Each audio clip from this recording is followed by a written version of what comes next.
Oh yeah. It's time to grind. Sup everybody, my name is Kartek Mbom, and welcome back to some more Genshin Impact. So, today, we're gonna finish up the story quest event. Everything should be available, we can do it all today. I'm gonna go to today's stream. The stream gonna be on a decently long side though, so we'll just have to see how things turn out, yes? So, first prepare this.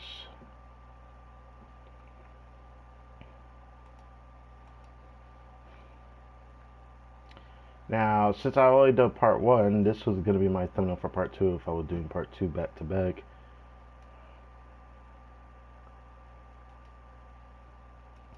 Will I change it later? Most likely I will. Most likely I will. So, yeah, we got another stream tomorrow from Stygian Onslaught Reset. Then I decided to make a thumbnail for Thursday, because today I'm not going to do Traveler Tales. I thought about doing Traveler Tales today and another one tomorrow. I'm going to just save it for Thursday instead. So, just to let these pile up over time is the ideal.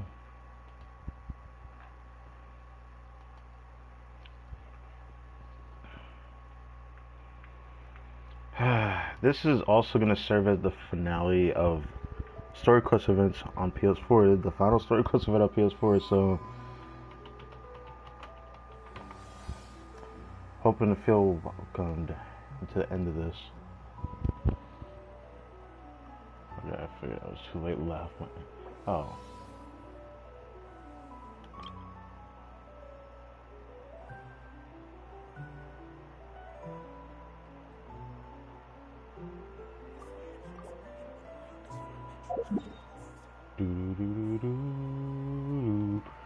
I do need to grab one.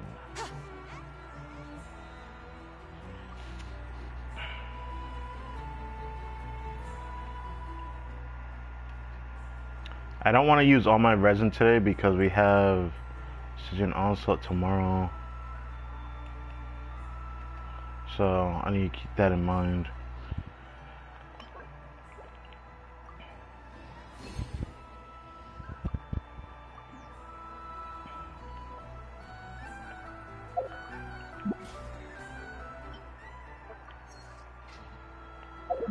Or at least somewhat prepared.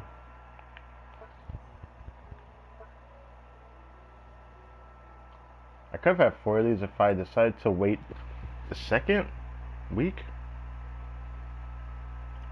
No, like the last week of last patch, I could have saved that one if I waited till like Sunday or something. I could have had 4 of these. So, you gotta remember, last stream ended on a note where I ended up going all the way to my birthday. So, yeah. We do got this to do, yes? The final cake of PS4 feels kind of endearing in a way. Let's see how the mic sounds. The final cake of PS4.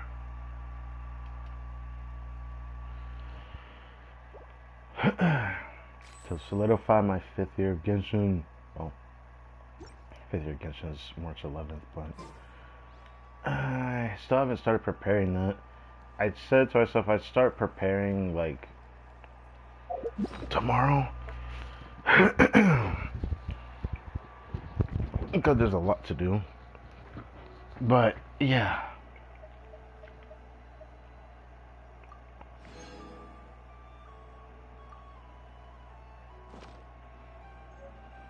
The adept is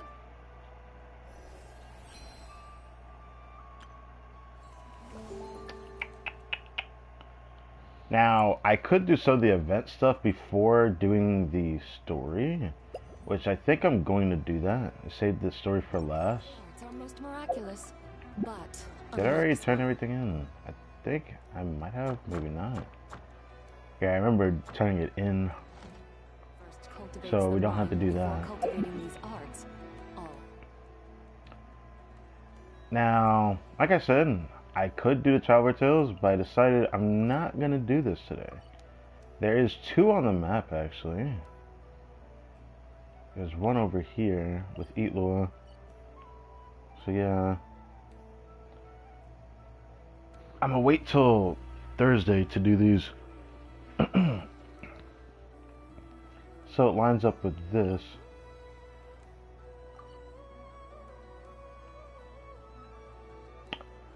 So yeah. For condense, I could like I could ignore it instead of using it and try to save up as much tomorrow, but I don't know if I'll get on at a pleasurable time that I want to have. But maybe. Will be like the moon's reflection. Let's just get right into it.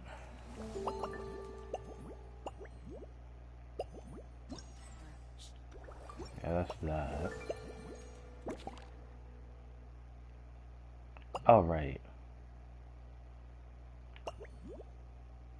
Is this part of the story for these, though?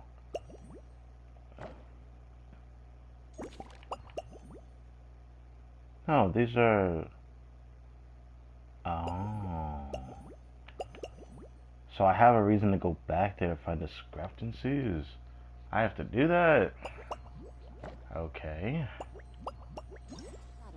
At the slightest touch. I want to do this stuff.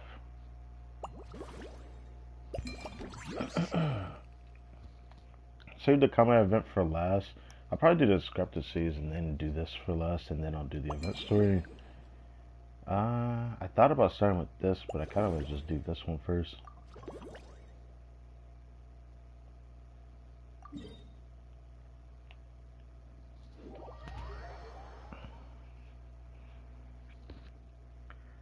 I don't know if the event story starts when I'm in front of the Knights of Erroneous headquarters. I think I have to go into the inside of it. So I should be fine.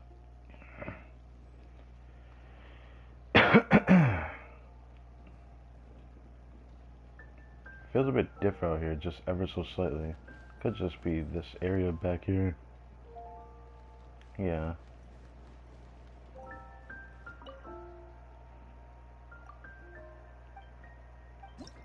Sure. Alright, buddy. So the way that I saw this event, that it looked like a freaking dogfighting event, but you're just kind of like fixed on the flight, and you're just kind of like trying to gather as many points as possible. There's a lot of mini games out there that's probably like that. But for Genshin, it's probably our first one. The only one that felt similar to this would be like that World Quest we had in Natlan, where we were dealing with the evil dragon, and we were on a Kukusaur following him. That story. Falco will lose action points as their contact and cannot be destroyed by normal attacks, so be sure to avoid it. A monstrous bullet, okay. Small train target is it's a monster. It fires monstrous bullets at the Falcon and can be destroyed with regular shooting, so you can shoot those. Okay.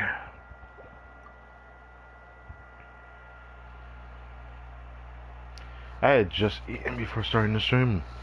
Originally, I was thinking of streaming 2 hours ago, but I decided I'm eat, and I prepared 2 thumbnails, which I already talked about. The streams I'll be doing tomorrow and Thursday. Oh no, you can move around a little bit, just like the Kukusaur. Oh, I have to. Okay, that's cool to do that with that.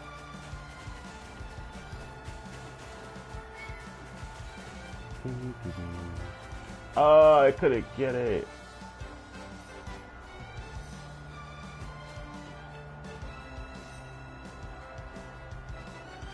Why can't I not have a button to like twirl in the air like a Kukusaur? Oh, all right. So agile. Vesper is such a pro. Next up, shooting regular targets. Get ready. Ahaha. Alright. God dang it. Oh, I got hit. Well,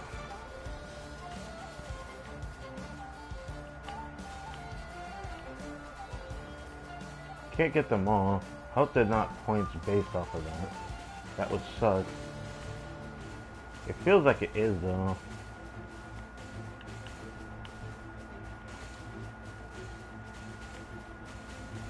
Oh my god! Woo! Oh god, that was a tight fit. I'm used to this type of like game that's like bullet hell looking, but I don't know. Whatever attacks pretty, yeah, it is pretty good. Your commands are spot on too. Thank you. I can't break those, but I like how this homes after doing this. Yeah, this just kind of reminds me of a game I think I had when I first got my PS4.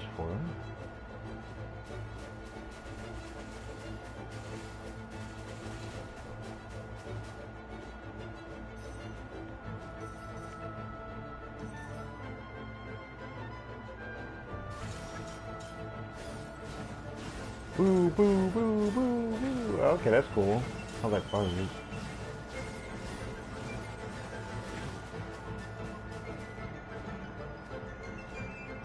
First drill completed. Round of applause for ourselves. Looking at. Okay, that doesn't look too bad. Next challenge. Enter 4 of these. This won't take too long. The mixing drinks one, I hope it's not anything crazy, but I'm not really a fan of that event. It's just like, okay. It was cool the first time we did it, but they keep like incorporating it everywhere. I don't know if I like that, to be honest, but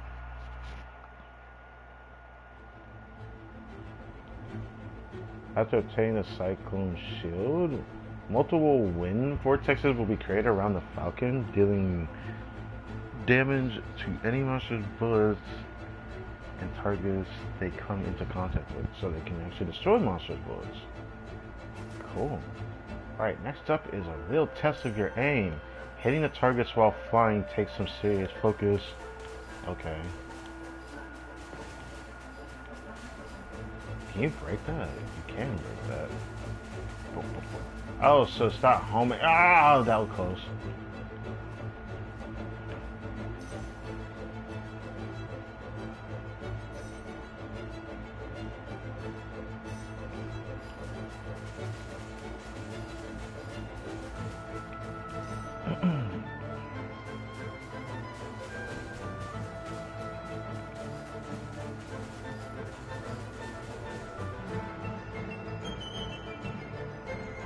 Thank God I don't get stuck in that. Like, so phase 1 completed. Well, we're back here already. But there's a warning signal up ahead. I think we're about to face a powerful enemy.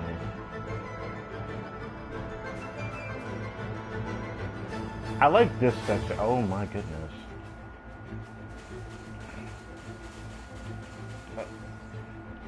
Okay, buddy. Ah, yes, vortexes. Ah. Yeah. Come on. Yeah, it just reminds me of one of those games. I forgot what they were called though. I don't normally play these, but they're nice to play every now and then. By every now and then, I haven't played them in a long time. But I digress. Alright, we broke through this obstacle. The three of us work well together. Watch out! Oh, I got... Backpack seems to be damaged. Best for look a little more. I'm inverted controls. Oh, what the... Oh, this is... Okay.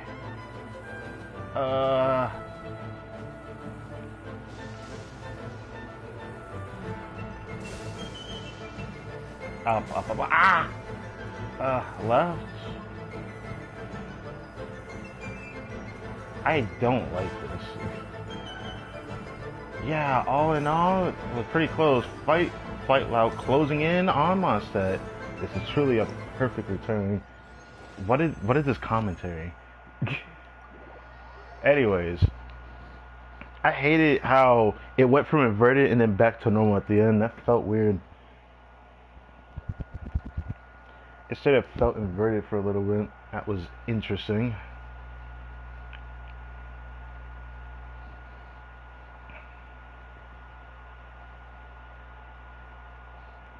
After obtaining linear strike, the Falcon's alchemical backpack will be charged. When actively released, it will deal damage to monsters' bullets. It targets in the straight line ahead. So it's like a Kamehameha. Good to know. Operating in the air over such a cold region must be a challenge for Vesper as well, right?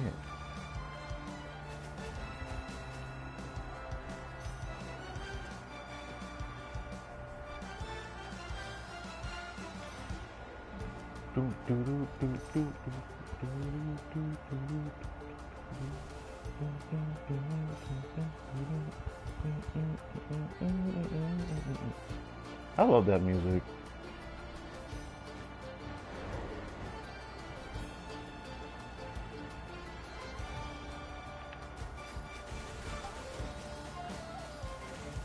Ah! He got me. He got me for real.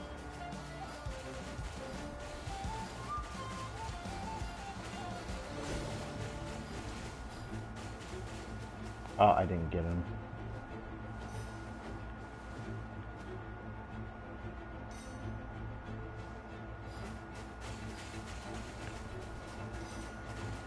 Visibility poor here. Look closely, there are lots of enemies in that cave ahead. Okay. I misread that. I had to like dodge bullets while reading that, so that kind of blowed. But anyways.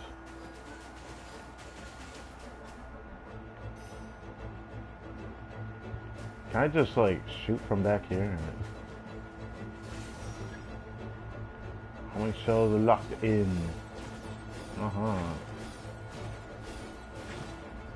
Brilliant breakthrough! This altitude Vesper is pushing its limit. Oh. Ooh. Ah! Get this. Release the strike. Ah, yeah. Damn, that lasts a long time, doesn't it?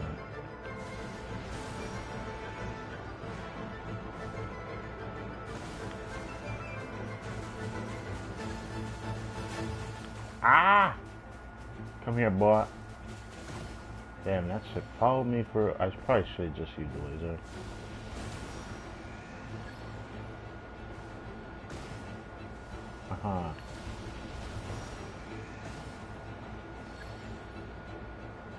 Why can't you just spam it like that? That shit is ridiculous. Ah, yes.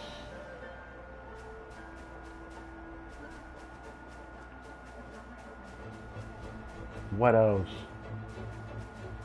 Ah. Oh, whoa, I was expected to go back to 3D like that. After that 2D section like that.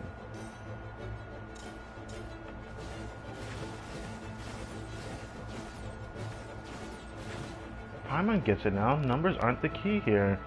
The momentum of the attack is also crucial. Paimon's a qualified commander now. Really? Sure, that makes a lot of sense. Alright, this is the final one for this challenge event thing.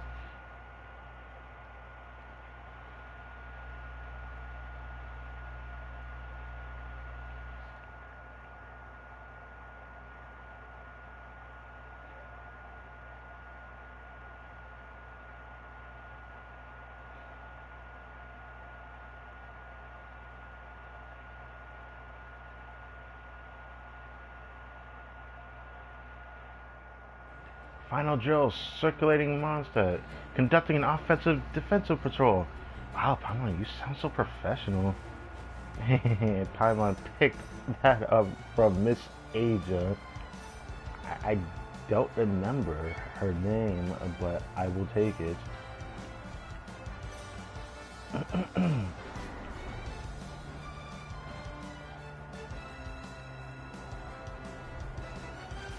Oh, this is definitely a 2d6 if I ever see it. Uh-huh. I can easily dodge that.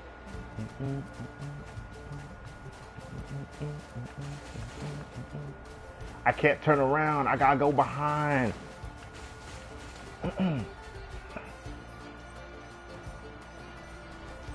Got it, Vesper. You got it, boy. I can't go forward. Oh.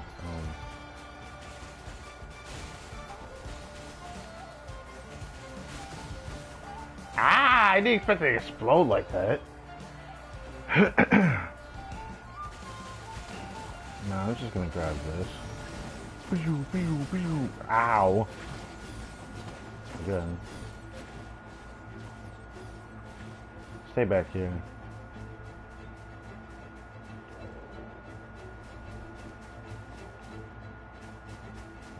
Oh, we're going to the church?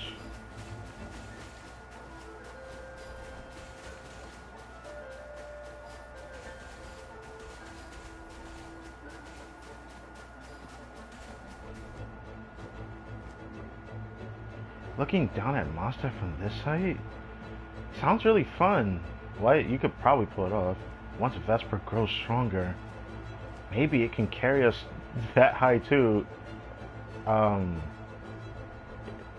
Kind of seeing the church from that high is kind of cool though. We haven't seen the church from this high in a while, but you know, we had like climbed the church before for Amber's Traveler's Hill, which was an interesting one.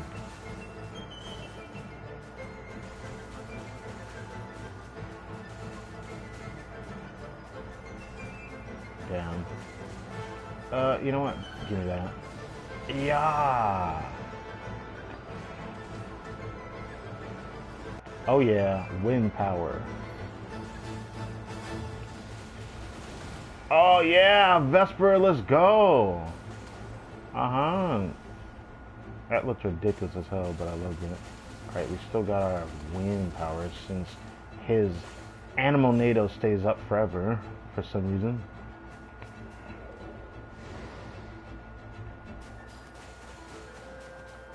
Is that a sunset or a sunrise? Probably a sunset. Seeing Mondstadt from this high is kind of exhilarating in a way. Ah! Oh no, I missed the coin! Oh, I missed the coin again! The aerial battle above Mondstadt ends in victory! Looks like the Knight's Falcon can do way more than this. Fighting small monsters is also no challenge at all. Oh, and just scouting. Yeah, you can do way more than this. Just scouting, that's what he said. Haha. Right. Anyways.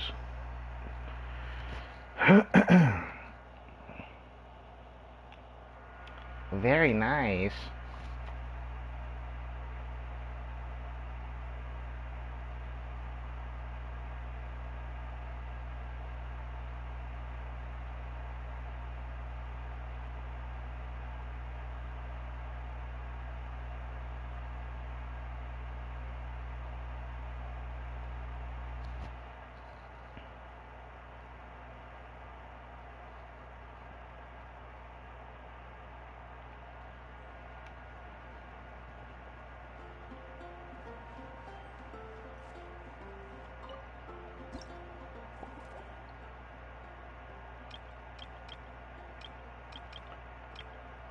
Oh. Oh, the last part? I forgot these events have an extra part. Does any other event have something like that in this event thing? Because some events do this, I already know. I'll worry about that later.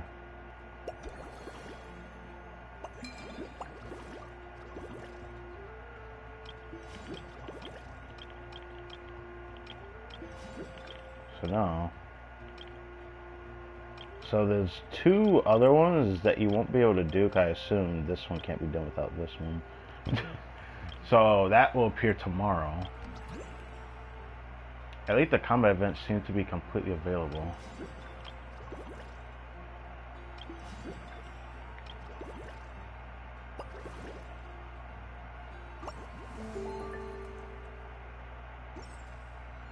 The hope.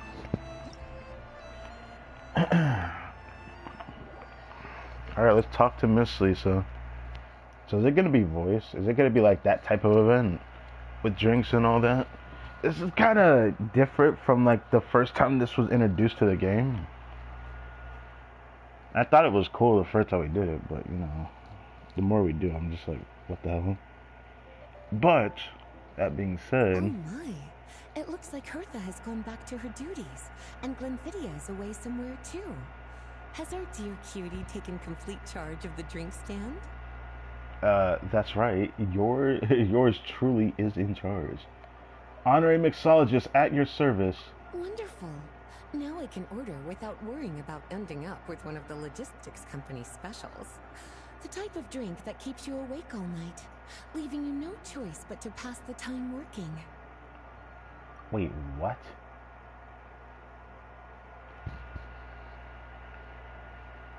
The type of drink that keeps you up all night, leaving you no choice but to pass the time working. So that's not what she wants, right? Working through the night, shouldn't that be a thing in the past, of the past? I thought you weren't so rushed off your feet these days. That's right. I'm just a carefree librarian now. If only there weren't so many people with overdue books, and I didn't have to go door to door to get them back. I would have dropped by to chat with you sooner, and try out your delightful creations, of course. So what'll it be? Any particular flavor you're after? Let me think. I don't really have a favorite drink. Just rustle me up something rejuvenating that'll lift my spirits. Rejuvenating, but doesn't keep you up all night, right?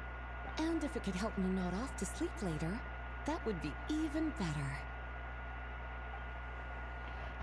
The drink stand has a collection of classic recipes. Let's start by choosing one of those. Since Lisa wants to feel rejuvenated, Snow-Kissed Dawn seems like a good choice. So are we just gonna do that?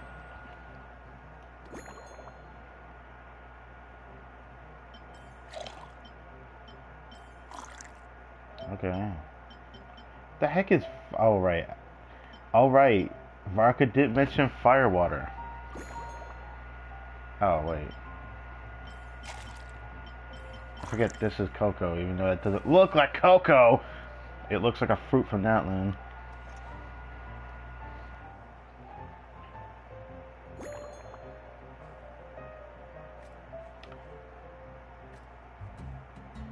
Oh, you want to cut into large pieces? Okay.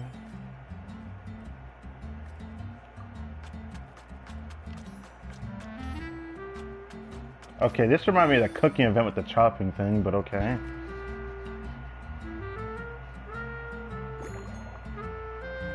Shake gently.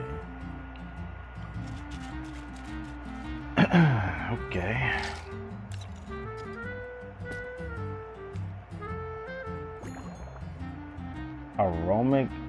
Aromatic goblet. What the?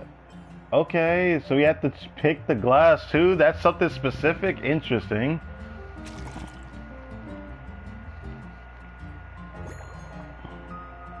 Haha, small ant grass. Star salt? What the okay. I don't know what a star salt is.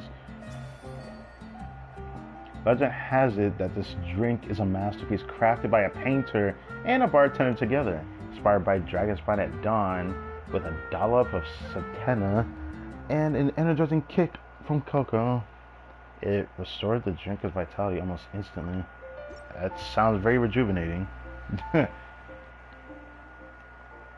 Here's a Snow-Kissed Dawn. Hope you like it. Ether even speaks in this event? Man, hold my breath, bro. And there's gonna be more of this tomorrow as well. Okay. It's delicious, cutie.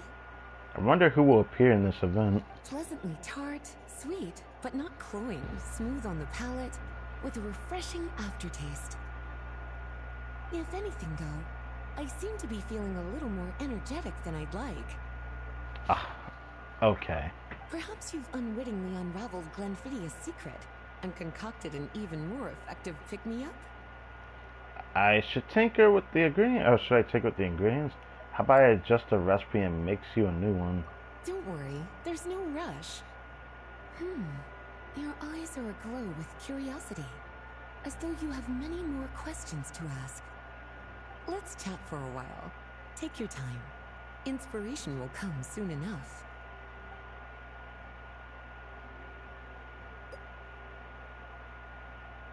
Oh, so this is how. Okay, interesting. Librarians do. This reminds me of hangout events with this type of thing, but okay. Librarians' duties. Which books have you collected today? Since you're asking, it's been a bit of an unusual day. There's a chef, fresh out of training in Fontaine, who's recently taken up a position at the Goth Grand Hotel. She borrowed our most valuable book, the Mondstadt Millennial Compendium of Desserts. Apparently, she plans to use dessert-making techniques to improve the taste of various savory dishes. Something about reducing their greasiness. Sweet meat. I'm not a fan of that, but that sure is a novel approach. Indeed. And judging by the results, she rather overdid it with the caramel sauce. What should have been fragrant meat slices ended up tasting nauseatingly sweet. See, that's the reason why, like, the sweet meat, like, it's just as bad as, like, how my family likes making spaghetti and putting sugar in it. Caramel sauce is such a fantastic ingredient, you know? It never fails to please when added to drinks. Sometimes, I even add a spoonful to my afternoon tea. Improving food, I suppose, isn't always about being as creative as possible. I feel like it always goes that route, though, doesn't it? That's, like, hard to, like, please or hard to understand, because when people want to evolve, like, with improvement on something, it always leads to that. The appearance ends up mattering. You can obtain clues during the conversation. Click to enter contemplation. So I don't even pick anything else, I just start piecing together. Okay. She likes caramel. I get that, because she mentioned caramel. Lisa managed to track down the Mondstadt Millennial Compendium of Desserts earlier. She seems particularly fond of caramel sauce.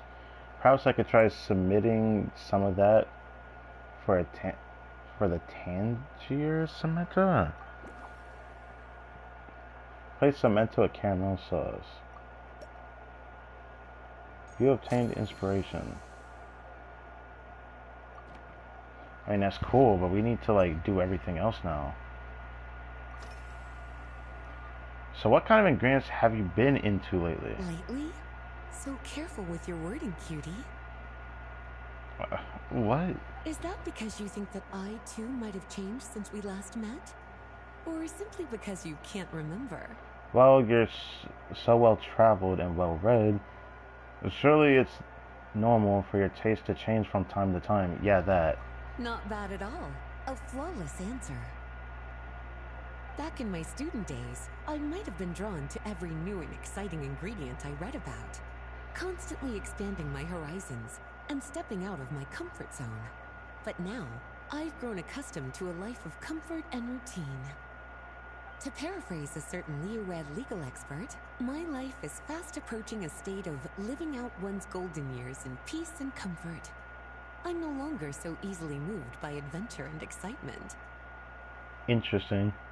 I'm sure you remember, a few years ago, when we were adventuring together, you found me that sweet-tasting alchemical ingredient.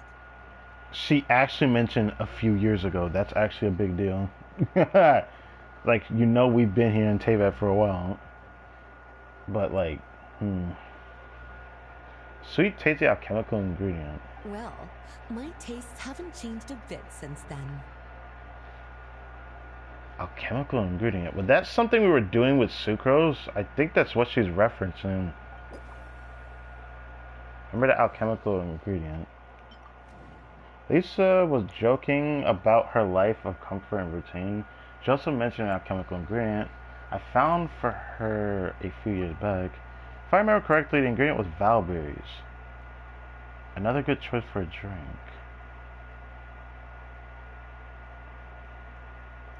That seems like it. That's her, like, resource that she uses, you know, you have to use to level her up as well, so that kind of convenient. Let's swap the sweep lamp grass for valberries since I switched up the garnish. Why not change up the cup too? This way it'll appear more novel. Well, it seems pretty straight to the point, so... Special notebook? By the way, is that a notebook you brought with you? Oh, this? That was for another of today's little errands. A large contingent of the expedition team will be returning to Mondstadt soon. They've been away for such a long time, so there's a good chance many of their tastes have changed. Jean asked me to visit some of their families to try and get a better understanding of what new ingredients might satisfy our knights' changing preferences. Such detailed planning. Well, they've all devoted their blood, sweat, and time to protecting Mondstadt. They deserve some care and respect in return. Based on what I gathered, the most requested ingredient was cacahuatl from Natlan. It seems like our knights have developed a taste for cocoa. So that's how you say that word. So this entire time, that ingredient was actually cocoa? Like, for real, for real? That's the thing I thought was fruit. Maybe it's not fruit. I gotta respect it now. That was literally the thing that they called cocoa, was what that name is. Cacahuatl. That's it. I never knew how to say that word. The most requested ingredient was cacahuatl from Natlan. Cacahuatl. Interesting. In their letters, many of them mention that they rely on cocoa to keep themselves energized. I've tried hot cocoa myself, and I must say, I find it just as effective as coffee when it comes to staying alert.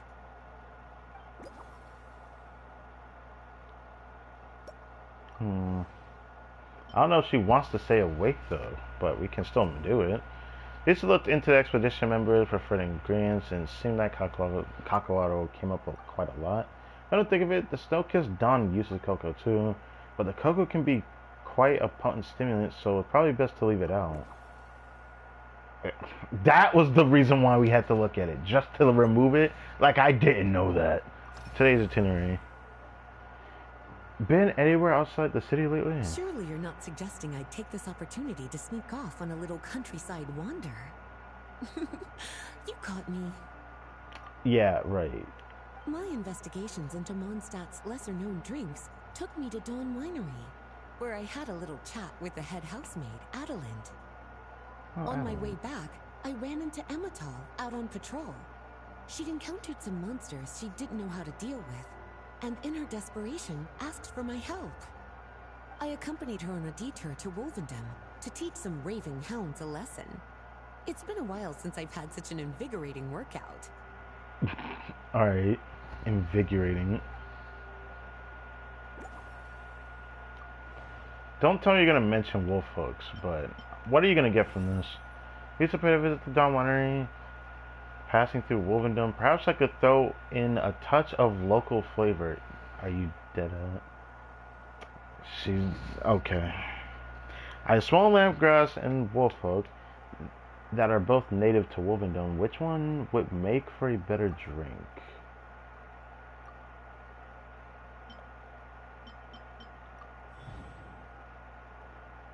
Replace the small lampgrass. The small lampgrass is a garnish, so let's replace that with valberries. Then I just need to figure out how to incorporate the wolf hooks. They have a bright tangy profile, should help balance out the sweetness of the caramel sauce. That was it? Oh. Okay. Alright, I think I know what fits the bill.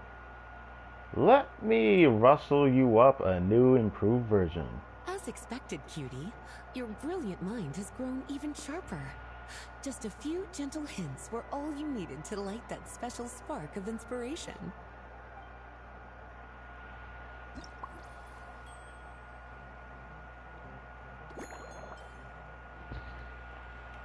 Do not add cocoa. Milk. Caramel. Oh fuck.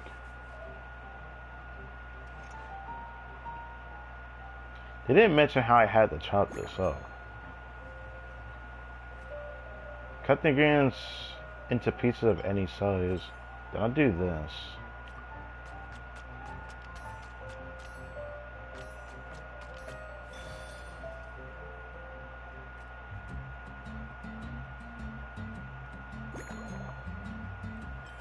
Shake gently.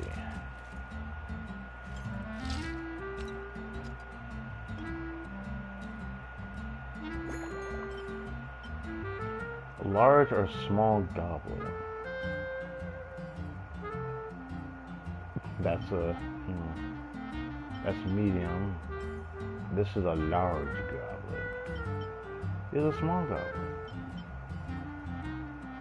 I'm gonna give at least a large goblet.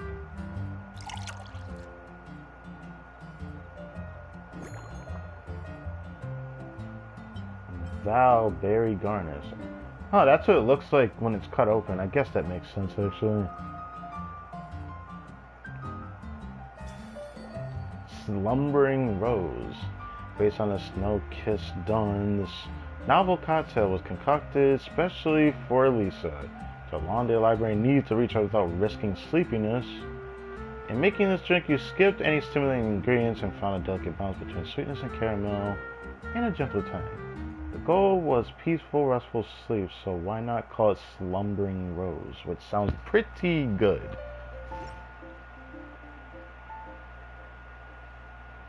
Finished! A new creation, custom made for you. Yeah. This should help you fall asleep quickly and guarantee you peaceful dreams. It's called a Slumbering Rose. From the colors to the choice of glass, everything's been carefully crafted. You've turned it into a completely different drink. Oh yeah, I created it. Based purely on appearance, it's exactly my style. Time to see how it tastes. Full marks. Full marks. It's like savoring an exquisite dessert before taking a stroll along the shore of Cider Lake, with a gentle breeze caressing your skin, relaxed and at ease. I no longer feel drained of energy, but neither am I overstimulated. I'm actually starting to feel a little sleepy. After a As taste? a bedtime drink, this is pure perfection. Interesting. Okay. So good, in fact, that I feel like writing an article to extol the virtues of this slumbering rose. I can use it as an opportunity to crown you the new maestro of mixology. That might be taking things a little too far. Your satisfaction is all the praise I need. Speaking of lakeside strolls, why don't you join me next time there's a clear, warm day, when the sun is bright, but not too harsh? Okay. Any walk would be more relaxing with you to talk to along the way, cutie. Yeah, I still feel like she disrespects us by calling us cutie, but you know, it's fine. We understand Traveler's origins, at least to some extent, that, yeah, he's not an adult, but he can still be viewed as one. Then, when we get back, you could fix me up another glass of slumbering rose. That sounds lovely. I'll make sure you to set aside the time. And I'll make just as sure to hold you to that. Oh, yeah, she's definitely gonna want more. When the time comes, I won't accept any excuses.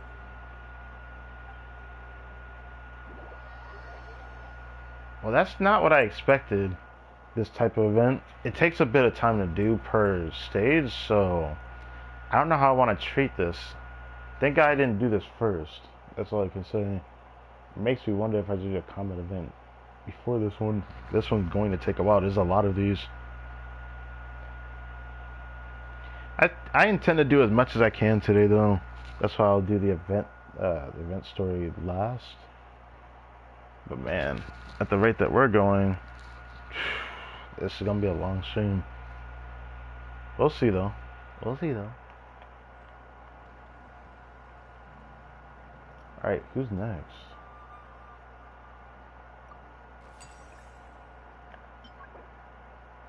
Oh, it's an ornament. Sense from another land. Perhaps due to a certain resonance of fragrances, you've attracted a visiting perfumer from a faraway... The devs already spoiled this one, didn't they? because even sense is in the title. This is Emily. She wanders over to see what stand is going on, but yeah, she wants to see the drink stand. Tried to see a string from here to see what was read, but anyway, there's enough said. Alright, let's do this.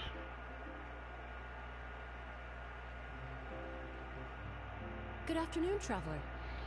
Now, how did you end up in Mondstadt, huh?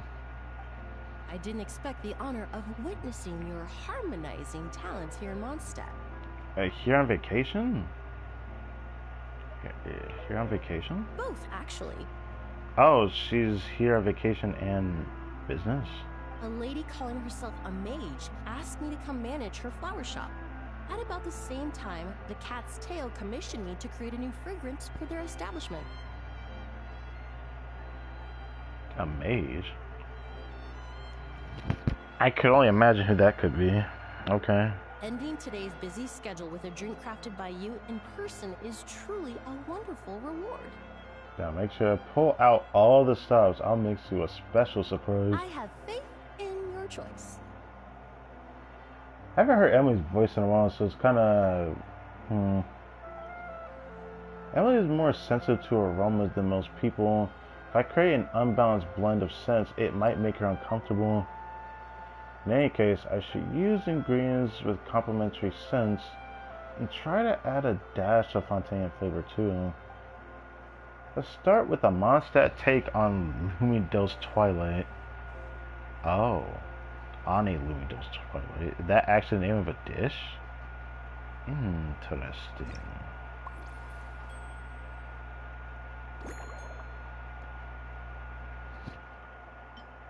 Tea. Fermented juice? I wonder what that actually is. I know that mint is like a scent that's not too strong, so I know what that is. Neutral tea is like, doesn't have much of a taste either, so it can be bland. And fermented juice, I assume, has a bland taste. So you can add something else to it to give it flavor. Cut into small pieces.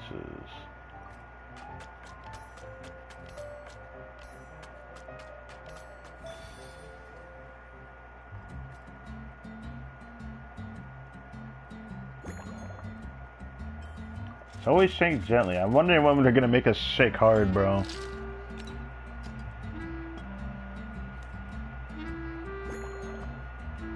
Tall glass.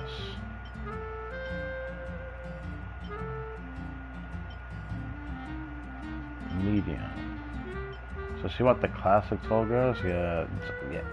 I say tall glass. Anyways.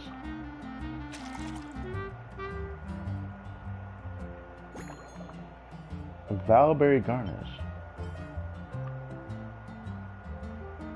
What is this supposed to be called? Like I said, it's called Lumido's Twilight. The cocktail from Fontaine has been described by drinkers as capturing the warm glow of sunset after our over Lumido's Harbor.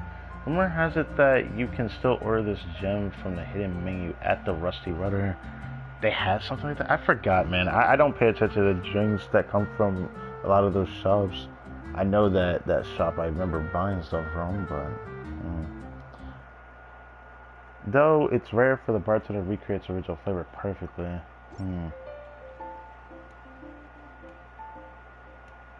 Care to give this a try, Miss Emily?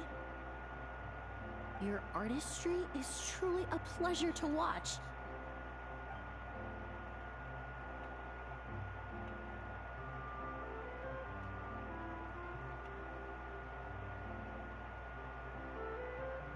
I guess you liked it? This tastes like a local variant of a Lumido's Twilight. Am I right? You got it right away. The gentle and elegant taste, with its distinct layers combined with a hint of Mondstadt's characteristic scent, offers quite a welcoming flavor, all the while avoiding potentially discordant aromas. Though in reality, there's no need for you to be so conservative.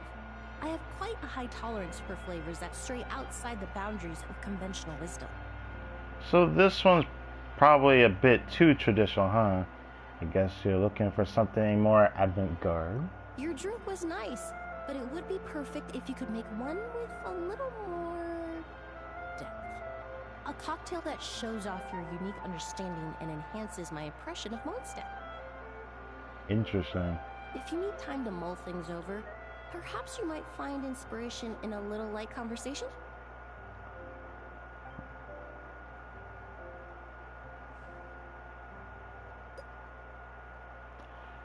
Since everything's like straightforward, and I guess it doesn't really matter how we do this work progress, how's everything been with your perfumery lately? Oh, thank you for asking. It's been going well, though this trip to Mondstadt has presented some unexpected challenges. When I first got here, I was relying on a copy of An Overview of Aromatic Substances and the Human Senses to identify promising local ingredients from the Mondstadt region. To my surprise, my trial fragrance, which used Valberry as the primary note, proved far too sweet in the context of a tavern, relaxing people so much that they ended up feeling drowsy. The bartender with the beautiful ears, for instance, fell asleep right at the bar. With the beautiful ears? What? What? I feel like beautiful ears go to elves, right? So, there are ears in this game I didn't know about? Let me stop. I never knew Valberry could have that effect. I guess that means Valberry perfume is off the table. Let's just say that sweetness isn't always a case of the more the merrier. Maintaining an appropriate balance is beneficial for both body and mind.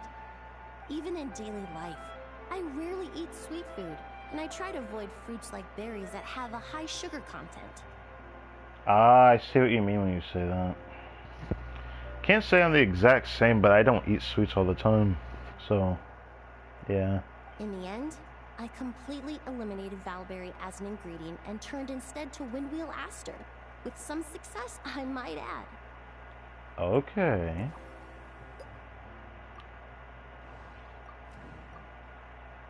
Few covers and worse. He believes too much sweetness may not be good for the human body. Oh, you don't say. Valberry is also used in a Windows Twilight. Perhaps I could swap them for something else.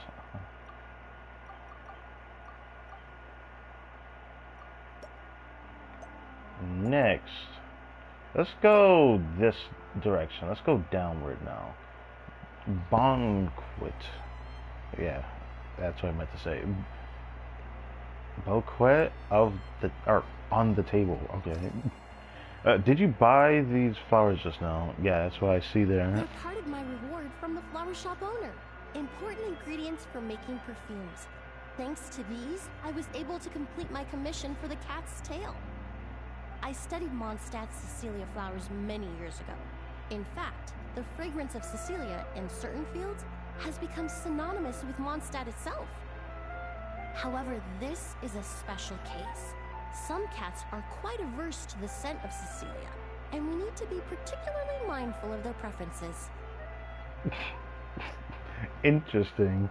I know someone who actually happens to like Cecilia quite a lot, and that bard gets very allergic to cats. That's a very funny thought to think about, but anyways, so what did you use your aroma this time? Or what did you use for your aroma? What flower do you use instead? Oh, she's mentioning Windwheel Aster again. The various parts of the Windwheel Aster plant can be ground into a powder to extract their essences. I then blended the scents from its petals and leaves. The result carries the intoxicating sweetness of mead, while still emphasizing the fresh notes contained within the flowers, stems, and leaves. I just took it for a little trial run at the cat's tail, and the cats seemed to really like it, while the clients themselves found it comforting and invigorating. Extracting exquisite fragrances from ordinary overlooked ingredients, oh, that's what truly brings me joy. Interesting.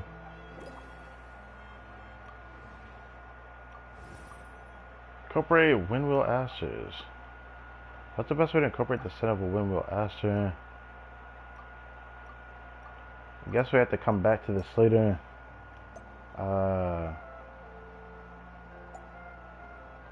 Usual hobbies and interests. What do you usually drink? That's a good Usually, question.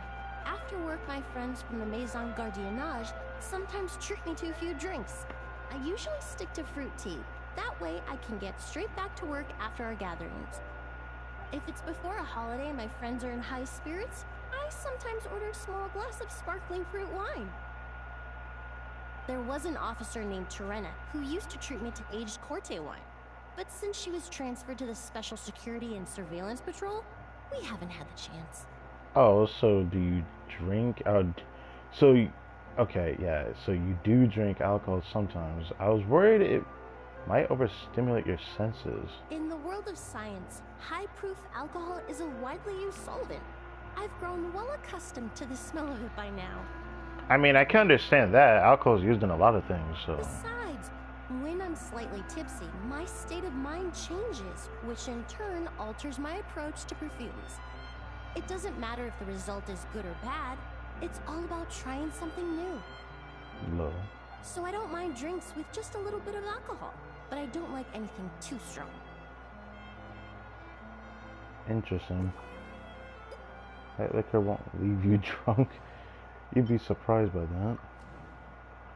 I enjoy fruit tea, but she also occasionally drinks alcohol to get a little bit tipsy to spark inspiration. A dash of light wine to the base, perhaps something fruity.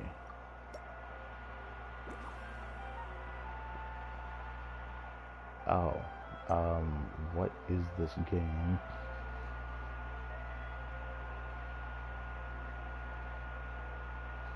I mean, it's called Genshin Impact, so yeah.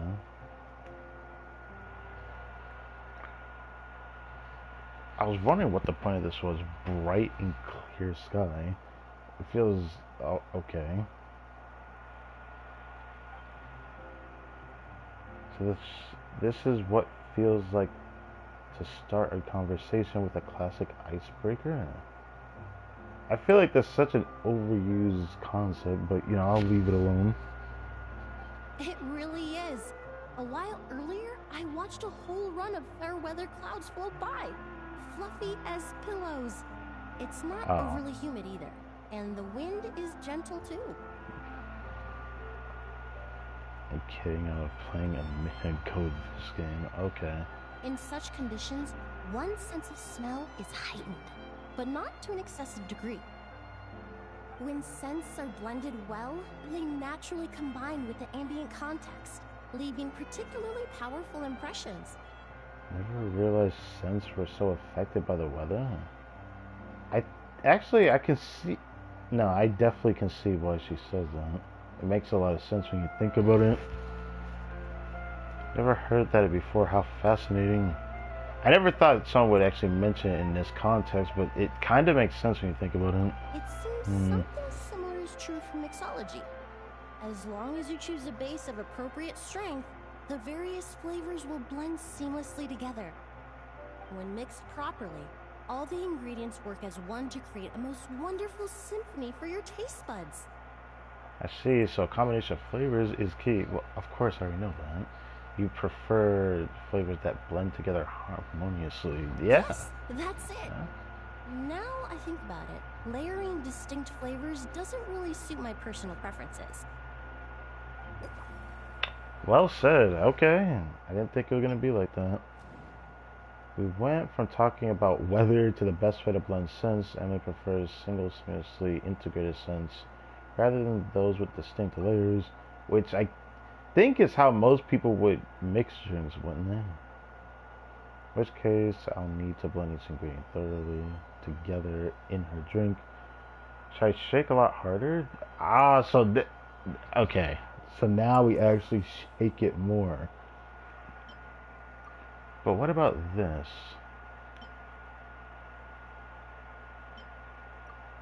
So it wasn't that before.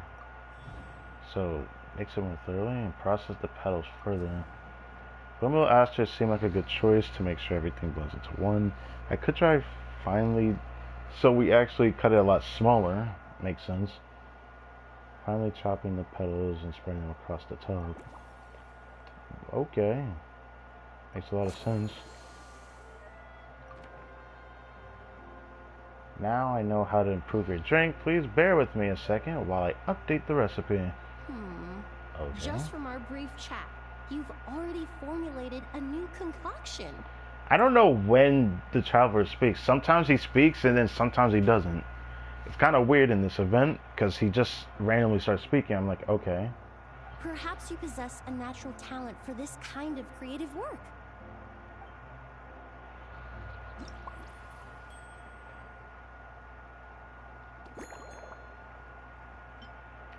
Tea.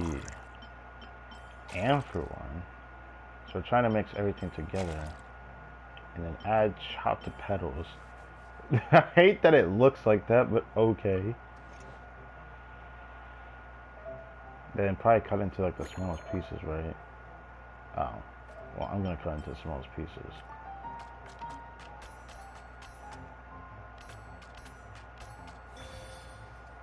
I messed up in the beginning. Kinda like instinctively just like immediately press X. Hope that's not a problem. Anyways. Shake it properly or vigorously?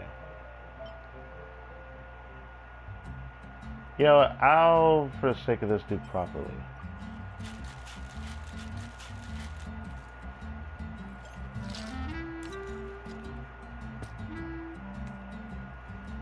This is one of the events. Yeah, I already did one of the other ones earlier. The double. Okay. So this one, the weird looking glass.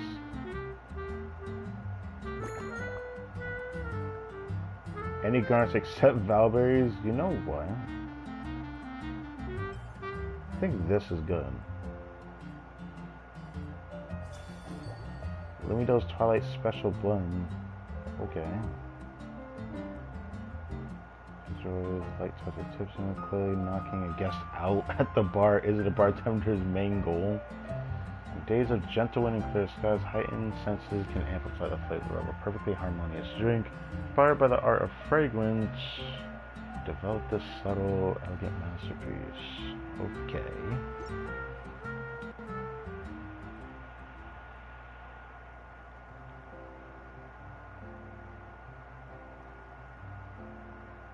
Here you go.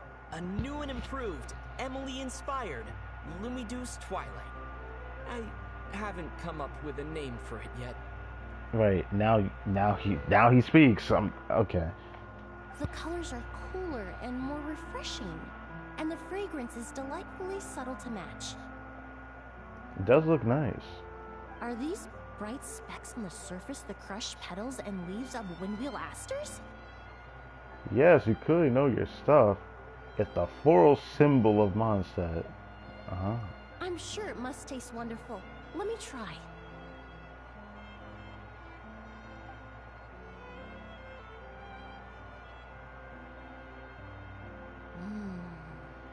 In the language of flowers, the windwheel aster represents the visible winds. Your cocktail not only captures their form, but also the fragrance they carry. Therefore, I suggest you call this drink Windborne Bouquet. Ah, that's what you say, right? I'm tripping. Bouquet. Windborne Bouquet. The winds and clouds of Mondstadt swirl together in the glass, leaving behind enchanting traces of fragrance. Perfect name from a master perfume.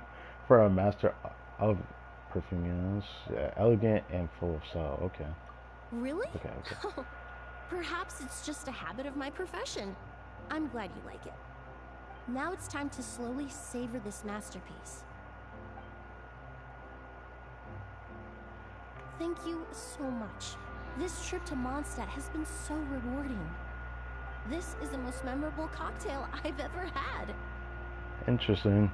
Once I get back to Fontaine, I will attempt to recreate this moment as both a fragrance and a perfume. That sounds cool.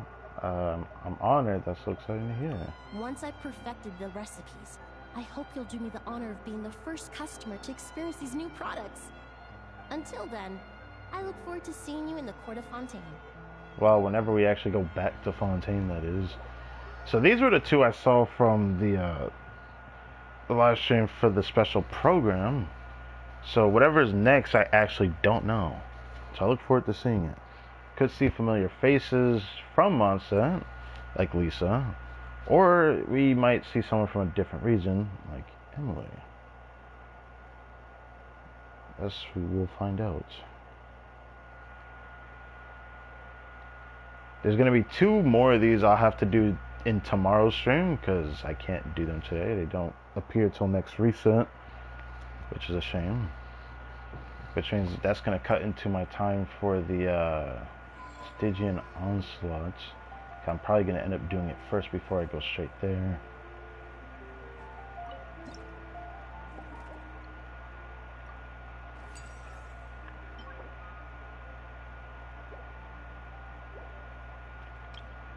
Claymore and musket. What the?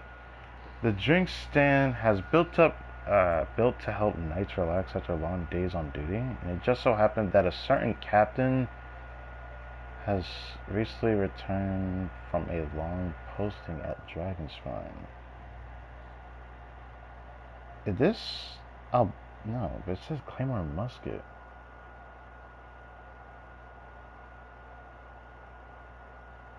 Oh, is this Eula? This might be Eula.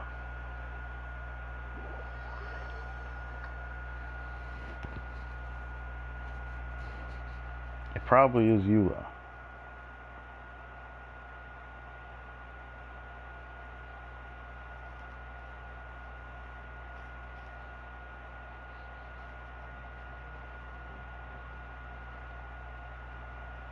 Yep, caught it. So you were looking after the drink stand now. If I'd known sooner, I would have stopped by this morning. Really? Thanks for your support. Any time you need a drink, I'm here to serve. I've got to say, I'm getting curious. I've heard a lot about your mixology skills. I wonder what kinds of drinks you can mix with the ingredients Glenfiddich has prepared. You seem busy. You've been working extra hard lately, haven't you? I don't have much of a choice. It's just one thing after another right now. First off, the Knights of Favonius annual combat assessment is coming up. And this year, the standards are higher than ever. The standards? As the captain of the reconnaissance company, I have to lead by example. At the very least, I need to rank as one of the top 3 captains in the practical portion. Oh. So, I've been intensifying my training lately. So that's your style, huh? It's my first time seeing this side of you as a captain. Well, it's not like we ever really seen her in action as a captain. We just see her at her, like, most formal moments.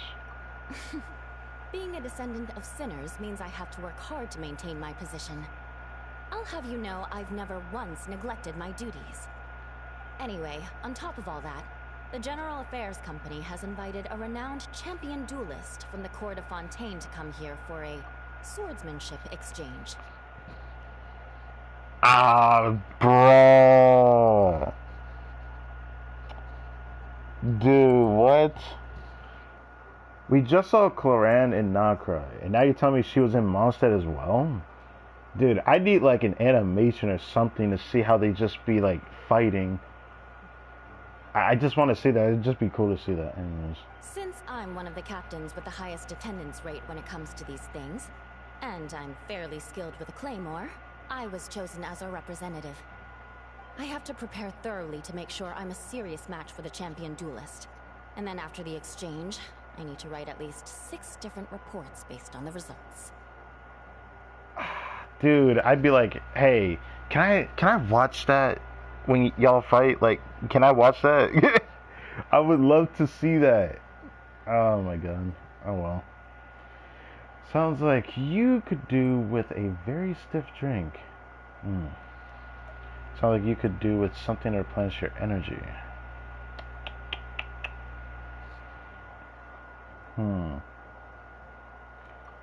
Based on the conversation,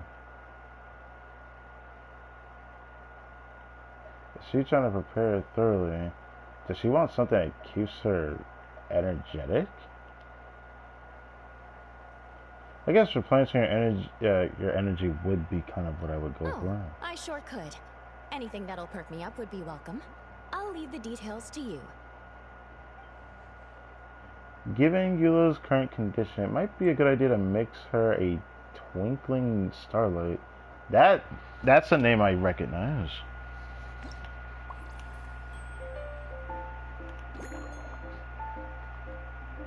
From, I think, the actual mixing event thing, we've had this before. It was kind of weird, but it had the fizzy water and then wolf hooks. Yep. It was like a type of sparkling drink cut into small bits. Oh, well.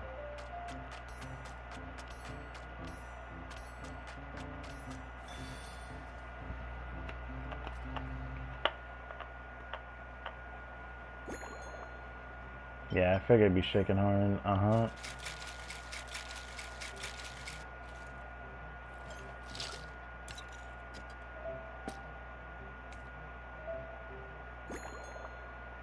Aromatic goblet. I guess it is kind of like a romantic looking goblet, but or glass, but Star Salt, yep. I recognize this drink from that event. This special cocktail is inspired by stunning vistas over a side of the lake, yeah. Beneath the starry sky, both the flavor and color or flavor the color and flavor at a refreshing nature, but those with a lighter tolerance should be careful of this lingering kick. I don't remember the star thing on that drink, but I do remember it looking like this. One twinkling starlight for Captain Eula. Hope you like it. Judging by your confident tone, I'm certain I will. Well then, I'll make sure to savor this thoroughly. You're gonna be like, yeah, it's nice, but I like something more. Huh. Not bad.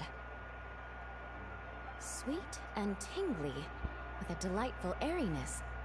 The fizzy water really brings it to life. I suddenly feel full of vim and vigor, but just one glass doesn't quite scratch the itch. How about something with a bit more bite? Oh, Jesus. Okay, so you want something strong. I guess that makes sense, because I remember when, I think before Eula came out, I think it was her teaser trailer. I remember she would be drinking at the Angel Shade and she was like drunk.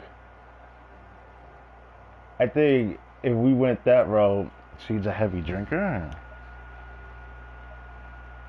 Looking for something with more of a kick, huh? You don't need to worry about putting me on the floor with nothing but a couple of drinks. Let's chat while I decide. Just making it stronger won't cut it. I need to rewrite the recipe from scratch. Yeah. Makes sense. For me. The first company hasn't assigned me any paperwork for tonight, so I'm free to catch up and try your new creations at my leisure. Oh, there's only 3 for this? I wonder what leads to this. Distant Snow Mountain. Let's start with that. It's been a while since we last saw each other. Have you been stationed near Dragonspine this whole time? Last time I heard of Eula, she's always been in Dragonspine. We've even had events where we ran into Eula in Dragonspine. So, like, I don't know. Yes, I have. For a while, the situation there was difficult.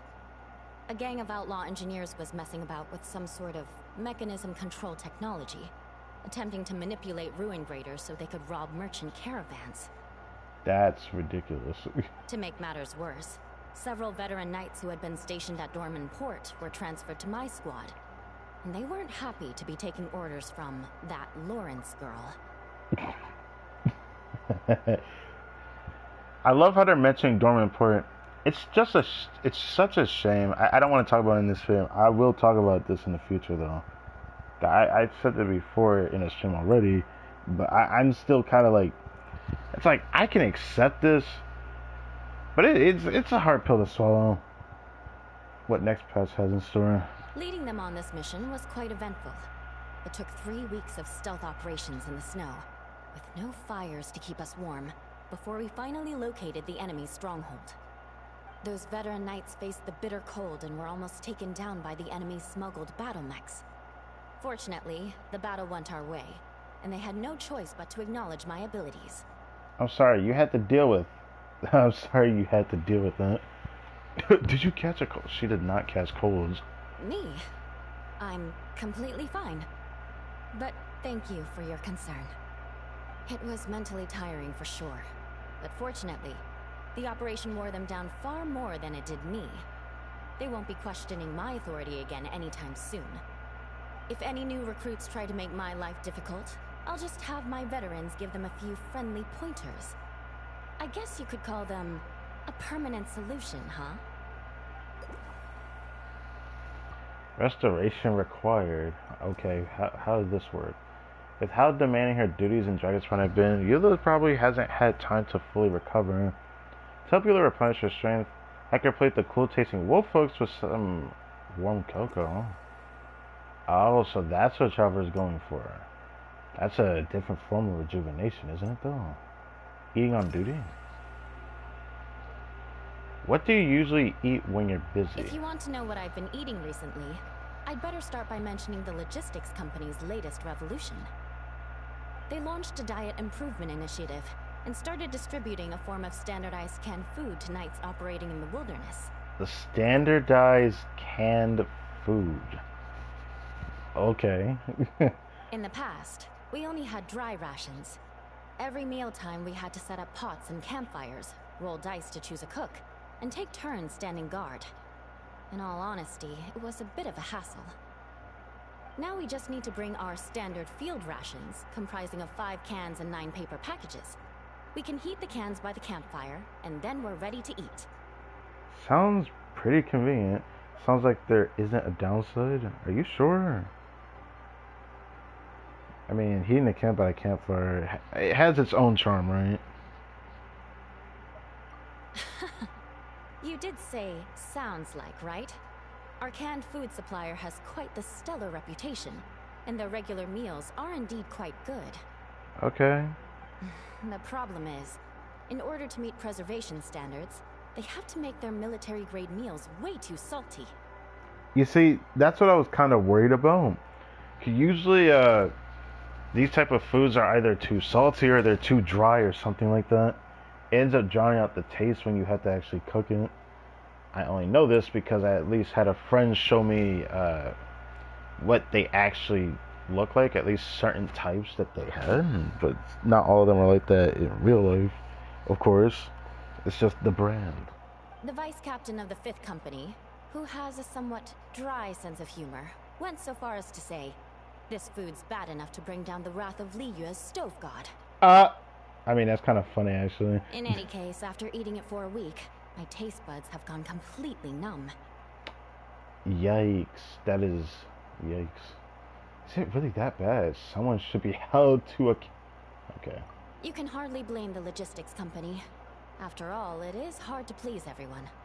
Our feedback has already been submitted, and they should be working on fixing the issue. Okay. Of course, having fresh meals prepared in camp by a dedicated company chef is still the best option. Well, I mean, is anyone willing to hit that best option just right? I mean, Honorary Knight could fill that role, even though I feel like the Traveler would not like that. I guess, I mean, you can't blame us for saying it. We want to be more free. So, So not too much salt. So maybe we got to change up the star item thing. That's called star salt or something like that, right? So you brought up the canned rashes she being issued with recently. Apparently they're so salty left your taste buds numb. Never mind, I should remove the star. Yeah, that's what I figured. The star salt from the mix. If Eula sees a coating of salt on the rim of her glass, it might make her feel faint. Garnish something else that isn't salt. Figured as much. Just wondering, that bottle you're carrying, is it imported fruit juice? That's right. The merchant I got it from called it Romaritime flower fruit extract. It has a very unique smell. Here, have a bottle. Have you been drinking a lot this... have you been drinking a lot of this lately? Why carry it around? Oh, it's a necessary courtesy. Necessary? In that book Miss Magistus lent me, The Blade Dancer, 20 years on, it says. Miss Magistus? I haven't heard anyone address her like that in a while. After a duel, a Fontanian swordsman will politely invite their defeated opponents to a banquet. To properly play host to Miss Clorand, I searched for quite some time to locate a rare goods merchant in Dorman Port who sold this juice. So she knows who Clorand is. Well, good to know, I suppose.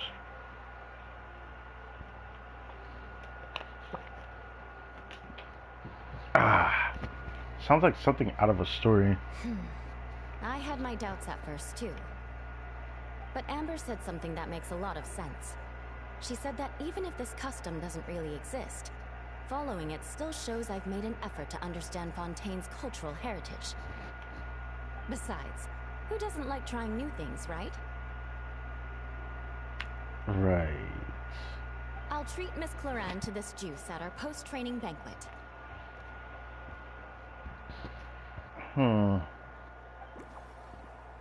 Unusual juice. Memorable experience. Villa had some special maritime flower fruit extract with her. She gave me a bottle to keep. She really likes the fresh fruit flavor. I could probably find a way to incorporate it into her drink. Oh, you don't say. Like, I didn't think you were going to do that. So this experience has been something worth remembering for Eula. I should find a way to reflect that on her drink. Should I just do it on, I could probably tease out some of the threads of inspiration from our discussions and try to piece them all together. Understanding the thoughts on the duel. Every region has its own signature flavors, and the sword techniques from Mondstadt and Fontaine have their own distinct character too. I need to find out what Eula thinks. Maybe I should chat with her some more. Oh, so now I have to ask her for another one. So that's where we get the fourth option. But it seems like there might be another one, because we're still missing another requirement, unless this one ends up having more than one. Sparring mindsets. How are you feeling about your upcoming contest? Oh my. To be honest, I'm eager to begin, but also a little nervous. Miss Clorand's combat style comes from the mysterious Marechaussee hunters. In the library, there are some old Fontanian newspapers from hundreds of years ago that give some idea of how formidable an organization it was. A more recent newspaper claimed that Miss Clorand was an orphan from an underwater kingdom, and that before battle she would perform rituals inviting spirits to possess her sword. Okay, that's a reach, but okay. Assuming these rumors are true, or that Miss Clorand's abilities might even be more extraordinary than that, it's important that I'm prepared for anything. Such a historic showdown deserves an extra special cocktail. Should we commemorate it with a sword-themed drink? Incorporating elements of swordsmanship into a drink? That sounds really cool, actually. Certainly a creative idea, I'll give you that. I sure could do with an energy boost, but how do you plan to express something like swordsmanship with a cocktail? Yeah, that's what I'm saying. Like, from what I've seen, Fontaine fighters armed with rapiers excel at thrusting attacks. They put a high price on precision and sustained pressure. That definitely matches the description I read in that book. If I were to compare them to a drink, I'd say they're like coffee, bullfruit ice wine. Bullfruit ice wine? What is that? I know about bullfruit, but okay. Or Mondstadt fruit wine. They may not overwhelm your senses, but they refuse to fade away. Oh, I know what he means when he says that. When a drink kind of like has that lingering taste, like it's similar to an aftertaste, but it's just like, it's just kind of like still there. Sometimes you end up getting that taste after you've eaten like something with the drink or something. Like that taste will still be there. There's even candy that do stuff like that. In fact, the first drink you tried had a fruit wine base. That's right. You really know your stuff. I doubt there's anyone else in Ala Tevat who could come up with such a perfect metaphor. Your swordsmanship is different, though. You're like a lead dancer with a claymore, guiding your blade through big sweeping arcs. Honestly, the way that Cloran's fighting style is, I feel like it's not a good matchup for Eula. Because, like, using a big swinging sword with dance moves, I mean, if she had a rapier, I feel like it would be just right. But we're so used to seeing her with a claymore, I guess it doesn't matter. You only need one hit to unleash an avalanche of destruction. In other words, your style emphasizes, goddamn, forceful impact at the moment of contact. There's no need to make it sound so fancy. It's just an aristocratic variant of Favonius bladework, with a bit of personal flair. Yes, you like to dance while you're fighting. I like it. There's no need to make it sound so fancy. So you're more like a strong spirit that hits the senses hard and then leaves a clean, icy aftertaste without lingering flavors. Or, you know, gotta build up for that big explosion at the end, but that has like a really bad connotation, to be honest. Firewater. That actually makes sense, doesn't it? In recent years, Firewater's gained popularity the world over, following in the wake of prosperous Snezhnayan merchants. These days, almost every tavern has a signature drink that uses it as a base. I know we have Firewater, so I'm actually a bit curious. Then we found the perfect solution together. You really are good. Why don't we try replacing the fruit wine with Firewater? As for the alcohol content, that's not a problem. Plenty of the expedition team may have drunk themselves senseless with Firewater. But me, I'm full of confidence. That didn't sound very convincing. What? Every nation's fighter style is different. Yep. Now we're not exactly done yet despite this, but let's see. We talked about differences between Eula and Cloran's blade work. I think I can represent this in the mouthfeel of Eula's drink. The obvious conclusion is to swap out the fruit wine with Firewater. To match the big sweeping arcs of her sword fighting, a small cup won't cut it. We need something a little heftier. Yeah, we need a big drink. But we're not done yet, despite that, unless that's already it. Okay, that is it. Yeah. Alright. Alright, I think that's all I need. I know exactly how to prepare your next cocktail. Brilliant. I'm looking forward to seeing how you do. Cool. It's crazy that there's so many of these we have to do. But Firewater, Lamartine, flower juice, and cocoa. No matter which size we cut this at, is it going to just be smaller, or is it going to be bits again? Okay, I'm going to just do this then.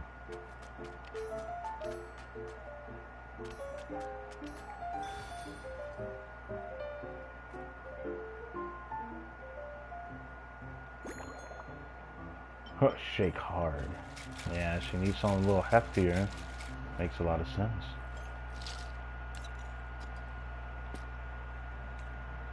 And then specifically wants a large drink. I think this is fitting. Oh. Wait, she doesn't like this one? Guess she doesn't want a large drink. Oh, she doesn't want this one, but she likes the Master's Goblet. Okay. I guess it doesn't matter which one it is. Oh, it says large goblet. No, I'm tripping, bro. I forget. There's glass on the right and then goblet on the left. Yeah. Anyways.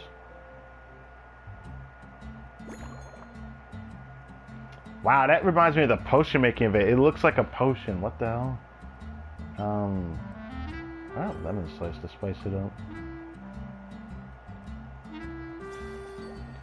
Seafoam Sword Song. Based on a twinkling twilight, this novel cocktail was concocted especially for Eula. Because swordsmanship is like a whirling waltz. Okay, you don't have to say all that gas, like, not gas, like, glazing. I don't know why I said that. Anyways, Seafoam Sword Song felt like the perfect name. Wait. Oh yeah, she called the Spindrift Knight. Even though she doesn't spin when she uses her charge Here's attack. Your all-new Seafoam Sword Song, mixed to meet your personal preferences. Oh my, what beautiful colors. And you even added my romaritime flower fruit extract. The aroma is perfect, and I can smell the alcohol, but it doesn't stifle the fruity fragrance. Let's see how it tastes. Can't wait to hear what you think. Give me a moment to come up with the right words. I need to think carefully. I know it's unbecoming of a lady, and a proper connoisseur would savor their drinks slowly. She's not about to... She's not about to do what I think she's about to do, right? But I'm sorry. This is just too good to be true. Can you mix me another? Of course, feel free to order as many as you like. How many do you want? 2, 3? It's no problem for me. I'd have a problem with that. And so Eula lost her in friendly conversation, drank 3 of them. And she's drunk. No, what was I going to say? I've completely lost my train of thought. Oh, whatever. I feel fantastic. This cocktail. Oh, it's the best I've ever had. I feel like when you hear someone who's drunk and speaking at the same time, they feel like a different person. It really does feel like that. It's almost like viewing someone as someone who's like high for the first time or something. So I had a friend that did that for some dumbass reason, but she drank 3 Seafoam short songs without even realizing it.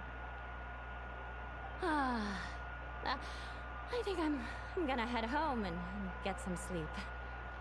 Do you think you maybe had one too many? Maybe I should have gone easier with the firewater. Don't worry about me. This is the happiest tipsy I've been in years. I'm still far from being drunk. Yeah, you are drunk, my lady. Also, why is there a guy like posing on the fountain right there? By the time I've gone a few rounds with that, Miss Chlorinde, and completed my reports, I'll have been on duty for 3 months straight. I mean, like, she's drunk though.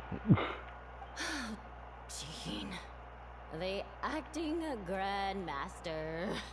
Isn't it about time she gave me some time off? Her true feelings are coming out. I won't be forgetting this injustice in a hurry. You mark my words. Don't say it. It's all good. Just say it, mark your words, and go to bed. She doesn't need to say her catchphrase. But that was actually more enjoyable than I thought it was going to be, that conversation with you. I guess it's always sometimes nice to just see how another character is doing that we haven't actually seen in a long time. So that they don't feel like just a random character that appeared, even though Emily feels like a random character that appeared. But I'll leave it at that.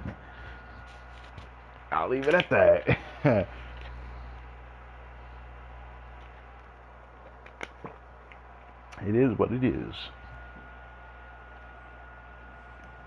How many more do we have left? I know we have a few more. Oh. I have 1 more. 2 more. Yeah, 2 more.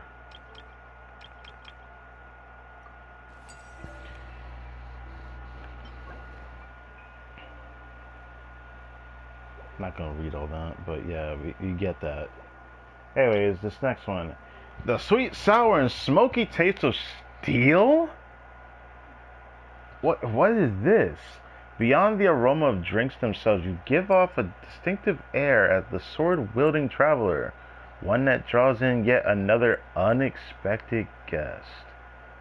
The sweet, the sour, the smoky taste of steel. This is a guy, but who? I have no idea. Maybe I was gonna just like reach and say Arataki Ito. I don't know. It sounds like it could be a. It's. I know it's a dude. It got to be a dude.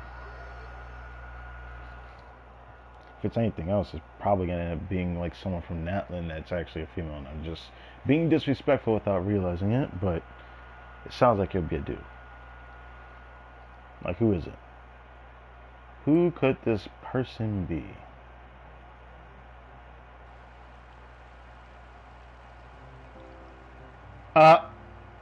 It's Suspicion Clarand. confirmed. I should have seen this coming. I should have seen that coming. My bad. We just had Eula. I should have like thought maybe this possibility would happen. Okay. Clarand and Mondstadt. While patrolling the area, I was sure I'd sensed a familiar presence, so I Sense? came over to take a look. And sure enough, here you are.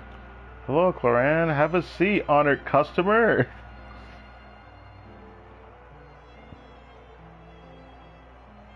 If Miss Charlotte were to see you like this, I'm guessing she'd take 100 pictures and write up a report. Like she hasn't done that so many times before. Oh, don't even get me started with that one Fontaine event that we had with the management system. That was a time that she could have done that. She probably Sword-wielding did. traveler's secret side hustle. Exclusive cocktails from Tevat's Explorer Extraordinaire. Wow, you really take from her book, huh? You'd make the front pages of every major newspaper. And there'd be crowds of Fontainian tourists flocking to your drink stand, causing gridlock on the streets of Mondstadt. That sounds terrible. I think you're being a little bit dramatic. If that really happened, I wouldn't be able to cope.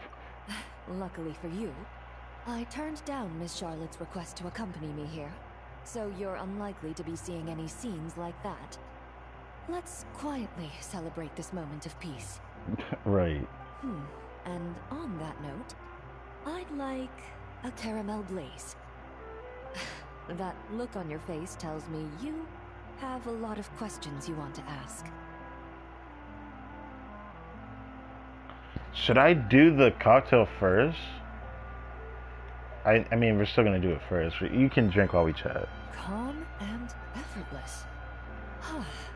I'm shocked to learn you're a real pro at this sort of thing. Right, because this is our first time seeing us like this.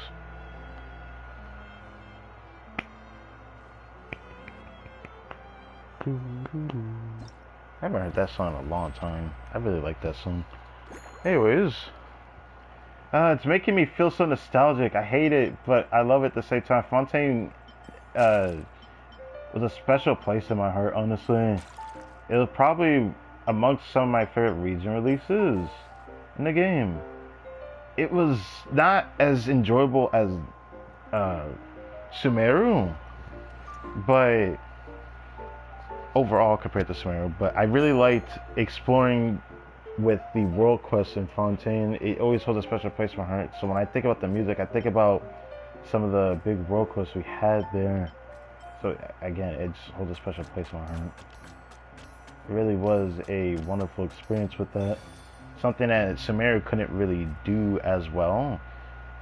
Like, I love the Archon story of Sumeru more than most regions, but Fontaine's just like popped off, so I gotta give credit where credit's due.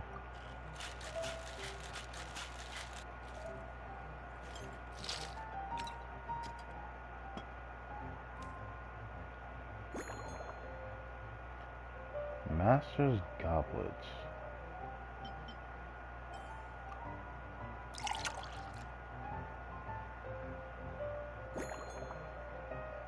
Valberry. Has like a fiery look to it. I guess that's the point of Caramel Blaze. In recent years, this blend has become one of Mondstadt's most famous drinks, celebrated for its bold colors and vibrant flavor. It's even been referenced in foreign works, from Fontaine's tabletop troupe to Inazuma light novels. Okay, that sounds cool. Inazuma light novels using a drink. That's advertisement. Well, it's like... Your caramel blaze is ready. It's Try like not to drink it all in one go. it's like how anime like have different versions of McDonald's. Like, I just want to say that. Huh. It sure lives up to its name. The color reminds me of a raging fire, while that aroma really hits you head on.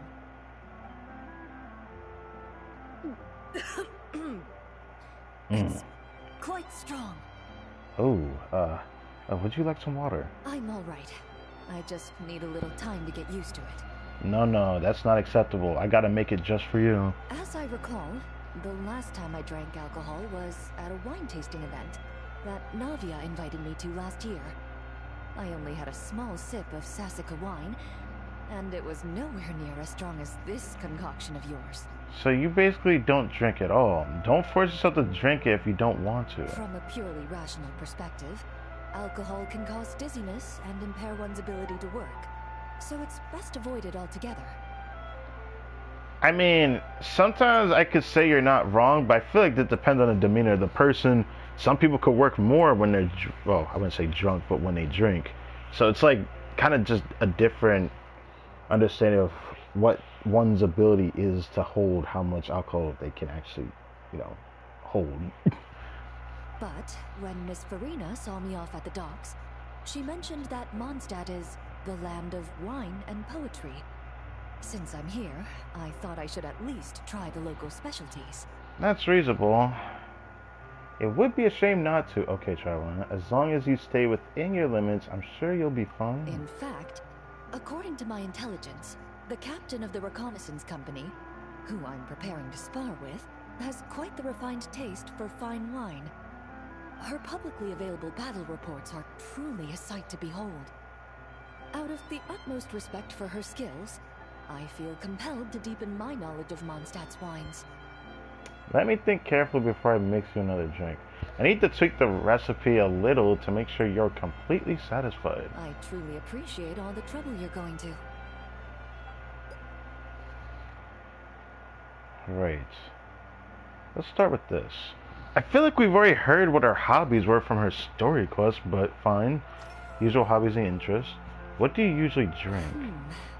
When I'm working, I often drink coffee. But with meals, I prefer a lighter tasting drink, like Buell fruit juice. Since I eat a lot of meat, the slight acidity of the juice helps balance out the greasiness. Over time, I've grown accustomed to the sour taste. After the swordsmanship exchange, the Knights of Favonius rather kindly treated me to some traditional Mondstadt cuisine. I had 8 different meat dishes, and all of them were excellent. The portions were huge, and only the highest quality cuts were used. Everything was cooked to absolute perfection. I got questions, but I feel like I should just respect the decency of not wondering how the heck she's able to eat that much, but... Of course, there was still room for improvement. When catering to tourists, the sticky honey roast and pile 'em up might benefit from a slightly lighter sauce. Sounds like they treated you to a feast. Have you tried all of Mondstadt's signature meat dishes? I've certainly tried all the red meat dishes. I think I've had enough calories to sustain 3 days of vigorous work, so I've had to decline all subsequent dining invitations. Right. I keep forgetting. You ate, like, a lot of meat. To be honest, I can still taste the grease. There must be a way to cleanse my palate. Oh, that is easy. I can think of something. Sounds like Cloran has an exceptionally keen sense of taste, preferring drinks with a hint of sourness. Valberries are sweet with a hint of sour, while wolf folks are the opposite. Sour with a hint of sweet. I think she might prefer the latter.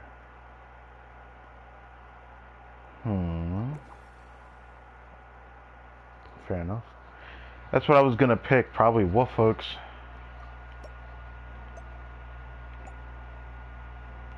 Mondstadt scenery. Have you seen much of Mondstadt yet? I've seen a little. I took a stroll around the city the first day I got here. Navia's done some rather extensive research on this place.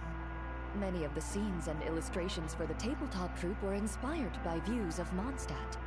Yeah. However, Love how Celeste the is in the way she background. describes the atmosphere in her world building is quite different from the real Mondstadt. The deepest impression I've got since arriving here is one of swords and shields. Swords and shields? Why is that? Perhaps because I've mostly just visited the blacksmith and the training grounds. Bruh. Recently, the newer weapons and armor produced in Mondstadt have been created using a completely different heat treatment process from those in Fontaine, with a higher carbon content in the surface layer. Okay. While this has slightly reduced their overall toughness, their impact resistance has greatly improved. These newer weapons give off a smell like overbrewed coffee. That's interesting. Can't say I've noticed. That's quite a comparison. That's quite the comparison. Yeah, it's very interesting. Perhaps it's because that scent gave me such a positive first impression. You see, Fontaine's signature metalwork is often coated with a protective agent that contains Marcotte. Oh, that's how you say it? I just call it Marco. Over time, the faint fragrance becomes overly sweet. And for some reason, it makes my teeth feel funny. I don't imagine the scent of Mondstadt's swords and shields would cause the same level of irritation. Oh, Jesus. Well, I've definitely learned something new today. I never realized there was so much complexity to how swords are made. Well, that's just a given. I only ended up learning about how, types of, metals are created into, knives, swords, or what have you because of, forgot the name of the show, but there was a show that was, based off blacksmithing, and it was, a competition against other players.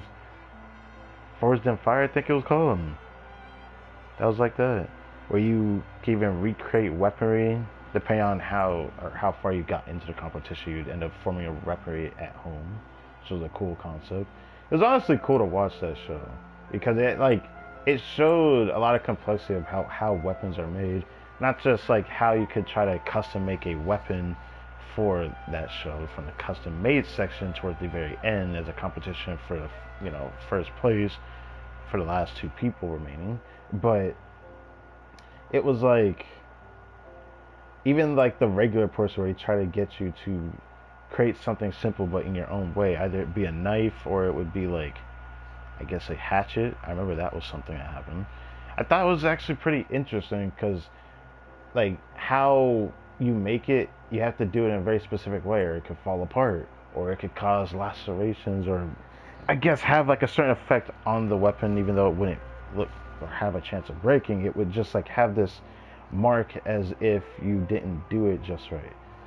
Sometimes you can even make it to where it has a cool looking design on the weapon as if it was enchanted or something, how I've seen in anime, how there was an anime that was like that where you could coat a certain enchantment on the weapon. It would kind of have that similar look to it if you made the metal burned in a certain way. It was kind of cool. I don't know. I thought it was cool. Of course, there is a solution to this problem. The next time you find yourself in Fontaine, there's another protective agent I can recommend. One that's as neutral as water, without any excess fragrance.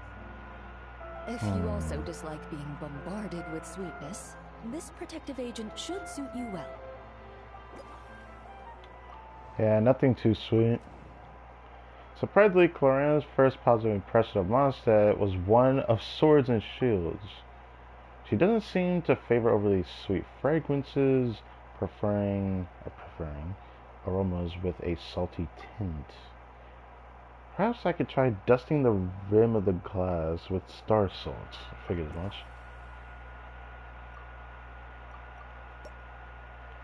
Alright, what about that Fontaine guest? By the way, Miss Emily was here too. Oh, right, that has happened, huh? Huh? But does that mean she's already finished her commission? Well, she's certainly efficient. Once I return to Fontaine, perhaps I can let Sijui know that I'd be happy to purchase her latest perfume. Oh, it sounds like you know her quite well. I'm not sure I'd say that. Fair enough, I guess. On my way to Mondstadt, we happened to take the same boat. Naturally, we got to chatting. I've often heard Sijun praise her work. After conversing with her on the journey over, I must say, she is indeed a rare and refined individual.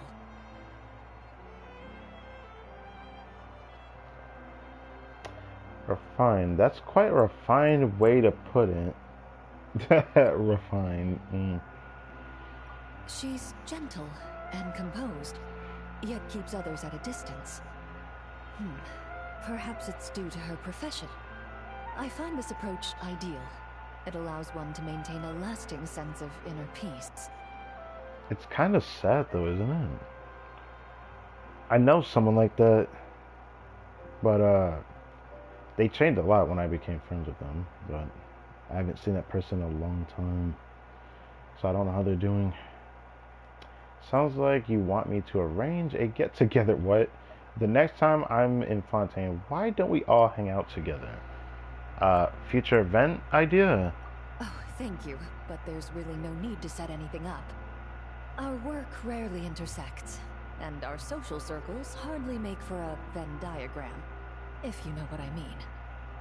Well, I'm gonna try it. Best to just let things take their natural course. Let fate decide. Let fate decide. Looking at similar taste to Emily.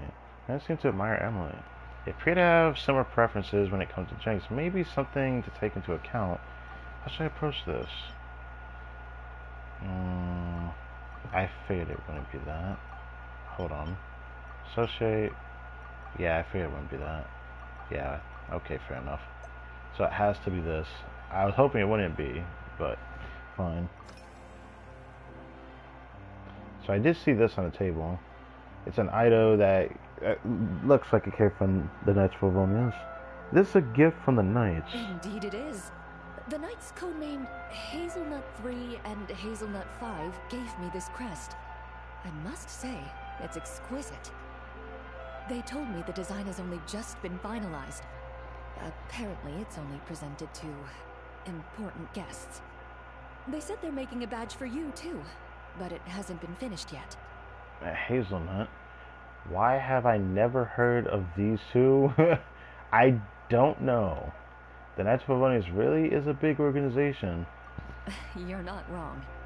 I guess it's similar to how I can't remember the name of every clerk in the Palais Mermonia.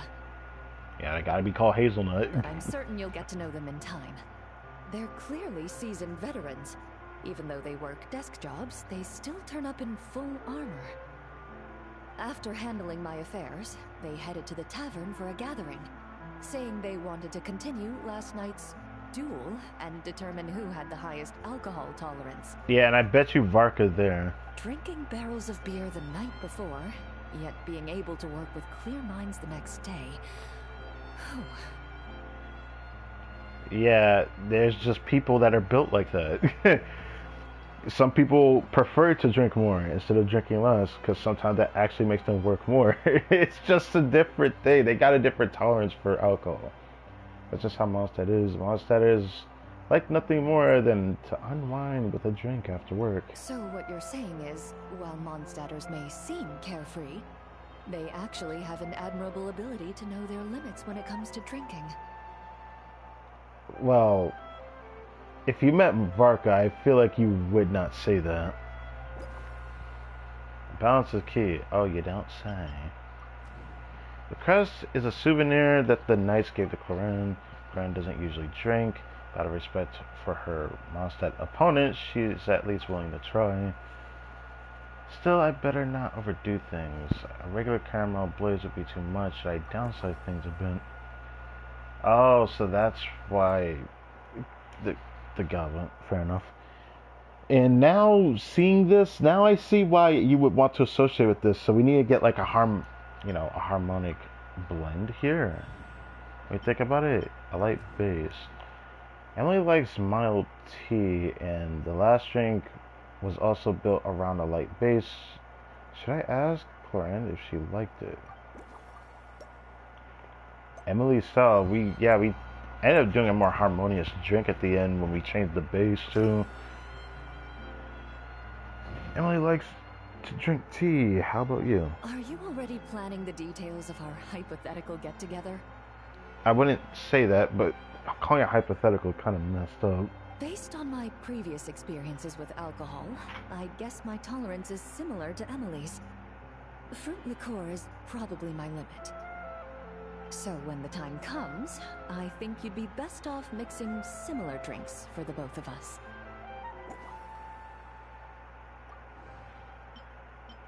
Can tolerate fruit liquor. Firewater used in a caramel blaze has far too much of a kick. How about replacing firewater with something fruitier?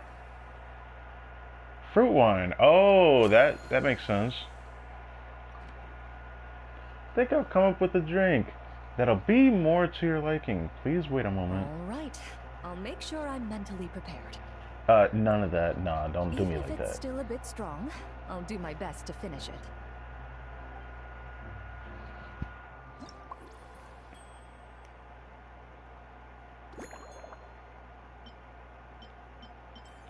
Camel, this. So we're still doing wolf hooks. Or, no, we're planning to do wolf hooks. What am I talking about?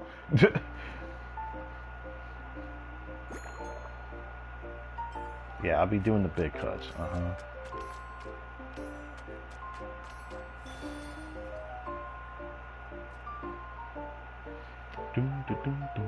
Every time I hear this music, I feel conflicted. I know it's Cat's Tail, but like every time I hear it, I just think of TCG and how long I spent doing that.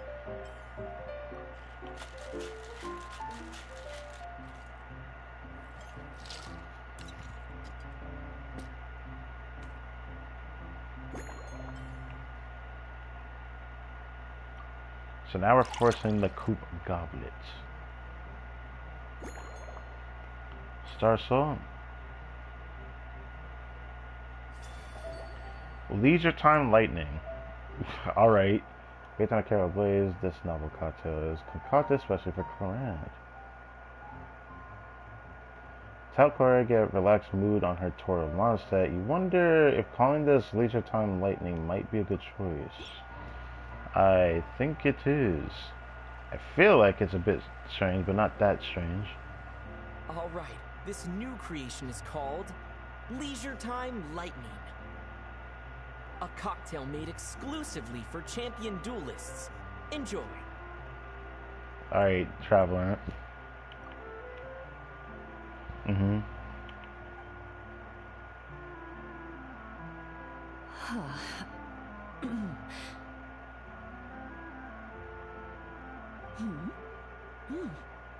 Have you added fruit wine? It tastes wonderful. This is ideal for me. There's a subtle saltiness that combines well with the tartness of the fruit and the sweetness of the caramel. Each sip balances delicately on the edge of perfection. I didn't think I would see her face so close up like this that I could see the details in her eyes. The color of the wine also fits well with the name, and the lightning imagery contrasts with the fiery nature of the caramel glaze. But where does the leisure time part come in? Don't you find Mondstadt to be a leisurely place? Yeah, that's fair to say. Taking it easy is what traveling's all about. Fair enough. I see. That certainly matches the impression this cocktail gives me. Its unique aroma and taste will hold a special place in my memories of Mondstadt. I'm glad you like it. Your satisfaction is my motivation. This is probably why they might end up making another event with drinking again, and then force us into a situation where we end up being bigger than we thought we would be, in the form of, like, I guess, not just people that come to see us, probably like, maybe it'll be like a management thing. Management simulator thing again. Do you think, if the chance were to present itself, you'd be interested in mixing drinks somewhere else? A cafe, for instance, or the Hotel de Boer. Huh? Why do you ask? Mostly for Navia and Miss Farina's sake. Though obviously I'd be more than happy to try more of your masterpieces myself. Of course, I'd love to let everyone have a taste. It's hard to say right now, but who knows what the future holds. The devs know what they're doing, bro. They're gonna probably, like I said, they're probably gonna make us do another event like this somewhere else. Surely.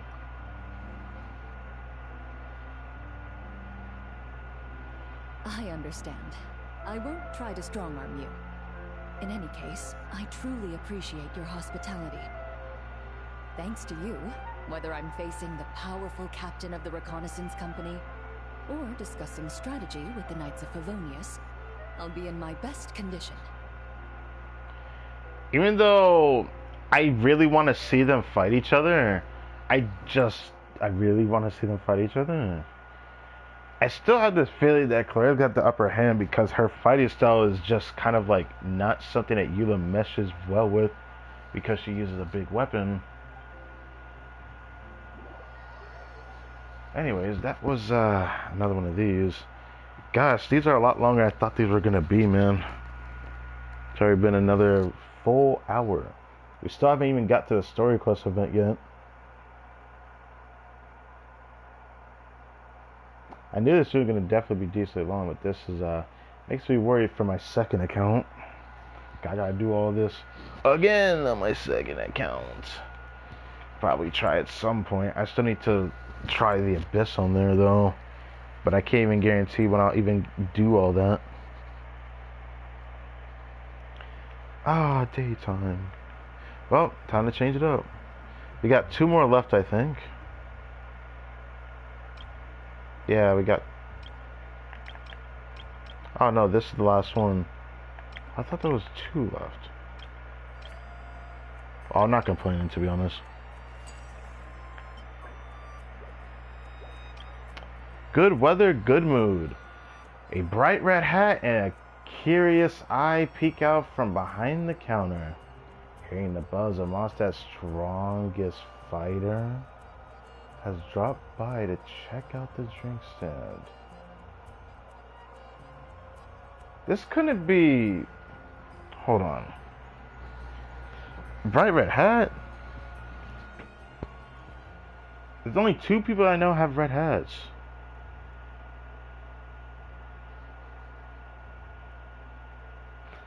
Let's see this. I can't really assume this is Klee, right? That'd be kind of interesting.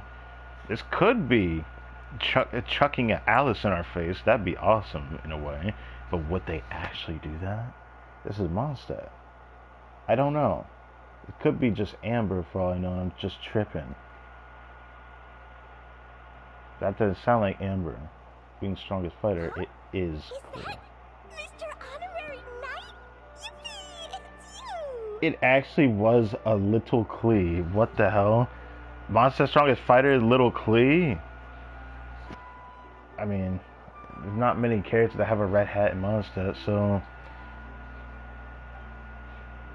I guess she deserves more voice lines, so hello, Klee. Hey, it's me! Or, hey, it's Klee. I'm tripping. Auntie Eula told Klee that Miss Hertha found someone Auntie? amazing to help out. Auntie? I wish Eula was like here when she first called her auntie, bro. What? She calls her auntie? Auntie Eula told Klee. Auntie Eula. Seeing you here, Mr. Honorary Knight, Klee knows this must be the best drink stand in all of Tibet. So kind of you to say, Klee. That's the ultimate goal. So kind of you to say, Klee. I'm working hard to become the best. You mean this stand isn't already the best? Uh, Out of all the drink stands Klee's ever visited, Mr. Honorary Knight's is easily the best. And no matter what drinks Mr. Honorary Knight makes, Klee will definitely think they're yummy. This time, Klee, I need you to be a little tougher on me. This time, you can criticize me all you like. Oh, you want me to be mean? But Klee could never be mean to you. Klee, I don't want you to glaze me here. I need critique. Let me think. I know. I'll pretend to be Albedo. What does that mean? Whenever Albedo reviews Timaeus' work, his face goes super serious. And Klee can hear every word he says. Brilliant. Then you can be my teacher. Brilliant. Then you can be Master Alchemist Klee. Get ready for Klee's super amazing order. I was thinking this could be like a thumbnail idea, but I don't know. I'll just work with it. I'm going fish blasting with Mom soon. Don't tell Master Jean, though. Alright. Wait. She just said she's going fish blasting with her mom. Hold on. So that, I mean, I don't want to say it's canon or not, but like, I still think about that animated short that somebody created. They like created an animation that Klee went fish blasting from Alice. So I thought that was cool. So, Klee wants to order a fair weather frolic. Anything like a bright sunny day will definitely put Klee in a super duper mood. Well, Klee's definitely the type to want something like that. Yeah. Got it, Miss Klee. I'll get right on it. Understood, Master Alchemist Klee. I'll get right on it. Okay, Klee. That's Klee. I wonder what it'll taste like.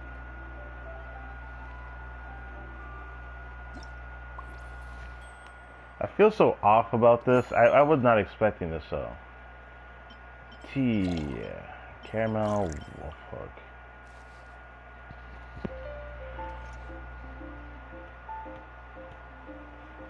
Do do do do do do do do do do do do do do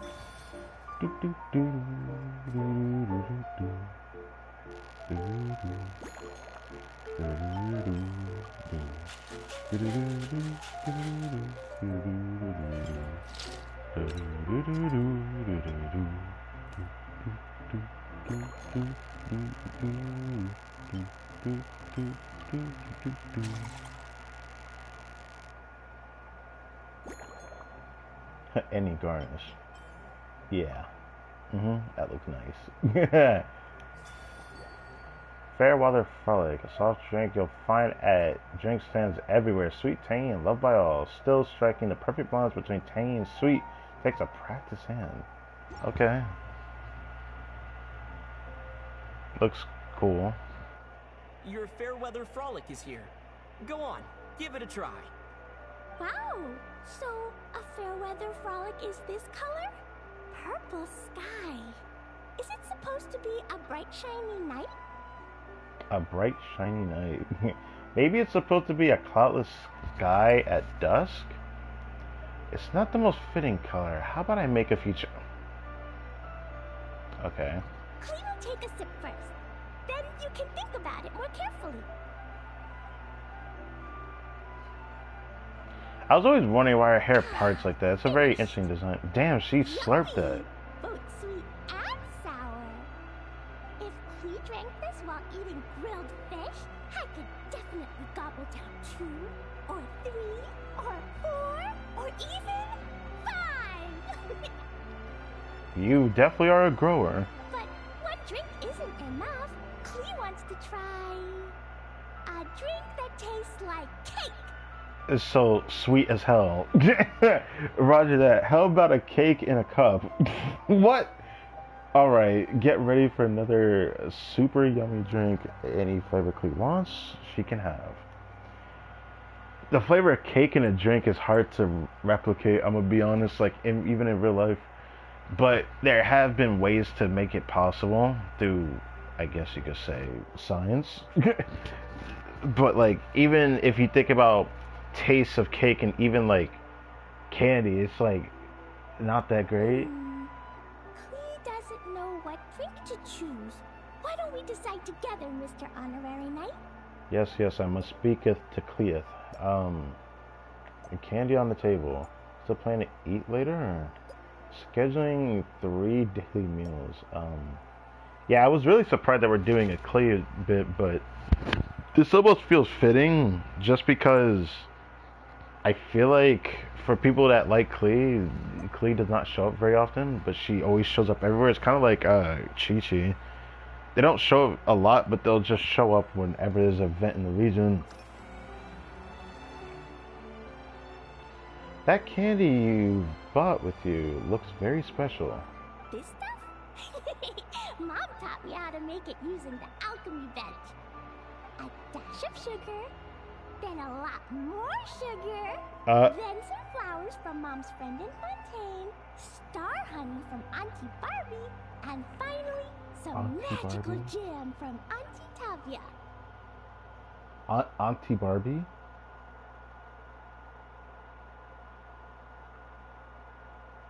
Auntie Okay, this can't be Barbeloth, right? Put everything together on the alchemy table, wish for the shape you want, then My recite Mom's fucking eyes. incantation, and Dodoko shape candy! Did they have to make it that bright? Like, oh my dear lord. That actually hurt my eyes. Anyways, that's quite the process. What an amazing We treat. can give you some Dodoko candy too if you want. And if you really like them, I can even teach you my mom's incantation. That way, you can make your own candy whenever you want. Thanks for sharing an amazing recipe, Clee. I'll work really hard to learn how to do it. If you get stuck, remember to come ask Klee. When it comes to magical candy, I'm an expert. Magical candy? That sounds kind of cool and cute at the same time. Anyway, sweet candy. We bought some candy that Alice taught her how to make. They're made with care and look appetizing. I'm sure they must taste good too.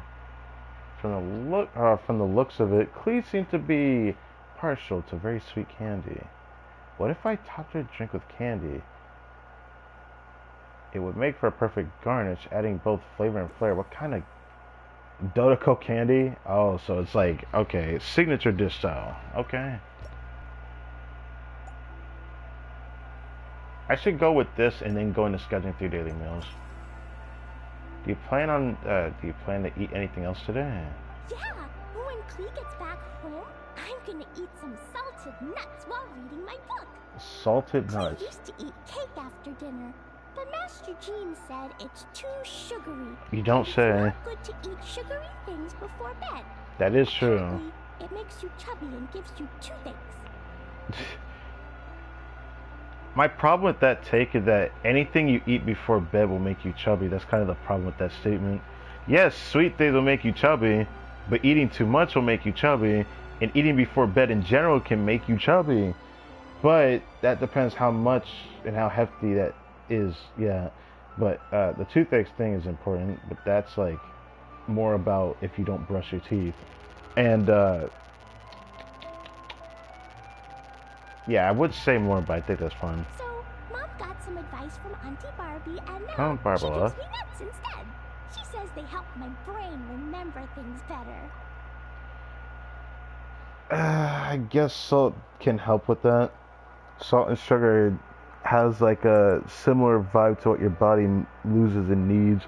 It's kind of weird because I ended up learning about this pretty recently, and I should have noticed from that one event way in the past. I think it was like an event where we first went to Mondstadt, or went back to Mondstadt, and was it with like, who else went to Mondstadt with us? I forget. Gosh, I forgot that event's name. It was an event that had an emphasis on like sucrose, but I can't remember the name of it now. I'd have to go back to find it. I know I have the live stream of it, but I don't feel like digging for it. But I feel like it's gonna upset me not remembering it. Oh man, I can't remember if it was an event that had sucrose with Charlotte, or who else was she with?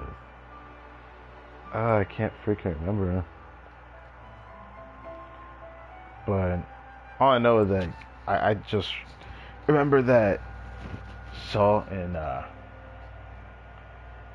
something sweet, like sugary, definitely has different effects on your brain.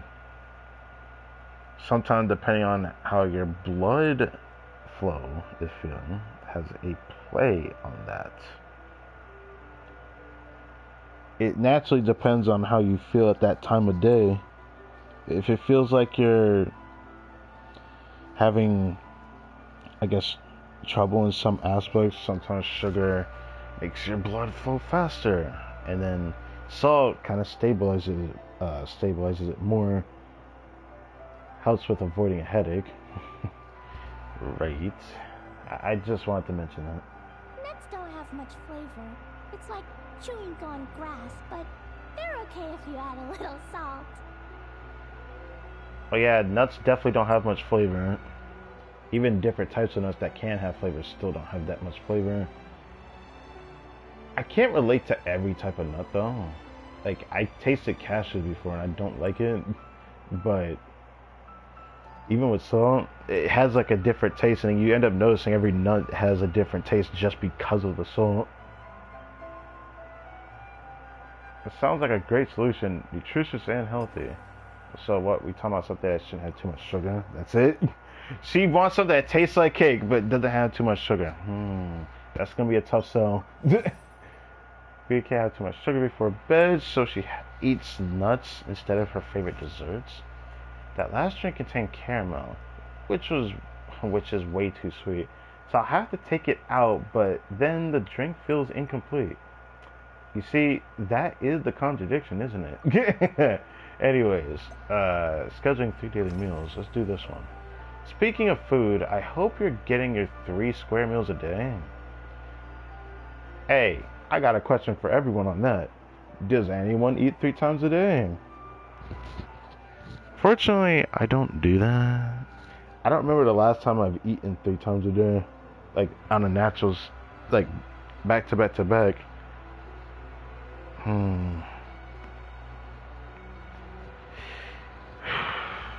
Has it been 8 years? It feels like it's been that long. It may be more than that. I can't relate. Day to day, consistently, every day for the past several years, and even now. Even before I started playing Genshin Impact. I've only ever eaten twice a day. I've been told time and time again you shouldn't do that, but I can't bring myself to eat 3 times a day. I'd have to snack throughout the day if I want to actually eat 3 times a day, and I don't like snacking, so that's why I don't eat 3 times a day. I don't like eating things that is not filling enough either, which is another problem. I don't like being overly full, but the first meal I don't mind being full, and the second meal not. But I don't know. I wonder if everyone else does this or not, or am I just the outlier that happens to just be not normal because I don't eat 3 times a day? 3 square meals? He often eats 5 meals a day, sometimes even 7. That's scary? What the seriously? Adventuring takes a lot of energy, and if I eat too much at once, I can't run so well. So, it's better to eat lots of smaller meals. Yeah, I can't relate to that because I can't bring myself to eat smaller meals over and over. So that's on her. I gotta respect it. Makes sense. I can't do it though. Albedo used to prepare all Klee's meals, and my lunchbox was always arranged so neatly, just like a pretty painting. That sounds like Albedo, alright. I'd like to try Albedo's cooking sometime. When Albedo's busy at Dragonspine, Klee goes to eat with the other Knights of Favonius. Kaya's camp is usually the neatest, while Amber sometimes camps in the trees. It's so much fun. Oh, and Auntie Hertha makes the best food. Auntie Hertha, huh? When my mom comes back, there'll be even more yummy food to eat. There's this one dish where she takes loads of different fish and makes them into little pudding cubes. It's called rainbow fish jelly. That's interesting. Yeah, you're making me hungry over here. Great food from a great adventure. Her Chocogo Crunchy slices are fantastic too. It's her newest creation made with chocolate and cookies. They're a little bitter, but they're crunchy. They smell scrumptious, and they have a really sweet aftertaste. That sounds cute, actually. Chocolate and cookies, but I'm not a fan of bitter chocolate. I can't stand bitter chocolate. I had it one time, and that was enough. The different, like, variants of bitter, too, that I can't stand. Like, I've had 2 bitter, and then I've had a little bitter. A little bitter was sweet, and I still don't like it that much. So it's like really hard to find what I like when it comes to bitter. I don't like bitter that much, to be honest. I'm also not a fan of crunchy, but I don't completely hate it either. It's hard for me to explain though, because like for other people, I'm sure people like the fact that something sweet is crunchy. I like a little bit of crunch, but I don't even mind if it's on a bit of a softer side. I've had cookies like that lately for the past couple months. Every other month I had like food that chocolate. It was like chocolate chip cookies, but they were a bit on the softer side. The stuff that was crunchy on the inside was actually the chocolate chips, but they weren't like just small chocolate chips. They were like a little bit bigger, a little bit rectangle like, and it tasted pretty good. Like the chocolate in the chocolate chip cookie was crunchy, but not super crunchy either, but it was decently crunchy. And the cookie itself was softer, so it was easy to bite into. I really like that cookie. That's probably my favorite type of cookie I've ever eaten, to be honest, when it comes to chocolate chip. Or chocolate and cookies, yeah. Whenever I eat them, I feel so full of energy. Next time, Clee will have to bring some for you to try. Likes chocolate. Clee mentioned in her daily meal times, it seems she really likes Alice's peculiar cooking. She told me about chococo crunchy slices. I have some cocoa here, made from quacoatl, just like chocolate. How about I turn the cocoa into flakes and then swap them for the wolf hooks? Interesting. I had a feeling she wouldn't like that approach, fair enough. So it really does take all of them, that's fine. Next course of action. Do you have any other plans for today?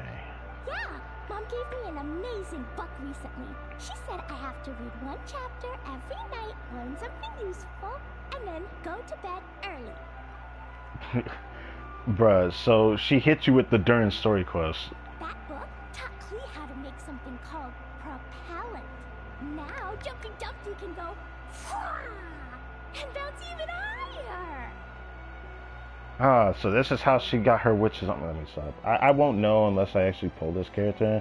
Maybe I'll make an adventure for that on a future second account playthrough. Why even bother to do that? There is a chance in the future I may give that a try on my PC account. But first, there's a few loose ends I have to do before I even think of doing that. So, I hope in the near future I can make that a reality. But I'll leave it at that. Is that really something you should be learning? Is that easy to do? It's not hard at all. In fact, it's a lot like making bombs. You just have to be careful when trimming it down. It's like sharpening a pencil that could suddenly go boom. What? That's an interesting analogy. Bedtime's an important part of Clee's schedule, too. Mom sits by my side and tells me all kinds of wonderful stories. She has a lamp made of gemstones, and when she turns it on, it goes kabling and lights up the ceiling. Oh, I recognize that. I've had something like that before, and I remember being scared of that growing up, but then I got used to it, and then I just disliked it because it wasn't as cool as I thought it was. At that point, I'd just rather look at the stars in the sky because I actually like doing that. Honestly, if I lived in Mondstadt, I'd probably be the type of person to lay down on like a big hill, probably in Star Snatch Cliff, and just look at the stars at night. Like, I'd be the type of guy to do that. Does the ceiling show scenes from the stories? Yeah! When something happens in the story, the lights on the ceiling make pretty pictures. Oh, that's cool. Sometimes Mom falls asleep before the story ends, so Clee has to tuck her in instead. Bruh, my brain wants to see that. As soon as Clee learns how to use the lamp, I can come tell you stories, Mr. Honorary Knight. You know what, fine. That sounds great. I'll be waiting. Clee has memorized so many wonderful stories, enough to make everyone happy every day. Trying to stay up late.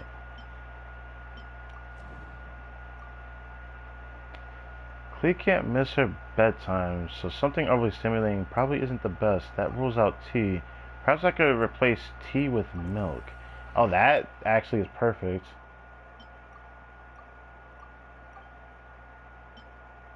But she doesn't like any of these. I picked that earlier and it didn't. You know what? Fine. Whatever. Whatever. I picked that earlier and it didn't do that, but okay. But Clea likes sweets. Yeah, that's the thing. The contradiction. It's certainly a lot less sweet without caramel, but the mouthful isn't quite there. Perhaps there's some other healthier option that can lend the drink a little sweetness. Let's talk to Clea again. Healthy sugars. Isn't that like... Okay, let me not be that guy. But I have to say it. This is like equivalent to saying, even though I have... if people know about those... What was her name? Pokemon? Yeah. And her, like, bland-ass cookies that were supposed to be healthy cookies or some shit. Bruh, there's no way you can make something healthy without it being unhealthy. Cookies, by definition, are just not healthy foods. So, like, healthy sugars? I know that there is incorporations of things that have a sweet taste but are healthier. But I'm going to tell it to you straight, it just doesn't matter. It helps those with, you know, people that have more pre-existing conditions or more problems that they have to deal with in day-to-day lives, so those healthy sugars help more. But in a natural setting for people that, you know, are healthier, it doesn't matter. At the end of the day, it's going to just be unhealthy in the correspondence of what you decide to actually do with these sugars. So, I don't know what to tell you. I think anything that contains sweet is not exactly healthy. That's just my opinion.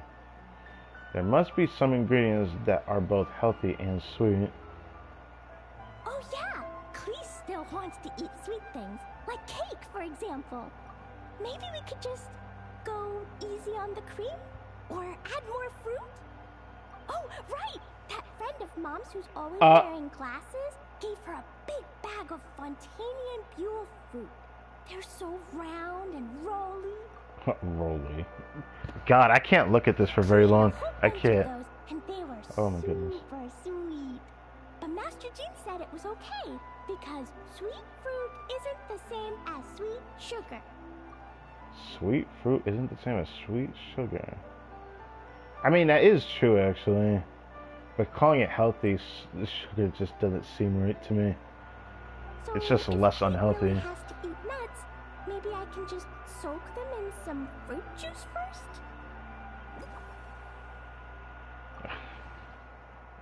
first? Healthy sugars, man. That's such an interesting concept. In my brain, I just call it less unhealthy than what is considered unhealthy. Like, perfectly, or perfect. Clea likes both fruits, from Fontaine as well as juice. Though fermented fruit juice should help compensate for some of the lost sweetness.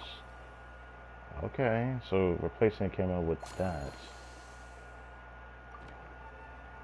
Alright, I think I know how to improve that drink. Yes, thumbs up to the boy. Let me mix another one for you. Yeah, that was quick. Clea's looking forward to finding out how tasty your next concoction is.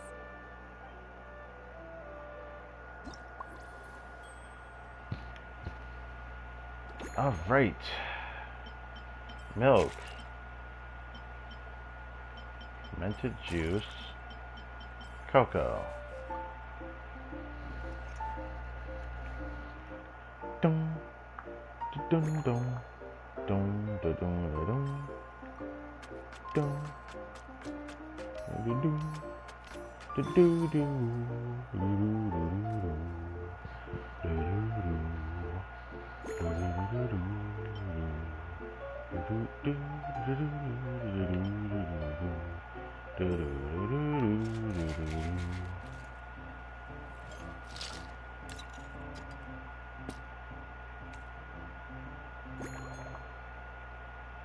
Classic any glass. So it's just got to be classic. So I can finally use this glass. Add Dodoko candy. Oh, it actually looks adorable. What the hell?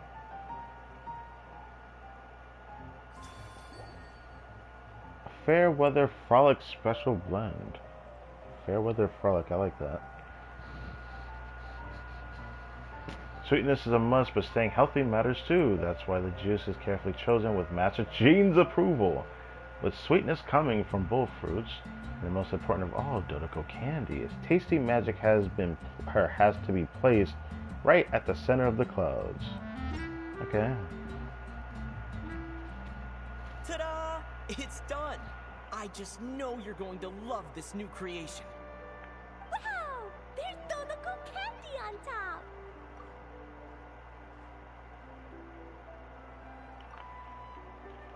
Starry Eye Klee. It's a different vibe.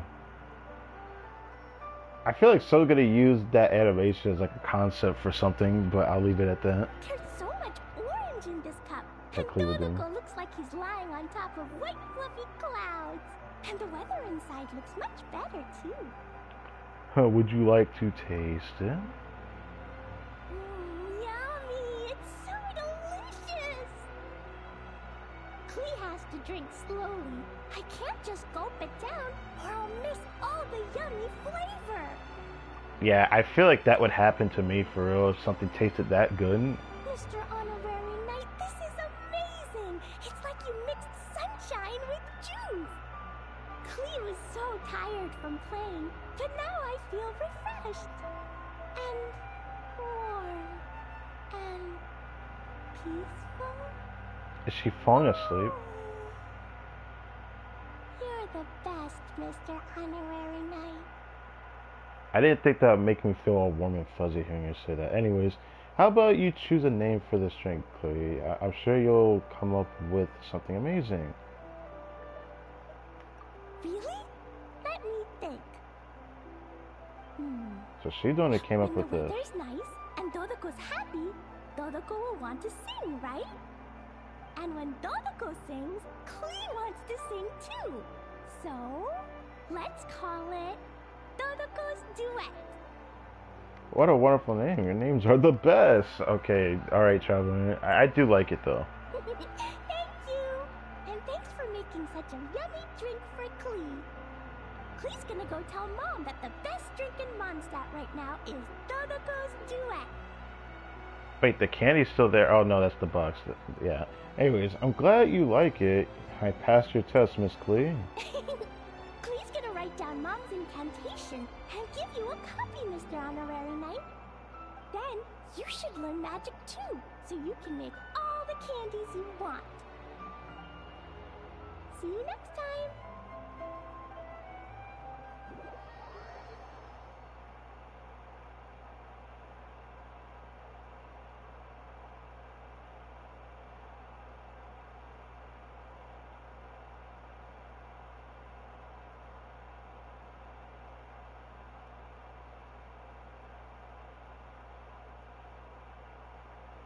Akna might have a bad temper, but he's a master of his craft. Why am I seeing that anyways? Yeah, I can't skip that faster. I can just do this though. Yeah.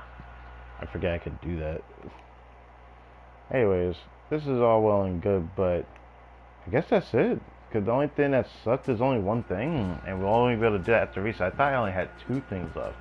Thought it wouldn't let me do it, but yeah. Quest item? Quest item. Better keep one of the souvenir. You almost hear the echo of a sweet magic incantation in your mind. Fortunately, the supply is limited. Better keep it as a souvenir. Does this mean it's going to be used in a future or event or something? I don't know. Maybe it's just there to just look pretty though. Okay. Yeah, that took a long time to go through. That was probably the longest piece of an event I think I've ever experienced in this game. And I'm not sugarcoating when I say that. Why is it misty over here? Or foggy, or whatever that. Is that intentional? That was interesting. Anyways, So there is something else we could do next before we do the combat event. And that's the Echoes of Memory. How do I want to go about doing this one? I do kind of want to do it just because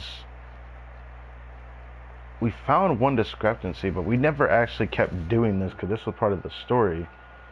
The other two, I feel like I should do the story before doing, because they might make us go back there. Yeah, I don't know if I want to treat it like that or not. Maybe the story was what introduced us here, and we don't have to go back here for like a story. It just feels like it because the three, just like the three story of, story event, yeah, story beats, yeah, that, yeah.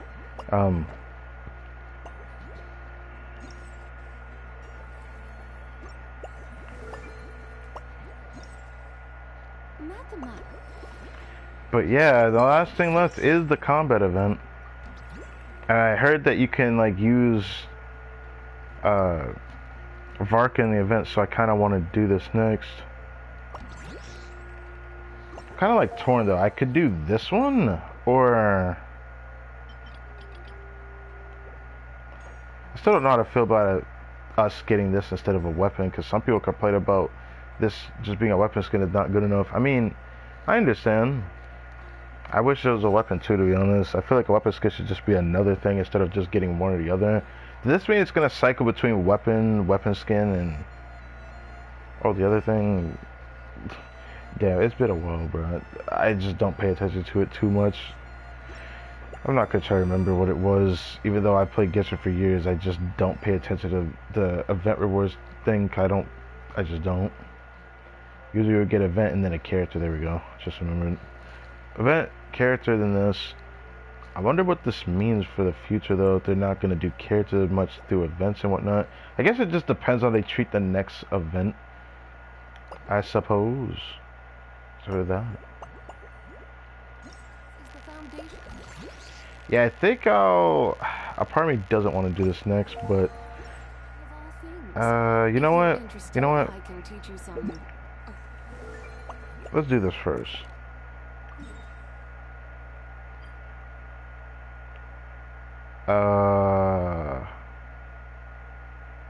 Magic is unusable or unstable.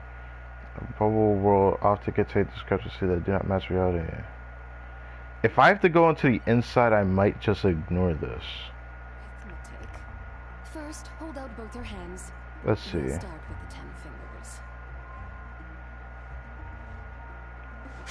If it's on the inside, I'll have to do it another time.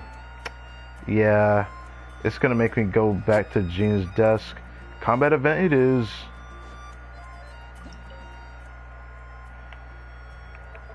I don't like how it made me have to go to the bottom, but anyways,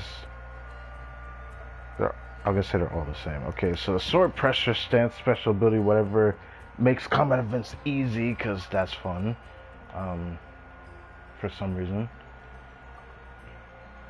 Oh, swirl reaction. I mean, they really sell the character. I'm gonna keep it a buck. They really want you to play Varka with Pyro. I complained about this, man. When like Varka wants to be a effect unit, he wants to use like other elements, not just Pyro. He can use other elements, but if they're so much worse than Pyro, what's the point in even like doing the other elements? The other elements are gonna struggle to clear content, and it's not even sugarcoating it. Unless you get like investment on Varka, then his other elements are just too weak to be able to actually clear content with. Then it just becomes another problem entirely. It's a problem that is going to rear its fat head in the future, as he will need to have specially made type of supports that he can actually synergize with if they're not going to end up being like Hexarray focused. So I figured his power teams would be the best off rip, but I feel like this is like it's too much of a, I said this before, like some people like argued about like it's fine if his best team is Pyro. Every element shouldn't be created equal, or some dumb take like that. And every element not being created equal is not the biggest issue. The problem with the discrepancy of having to acknowledge that the fact that they're not created equal, despite kit designs looking like this. Are we really gonna accept something like this? Oh god, talkie stick. I can actually see that working because I've been a circle bite. Like I said, it's actually a problem that needs to be rectified accurately. I feel like if you're going to make one element better than the other for a unit that can play with other elements and may even want to be encouraged to do so,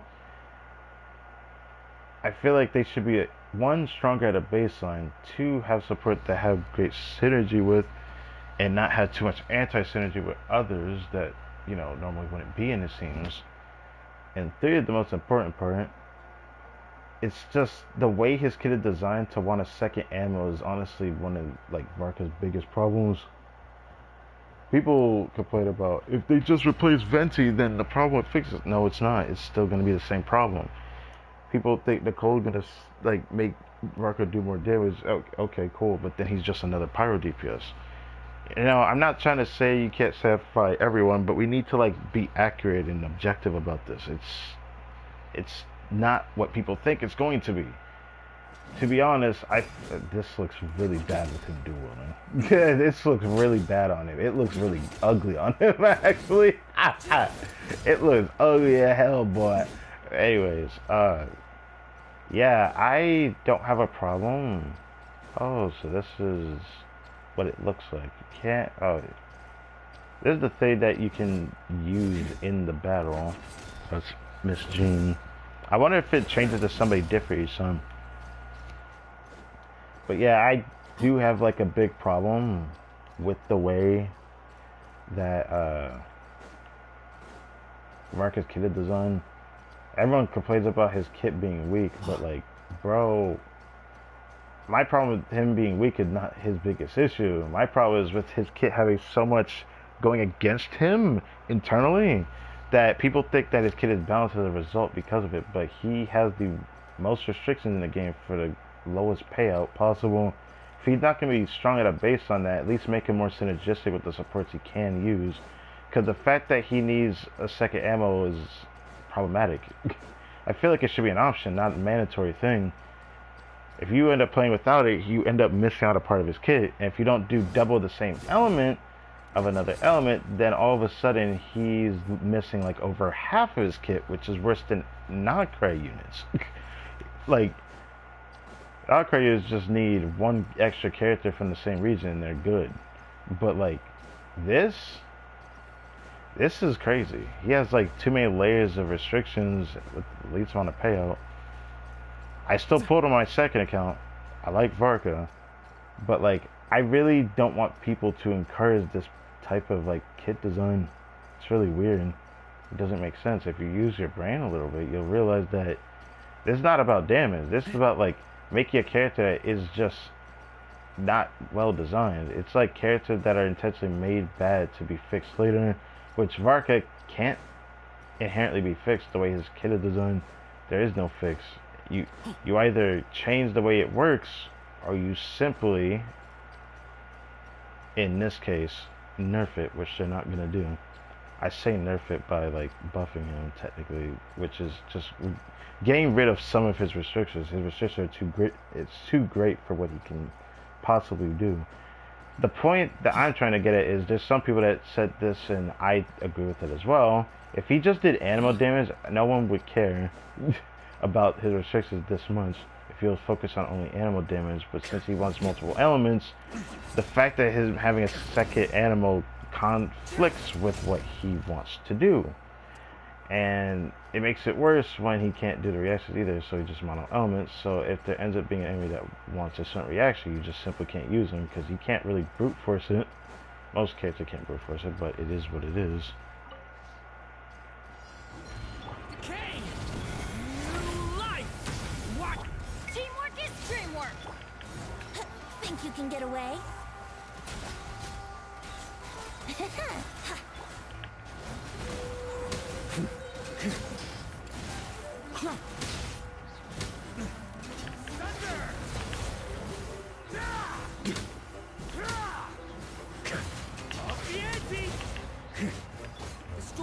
That was pretty good. Everybody stand back! Time for takeoff.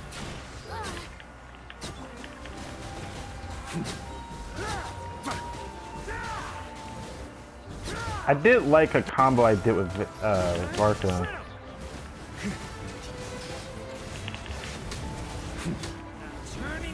I really got a bit better with Varka thanks to my second count, because his combos are not too insane or anything, but it did make him feel a lot better to me.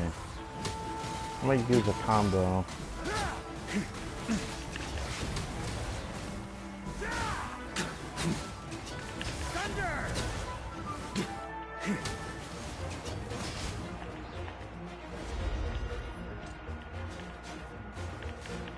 What?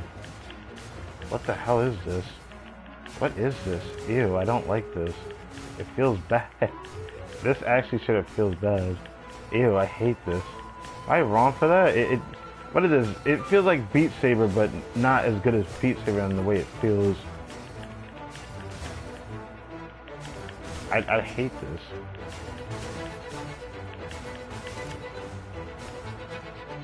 Oh, was me spamming it not what you're supposed to do?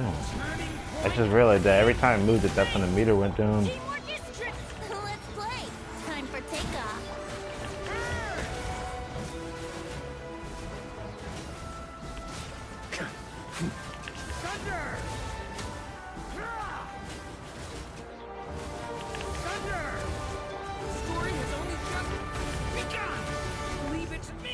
Here we go.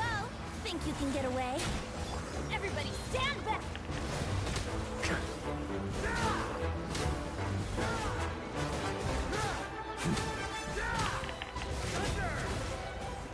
Damn, I tried to kill him fast enough. Either way, cool. Cyclone after hitting the opponent. This screams Varessa. Yeah. Baby girl, I haven't played you in a while. I look forward to playing you again. It's been a while. I still have a C5 on. I can't do anything about it. Chevrolet C6, where are you at? I forgot she's still level 80. Okay. Push the active character use the elemental skill. Their plunging attack is increased by 90% for 6 seconds. When plunging attacks deal damage to opponents, this will, I guess, will be gained. Okay.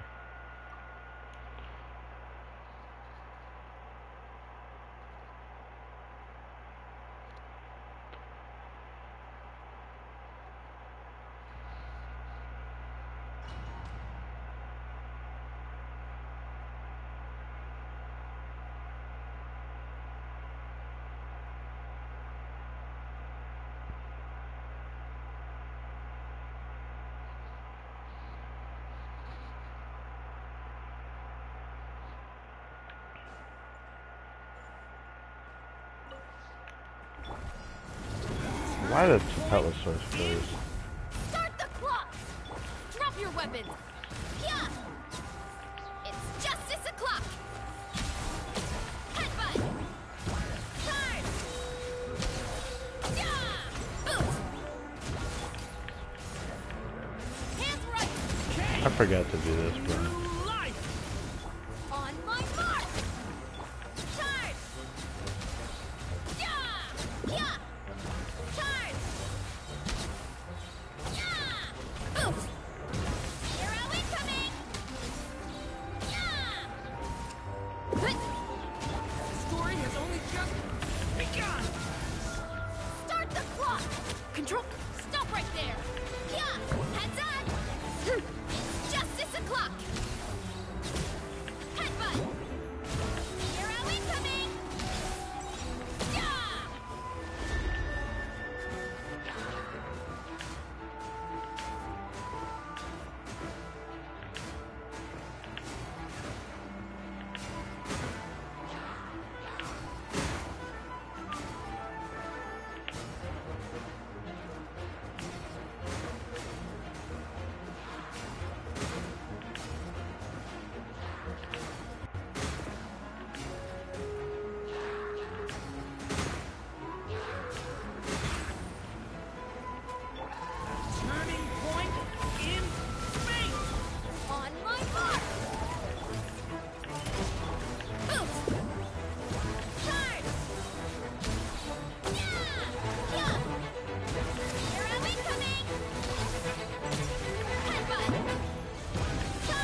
Oh god, I don't want that near me. Yeah, put it over there.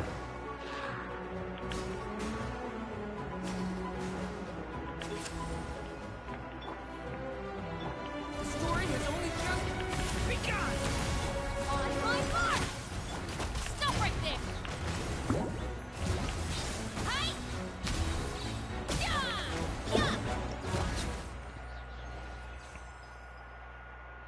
That's worse than my Varka clear. I feel disrespected. But the Varka team was pretty fun, I suppose. After playing a C6 Varka, I still can't really play in the same way.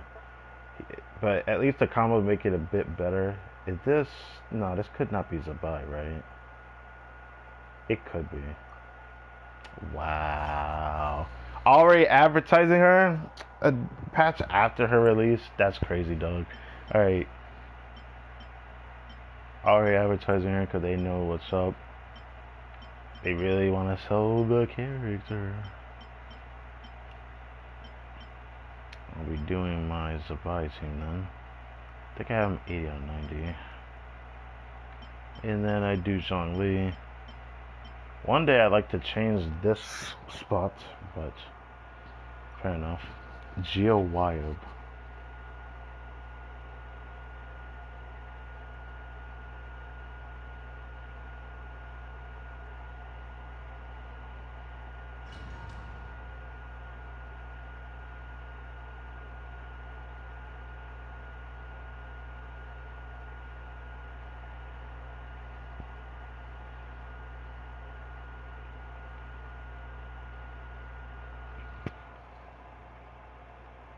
So still Jean back here. A moonlit night for all. Begone, Shadow of Darkness! Go get him, Ada! Without further ado, lofty wisdom will show us the way. Smite the dust. Smite the dust. Three moons converge. Gather! Light compels you! All the light Divine light, shield them.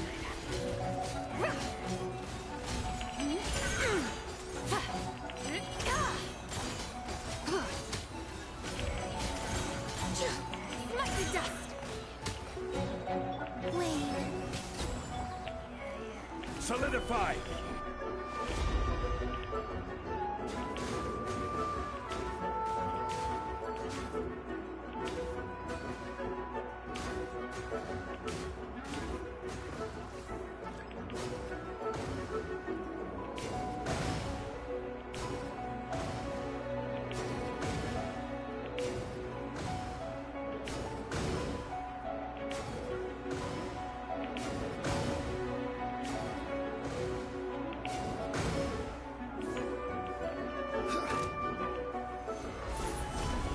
A new moon rises.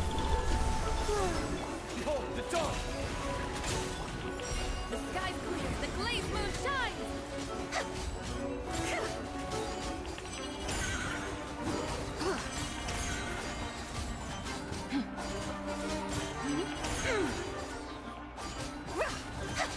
Light the dust!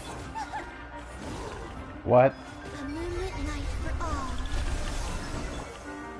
Stabilize! Begone, Shadow of Darkness! Go get it! Without further ado, divine light, shield them!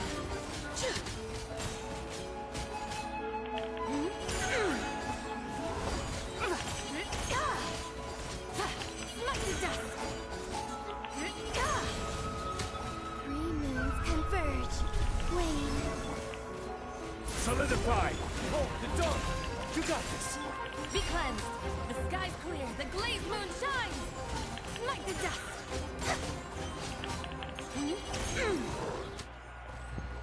I heard him die at the end. Okay, whatever.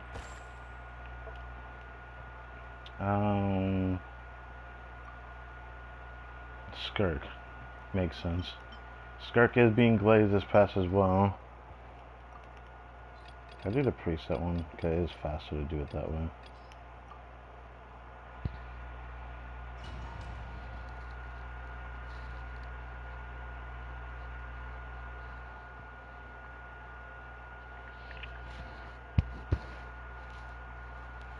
think my friend is still on Golden Troop because I was trying to test her with Zabai in the future.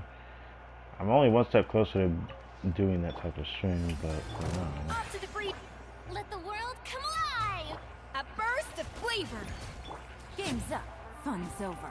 Gotcha. Paradigm shift.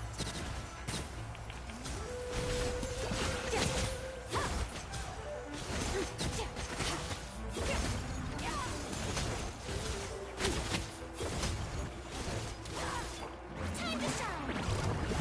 Strike a pop. A little amuse bouche. Goose on the loop. Busted. Here comes the catch.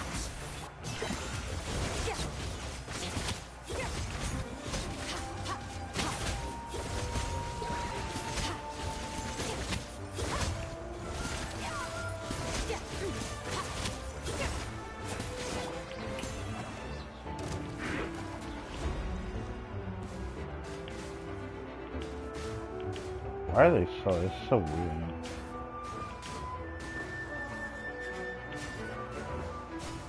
Oh, it's like that.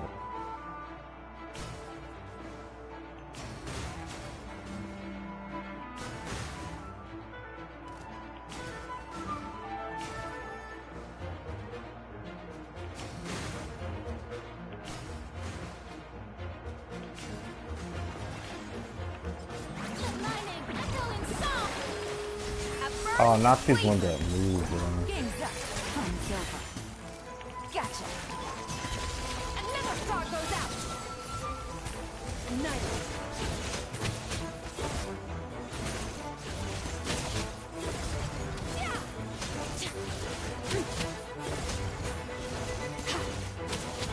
Time to shine.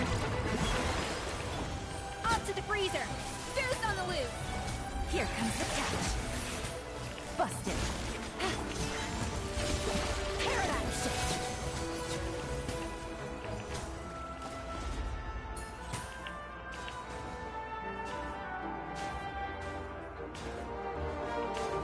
Scafe is like helping.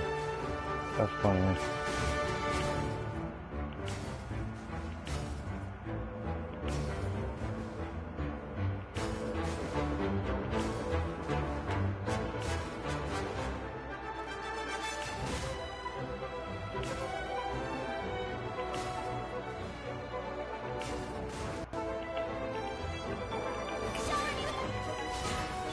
Let the world come alive.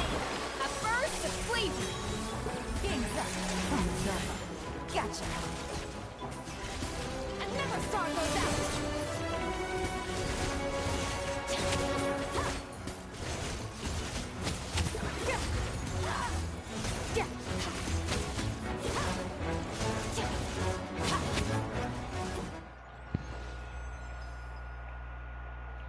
I ended up getting the best score of every one of these so far. I guess I'm okay with that. And what the hell is this? Creates a cyclone. Is this Chaska or something? I'm not gonna enjoy this if this is Chaska, but okay. Creates a cyclone after hitting the first opponent, pulling nearby opponents toward it and grouping them together. It is Chaska.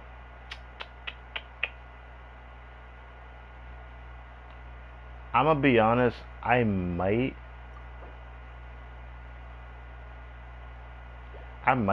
use somebody else for this, I'm gonna be honest.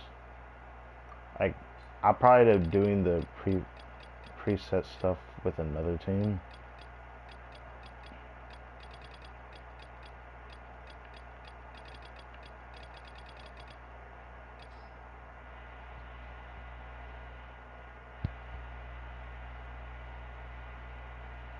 I just really don't want to use Chaska. Like, I'm sorry.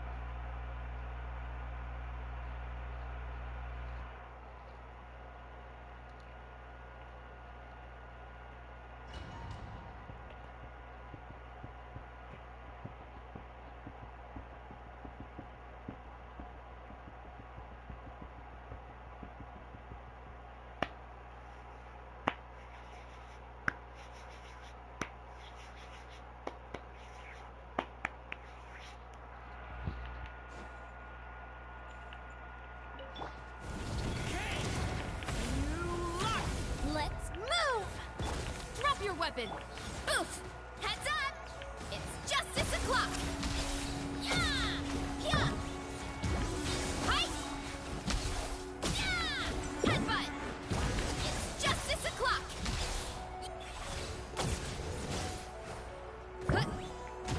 Stop right there! You asked for it! Turning point in. Start the clock! Oof! Hero incoming! Yeah! Alright, what is this?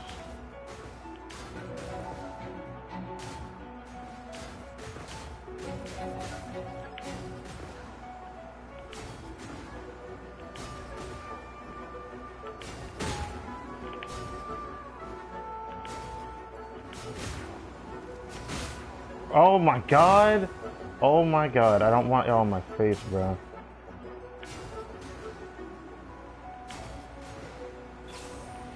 Okay.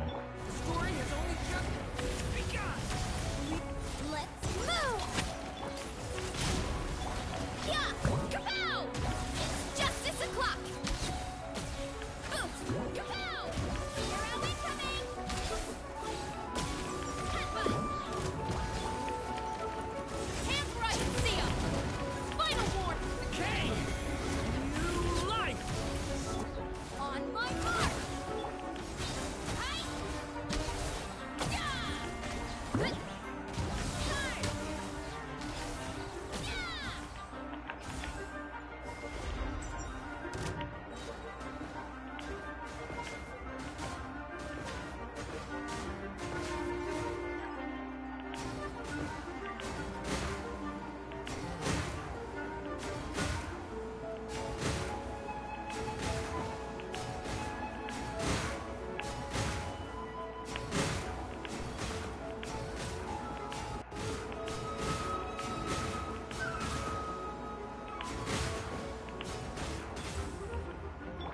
Story has only just Who is that? begun. Listen. Stop right there! You asked! Let's move! Yeah! Look out below! It's justice o'clock! Yeah! Oof! Hero incoming! Yeah! Charge!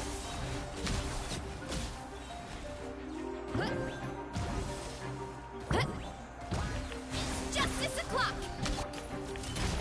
Justice will Story has only just begun. start the clock! Yeah, we got another one of these. Let's go.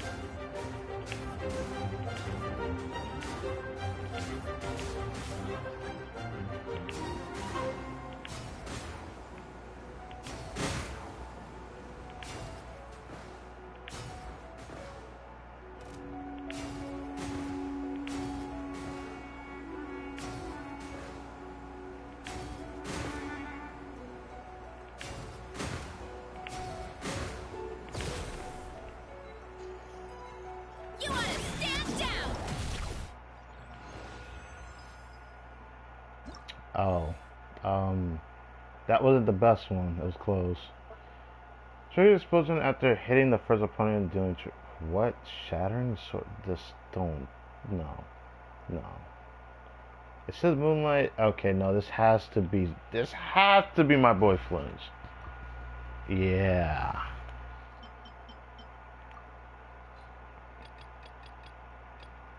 Well, this is gonna be a quick one. Let's just get it started.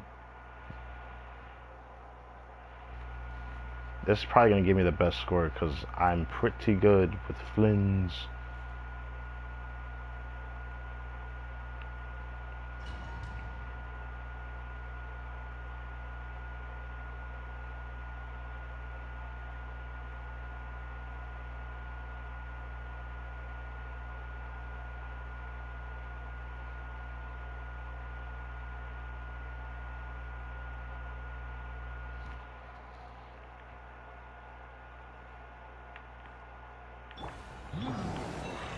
Absorption test. Enhanced panel. A moonlit night for all.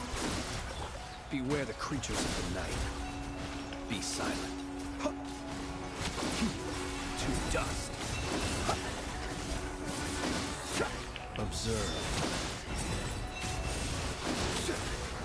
Huh. A new moon rises. Cleanup sequence initiated. Stand clear. Animal hypostasis emulate. Preparing for dust up.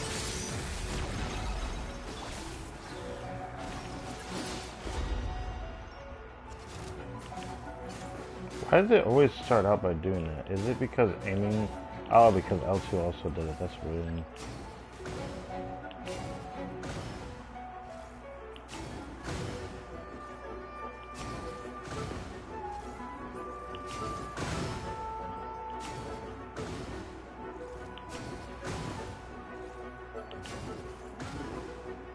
What? Surge. Installation chain. New moons converge. Animal test 6308. The long sleep beckons. Be silent.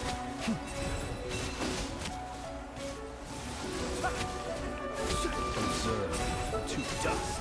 Ultimatum protocol. Absorption test. A moon at night for all. Wane. Be silent. Night falls. Observe. The night cometh. Be silent. A new moon rises.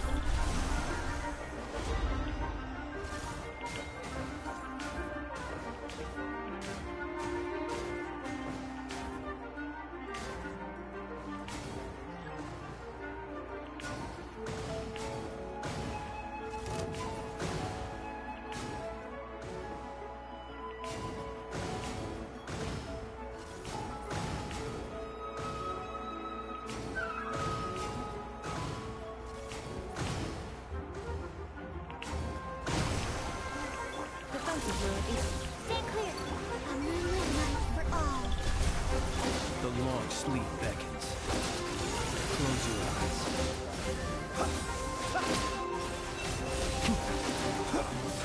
Observe. Do you fear the dark? Glow. preparing for dust up.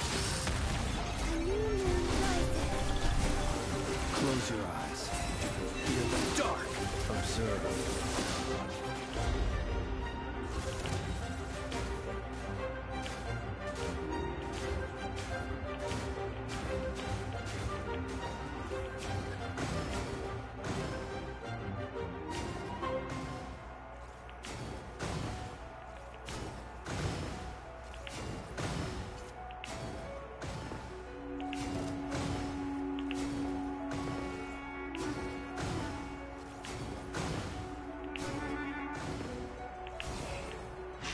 Close your eyes.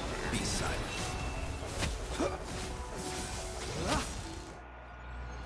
I did my rotation one, but it doesn't matter.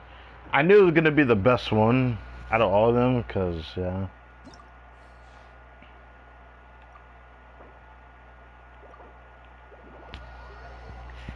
Let's collect our spoils now. This isn't the end for everything in the event, but I guess I'll do the last little bit of portion. I could separate and do it tomorrow, or separate and do it on Thursday. I don't have to do all of this today. But look at the time. Yeah, maybe I should split it off, given that I started the stream a bit later than I would have wanted to. Because there's still 2 story beats to do. And depending on how long that is, I probably shouldn't do that, should I? I guess I'll leave the portrait for the Echoes of Memory for another time.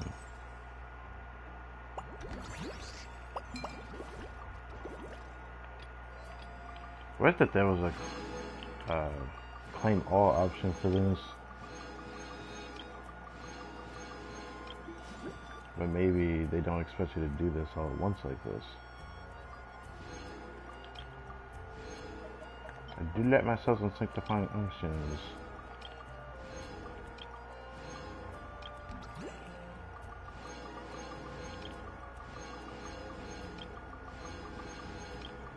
Can't wait to get all these on my second account.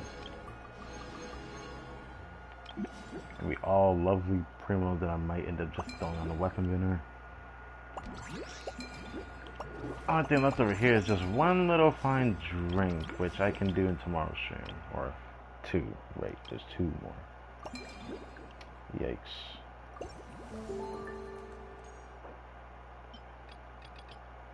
Damn, that's enough for everything.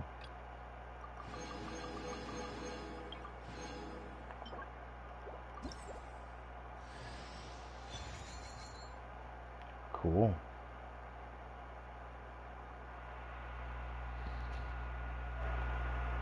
Save a clip of that. Probably should start charging this.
How do you actually do this?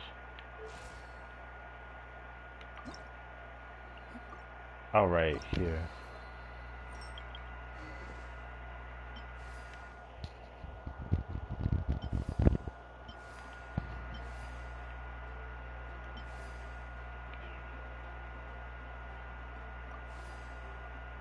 Even though it doesn't really look good on her, but can you really say the Wood Sith looks good on her? Just so like...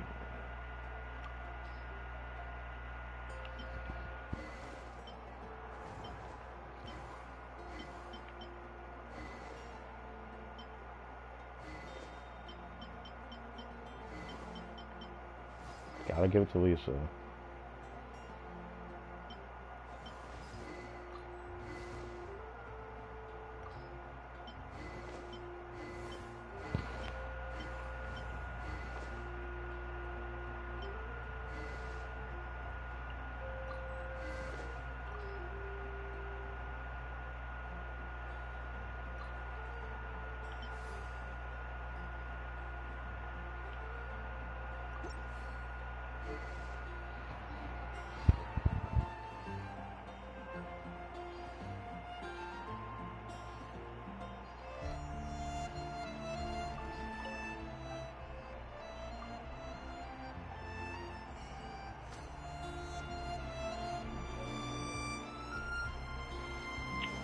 Ah. 135.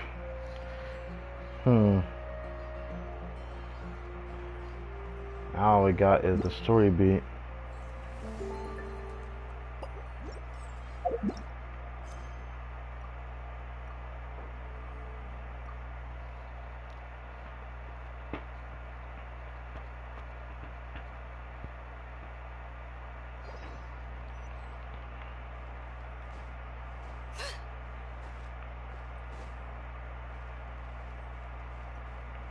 Alright, let's do this.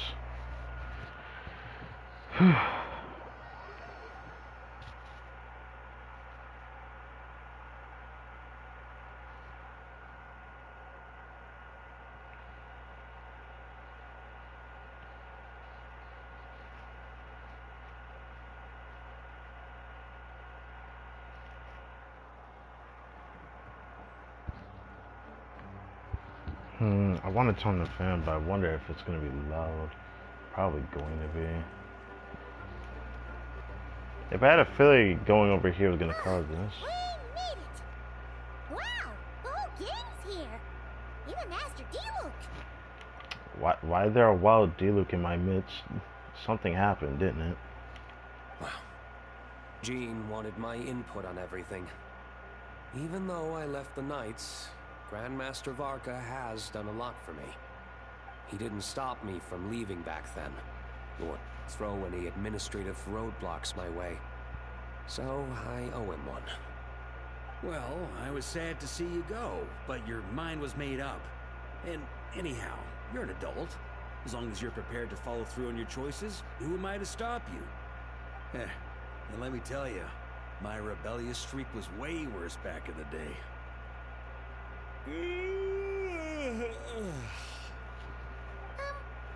You look pretty tired. Late night yesterday? I mean, going off of what Act 1 was, Varka got dragged off to the office, so yeah, he said he was going to be here till dawn looking at, so... Yeah, didn't get much sleep at all. Now my head's killing me. My terrible memories of being Grandmaster came rushing back at once. My terrible manners, huh? The Grandmaster's wording is somewhat misleading, so allow me to elaborate. We made quick work of our tasks yesterday, much to the Grandmaster's great pleasure. So he hit up his friend Charles for a few drinks. You know how it is. When you're catching up with an old friend, a few drinks turn into a few too many. Am I right? Ah, so you're just hungover. Ugh, and Paimon was starting to feel bad for you. That's crazy. I see. Understood. I just received word from the Knights stationed at the venue that the setup is complete. You can start today's story at any time. I have a question, actually. Ask away. If everyone can experience the story in the bubble, there shouldn't be anything in there that only I can do, right? Ah, you mean like how only you could have purified Dvalin's tears? That ability is unique to you. And to be honest, a lot of people might not even know you're capable of something like that. So they might get stuck at that point in the story. Don't worry, I thought about that. The story told within the bubble has some jumps. I've deleted the parts that might complicate things. Well, then what would the point of... You know what? I'm not even going to question it. The remaining content doesn't require the participant to do much of anything, actually. It should be like watching a play, except you get to walk around as you enjoy the performance. Wait! But we ran into a combat encounter yesterday when that fungus jumped out at us. Yeah, that was something that was not supposed to be there, so that's probably why. We'll take care of that. Alice and I want this to be an experience even a child can complete without trouble. The parts you're testing today are more stable, so there shouldn't be too many bugs. Of course, when you access the dicier sections, be sure to keep our vision in mind. Understood. Speaking of Alice, where is she? Speaking of Alice, why your hand up? Klee demanded some playtime with her mom. And of course, as far as Alice is concerned, nothing is more important than a request from her daughter. Yep, that checks out. Yeah, it checks out. Well, let's get this show on the road. I'm ready to witness our honorary knight story firsthand. For a reunion without tears. So there is a reason why Diluc's here, right? Is it for the story here? What could it be? Also, sword is still there.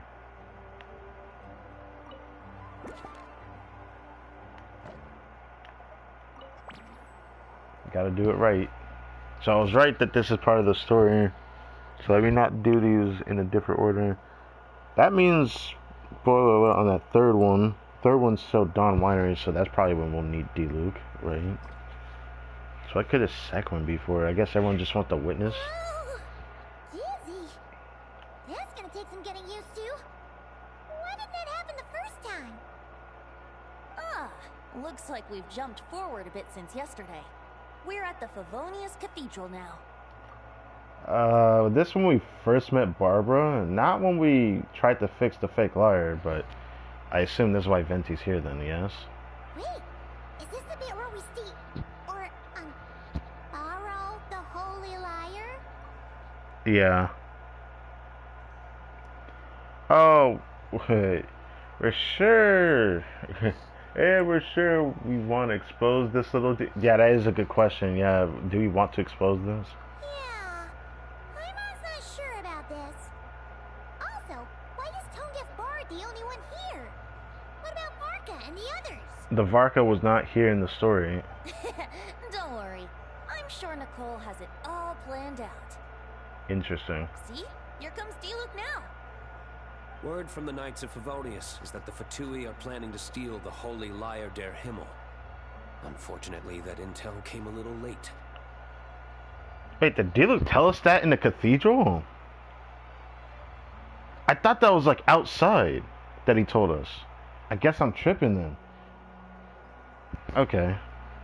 The conflict between the two parties is ensuing inside. If the Fatui succeed, we'll miss our chance to borrow the lyre. Come on. Let's go help the knights.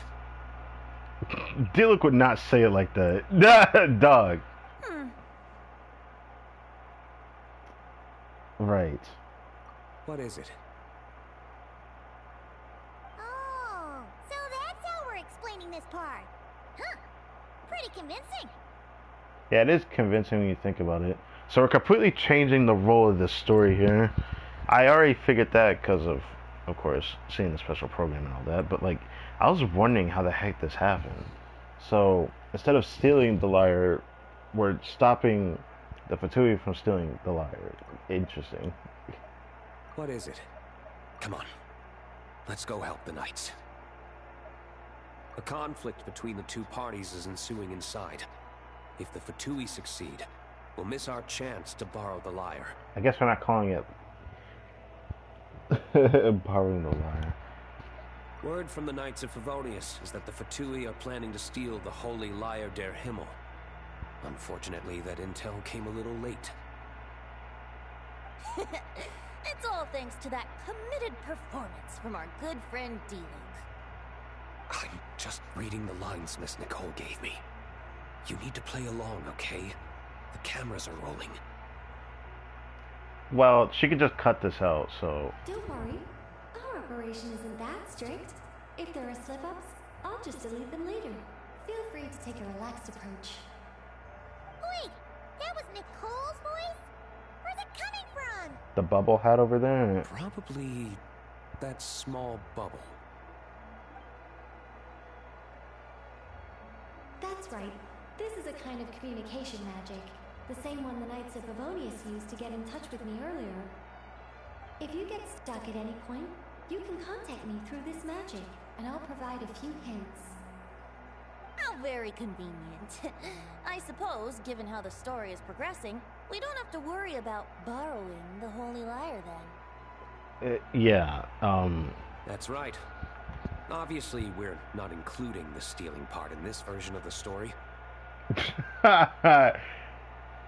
I remember Diluc helped us get the info about how we could get the Holy Lyre, but he didn't help us with the operation. After all, the Fatui were the ones who ended up with it. Borrowing, stealing, leaving out that detail doesn't change the direction of the story. Yeah, because they ended up with it, but it ultimately didn't matter in the end of the day, though. Anyway, the Knights are currently fighting to protect the Holy Lyre. Varka and Jean are already in the underground area. We should head over as well. Okay, we're just gonna say that Varka magically was here at the beginning of the game. You gotta be kidding me. This is like getting to read the script before watching the movie. I wonder what would happen if, this time, we managed to catch the Fatui thief in the act. Uh-huh. That would complicate things. Worst case scenario, we might need to do another take. So if you could refrain from going off script, that would be great. Okay. Someone's got an axe to grind. I guess he just wants a little bit of mischief.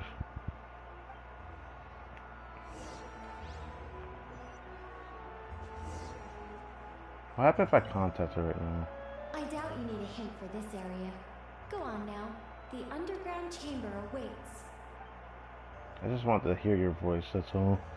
Anyways. I haven't been inside of the church in a while. It always has like a different vibe. Does it look different here at nighttime? I don't know. I've always wanted to see a lot of different sides of Genshin that we never really experienced in the game. Like, we could be here for like one of the church's like experiences here, where all the sisters are in here and I guess conversating or praying. It'd be nice to just see an experience like that. It doesn't have to be singing, but just something to think about. The side doors lead to outside. I think. I don't think so, actually. I think they had, like, rooms on the other side of here. It'd be cool if we could see what those rooms are, but it's not like we have to see everything. And then we have these things. I forget if this is called organ or not. I forgot. But that's an interesting musical instrument. Into the basement.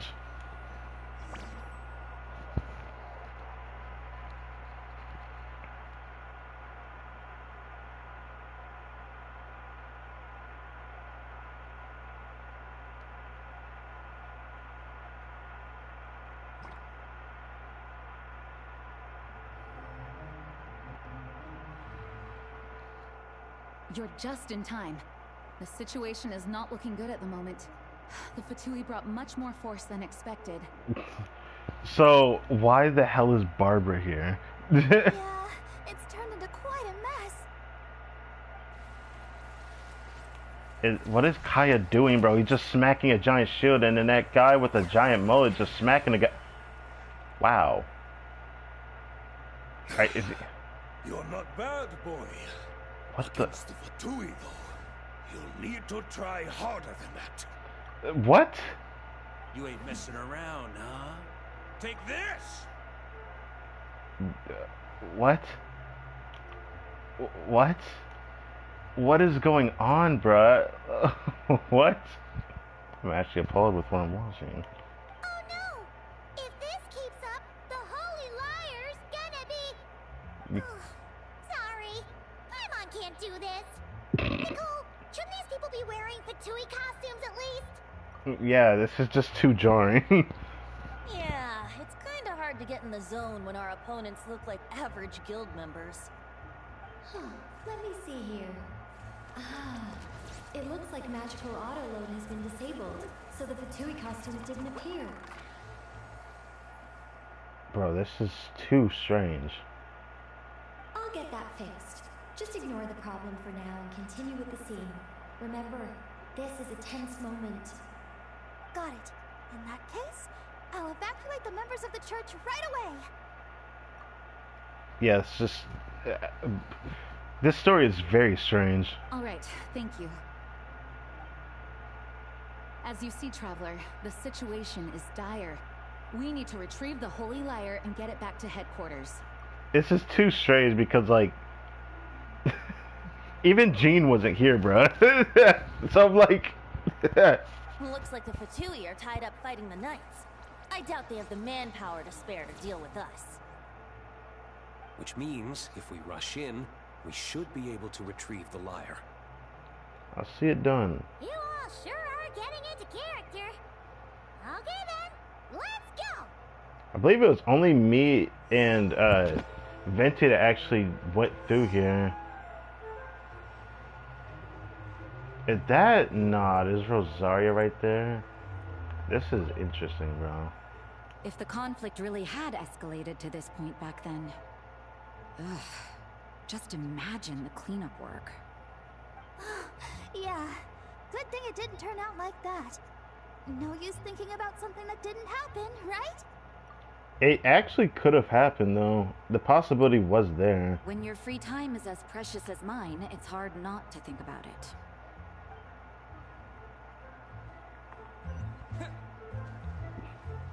Is that Jack with a rapier? Bro, what? Put it down, bro. I never thought I'd get the chance to spar with the cavalry captain. I'm always up for a duel. As long as you treat me to a glass of wine after we're done. Of course, it's gotta be a drink, man.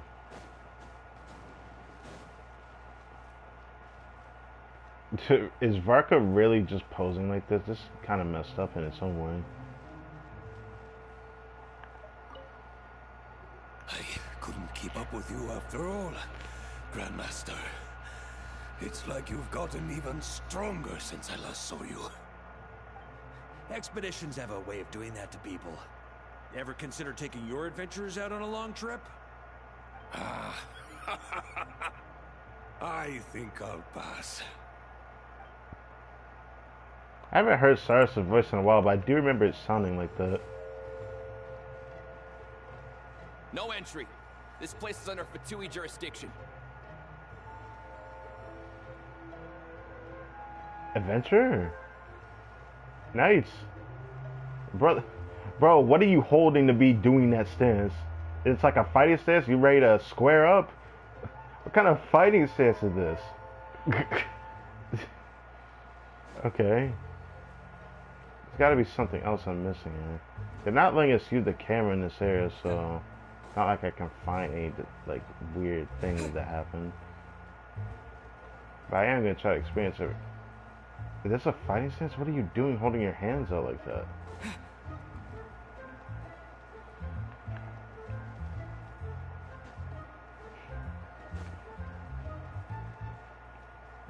How dare you stand in our way? You'll face our Harbinger's wrath soon enough! Okay. Why is there a wild albedo over here with Lisa? She really got a lot of people involved in this. What a coincidence. Or perhaps I should say, great minds think alike. Yes, well, this looked like the most relaxed part of the performance. I'd prefer to get this over with and return to my work as soon as possible. I'm assuming you feel the same, Miss Lisa? Lisa would not feel the same. Of course.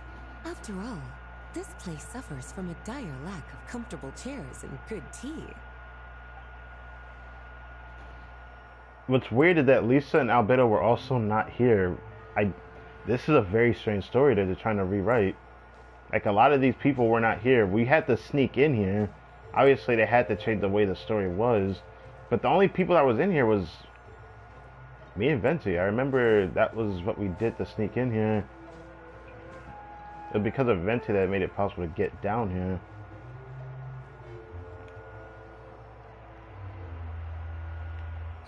The Holy Liar! There it is! Well, well, well. And then a wild fischl appears. It seems our outer diversions were most effective. The knights know not that the true danger lurks right beneath their nose. That's kind of a cool fischl fit, kind of. Well, her outfit's still the same, but I like the way she's wearing that stuff on her hair and whatnot. Anyways. It's no wonder you're known as the youngest, most capable electro-sisson mage in your unit. You can read our enemy like a book. Oh, so that's what she's supposed to relate to. The mask was like the only thing I could get from a sisson mage from her, but it looks so fitting on her. No! We're too late! Put the liar down. Haha. Yeah, tell the person to stop doing the stealing that they're trying to steal. You heard her! Put it down and put him up! Or this is gonna get ugly! Put them down and put it down and put them up? What? Wait, why are you the only one with a costume, Fischl? Hey, let her do her thing. Why? Because I fashioned this headpiece myself, of course. How does it look? I am the spitting image of an electro-sisson mage, am I not? And I suppose I look enough like an electro-sisson as I am. That's not what electro-sisson would be, my dear Oz. But I don't wanna say that to you if you don't like it. Hold on. Trying to distract me with conniving conversation, are you? I mean... Ha! You underestimate me. To think I would appear before you without full confidence in my victory. What Go the... forth, Oz. Sissons, take care of these pests. I don't know whether this is like nightmare fuel or not, but like... This feels wrong. Like... The actual Sissons... that they look like, I just think this is just wrong. Alright. The Holy Liar der Himmel belongs to the Fatui. Yes, the Fatui. Yes, now this is a screenshot.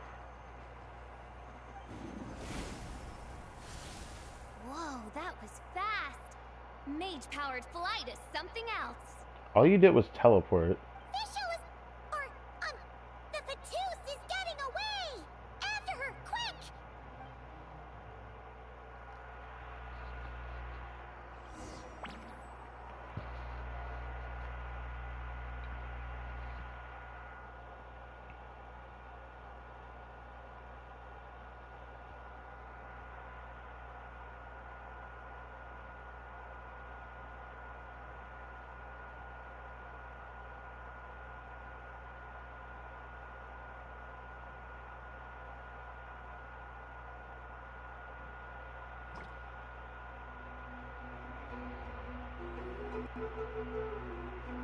Here, take it away, and don't let them catch you. Amber? That's nothing the gliding champion of the Fatui can't handle. There's no way she just said that. The gliding champion of the Fatui? Really? That's nothing the gliding champion of the Fatui can't handle. Crazy. Now...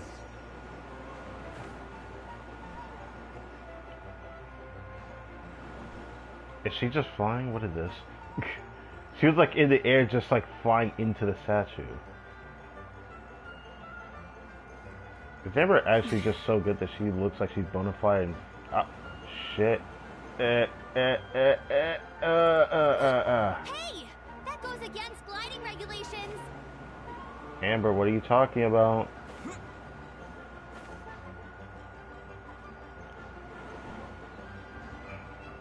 Pretty God. tough, aren't ya? Well, let's see how you handle this. Oh, God.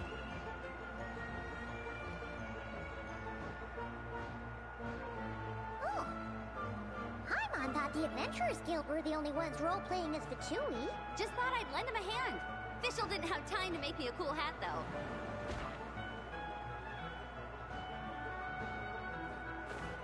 Amber's over there! Let's get ready to land!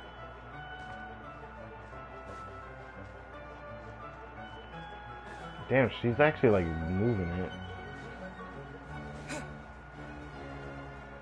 You know, the fact that she's moving like this just makes me imagine how much her waist and butt is just shaking.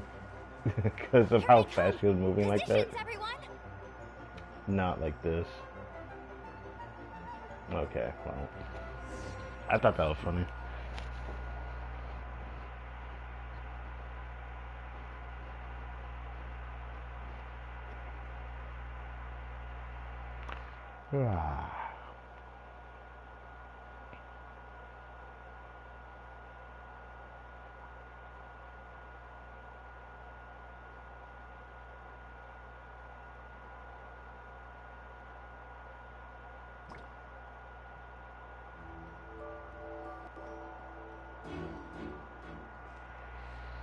This is where the chase ends, this song.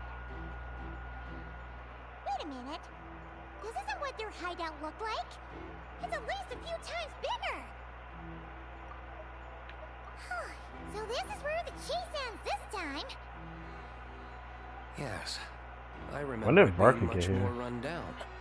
This place has far more structural appeal. I do remember this happening though. Cause like I don't remember the story very well, but I do remember we didn't keep the lyre for very long. Ended up breaking due to us chasing down a person. They stole it from us. Which is the funny part.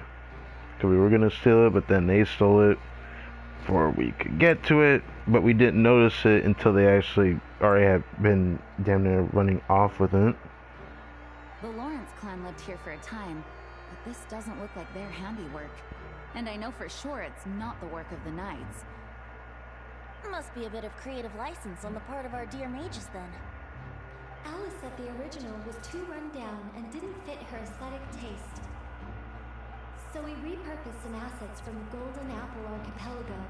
As you can imagine, Alice has always been a go big or go home kind of person. The Golden Apple Archipelago.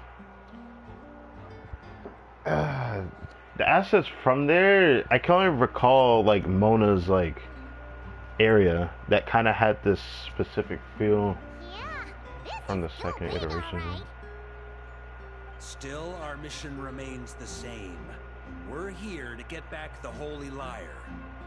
Yeah, and this time we have a whole bunch of people to help us.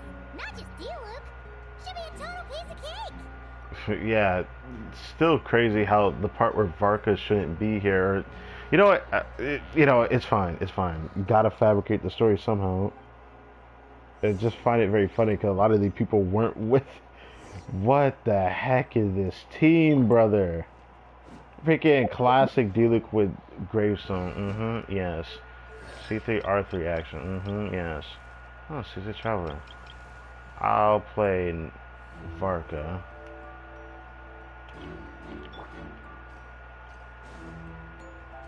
On me.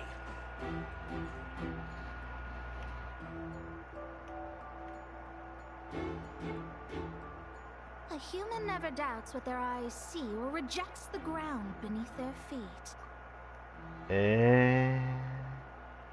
Why is there a Mona here?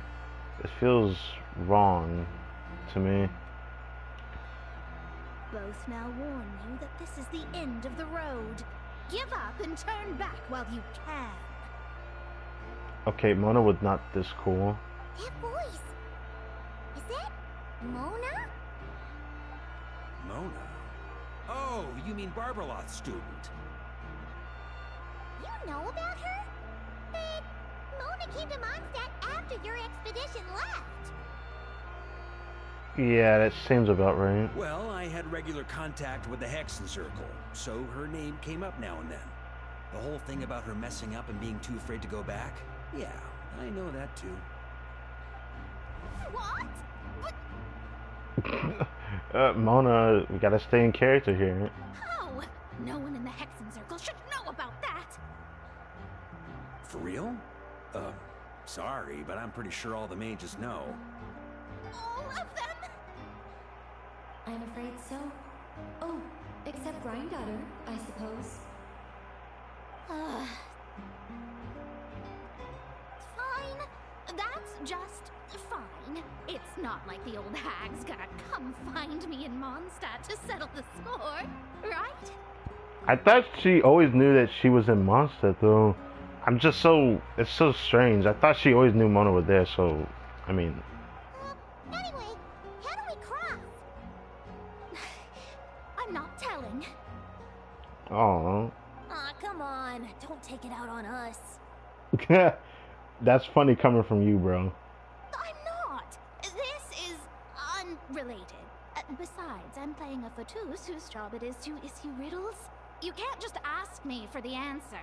Well, I was only asking how to get across. I didn't ask for you to give me a riddle. Oh, right. Almost forgot about that. If you want the answer, think back to what I said at the beginning. What? They all know? Yeah, that's what I remember. Let me stop.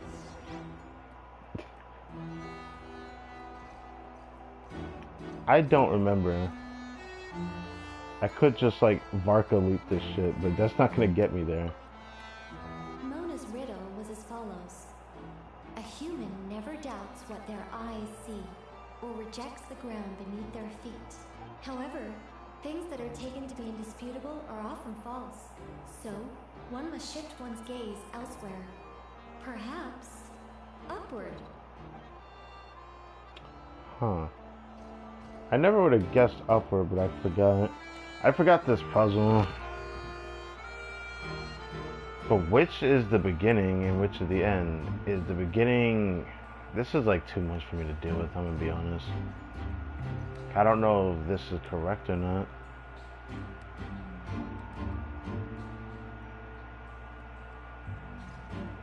Do I have to start from this side?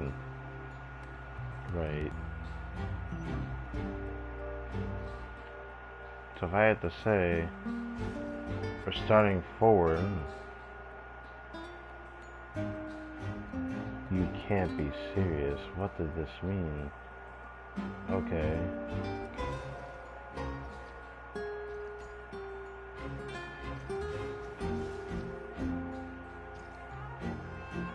Oh.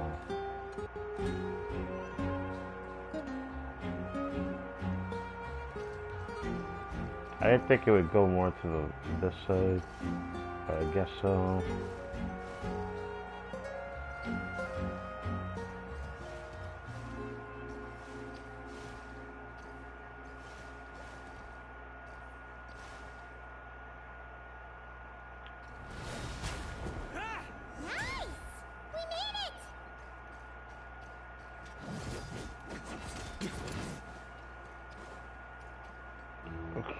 You can't be serious. I know your ass wasn't here either. You didn't even exist in the game yet.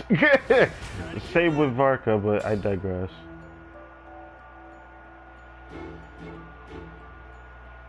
Looks like Mika's guarding this spot.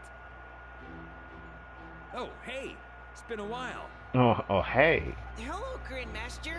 Hello, everyone. No, wait, my line. My How line. did you get in here? Oh, I'm sorry. I would think you have bigger concerns right now. Tell us where to find the liar. It's locked in the back room, but good luck getting in there.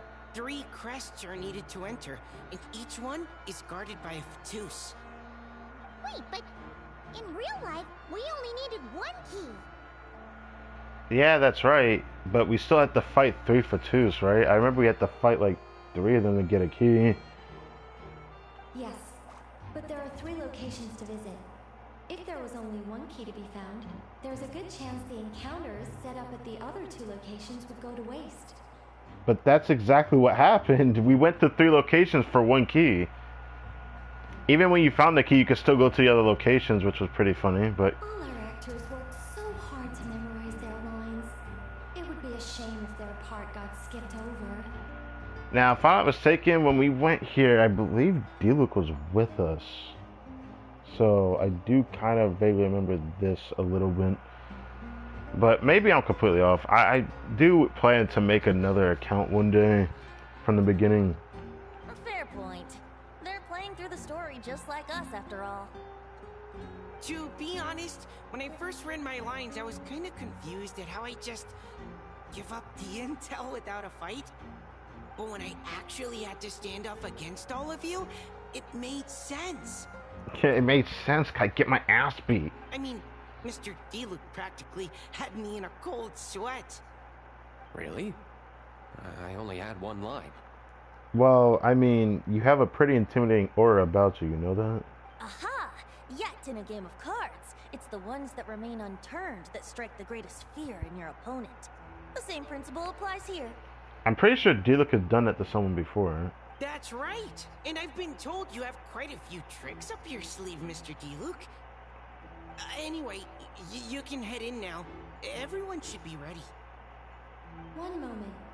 We can't quite end it like this. I believe you have 1 more line, Mika.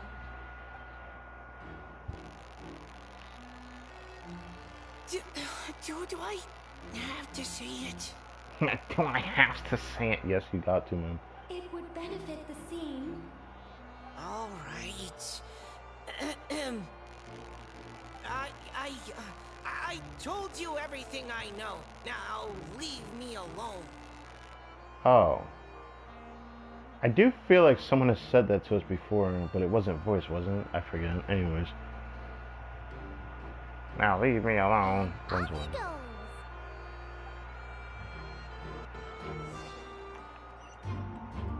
Now we have to find 3 keys, like this makes sense, but anyways, I like to do some of this. This looks like a mechanism, but nothing.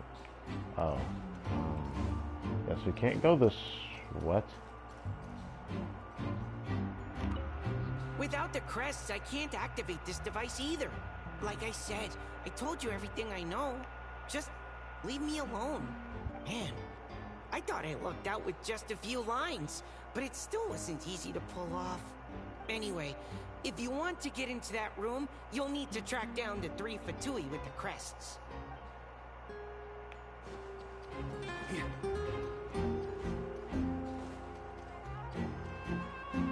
Is that Bennett? Oh my god. Okay, well, Cyrus is back, but then Bennett's here as well. Looks like we were followed. Guess Mondstadt's elite aren't to be underestimated, huh? They really invited so many people to take part in this. Stand aside. This one's personal. Cyrus, did you lose earlier? What is this? Drunkenness coming back? Bro got sobered up and said, I gotta have that round two. But this time, I'm fully locked and loaded. Come on, kid. Let's finish what we started. Calling Varka a kid is crazy. Oh, anyways. Shred him! That's all there is to it.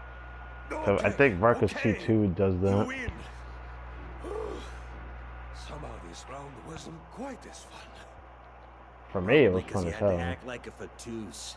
At this point, I can take down those with my eyes closed. Well, you didn't have to say it like that. True. Guess I didn't stand a chance, huh? Oh, so you were the one in the Patoos costume. Does that mean the auto-low bug is fixed now, Nicole? It would seem so. Man, their armor is heavy and not breathable at all. You're telling me the Fatui and Sumeru and Natlan also wear this stuff? I can't even imagine. I always thought they just breathe in, like, are fused with their suit or something. I always imagined that. But then my imagery gets pretty, like, showered down because then I remembered of, like, artwork where people was like, I bet you they have skin on the inside of their bodies. Like that one pot creature from Elden Ring. And that kind of ruined my mindset a lot. So I don't want to imagine that they're just, like, skin pulsating inside of that. But yeah, it'd be interesting for some of them because that means they got giant ass hands and shit. But you know what I mean. Anyways. Rumor has it, Fatui recruits undergo rigorous training. I feel like there's some truth to that after all. Delusions might also be involved somehow. Harbingers seem to like the disciplined ones to me. Well, even though we lost, Dad had fun for sure. Here's the crest I was guarding. You've earned it. Wait, Cyrus is a dad? I feel like I did not know this for the longest time. Oh, and Bennett told me about what happened in Natlan. How you helped him navigate his past. It's hard to believe we finally have answers after all these years. That is true, but I like how you're mentioning that story event. Well, since it's permanent, it feels right hearing this. So, on behalf of all the adventurers in Mondstadt, truly, I can't thank you enough. Truly, I did not know one of Bennett's fathers was this guy, though. Well, that's what friends are for, right? Speaking of, how have things been since you got back, Bennett? Bruh, what?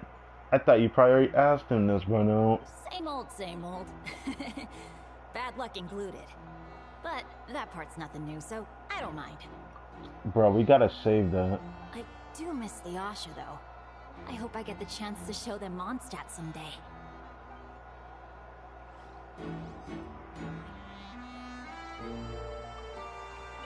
Talk about bad luck. The minute you put on that Fatui costume, the gun stopped working. How weird is that?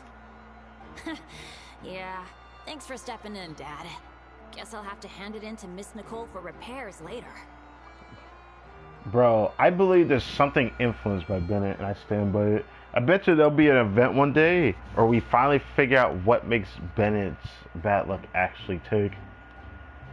I wouldn't be surprised if there's going to be an event embedded on it, because I feel like characters with bad luck, there's got to be a reason for it, a catalyst, something that caused it to, like, mature and fester and turn into what it is. Makes the most sense to me, after all. What? The Patus up Oh. ahead values wealth above all else. No bargaining chip is off the table. Luckily, I've prepared a negotiation multi-tool for this situation. Don't forget to take it with you. Negotiation multi-tool. Is this the thing that I almost got spoiled on YouTube?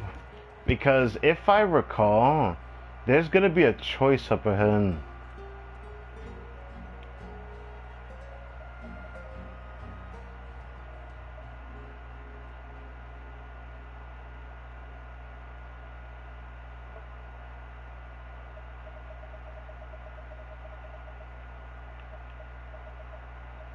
500,000.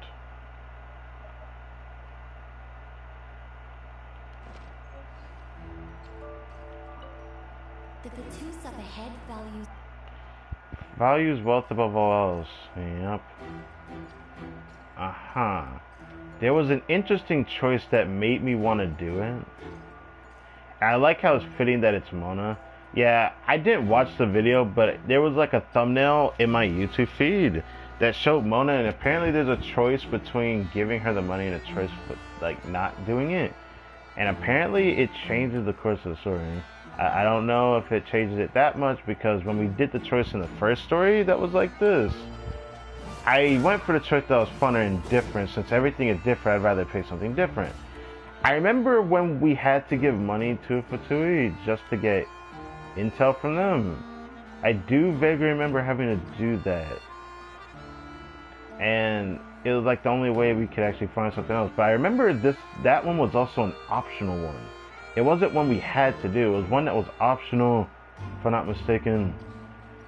So you could just have avoided him instead of giving him money, which it was by choice, and I don't think it actually took more from your reserves, if I'm not mistaken, or am I wrong? I forget.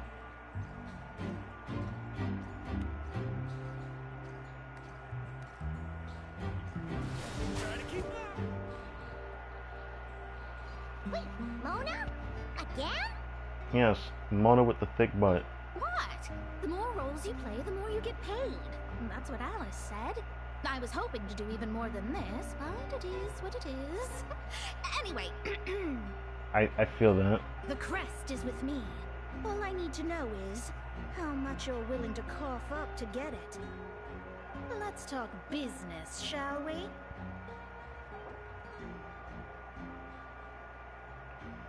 The funny part is there's a choice of not give your money at all, and I thought that was funny. What would happen if I do this?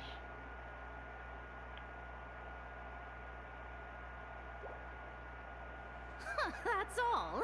You have to at least make it worth my while. Worth my while? You're still getting paid either way, so why does it matter? You know, I'll go up to 400,000 and see if that does anything. If it's still not enough, I might intentionally lower the mood just so I can see how this plays out.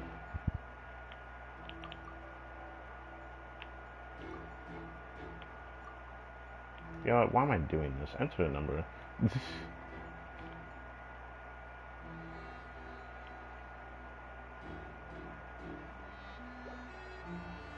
That's all. You have to at least... Negotiate with caution. I would go 450 because usually anywhere under half is when you start to not like it. I want to intentionally lower the mood though. I don't know. I just want to see it. I want to do it because I want to see it. I want to see it. Not a chance. If that's your... Okay, she doesn't do anything else. Never mind. Oh. Where are you? Well, okay.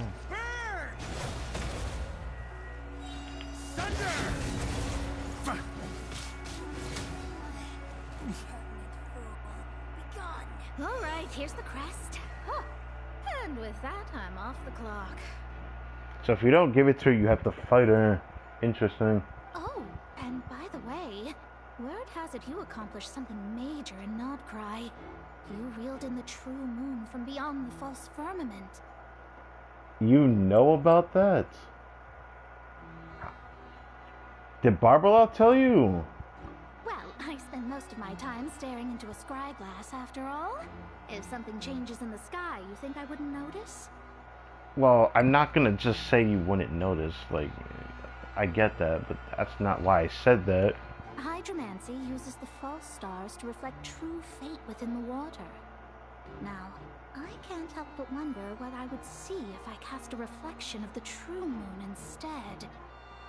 Of course, I need a whole new set of equipment to look into that, which means shelling out a whole lot of mora. So I've been taking on a lot of odd jobs. No wonder Alice gave you quite a few parts in this. Okay, Venti. Generous compensation, minimal manual labor. It's been a good gig. Plus, the Hexenzirkel never promises an amount they can't deliver. Even though her daughter is, in some part, responsible for my predicament. That was a long time ago, and I know Klee didn't mean it.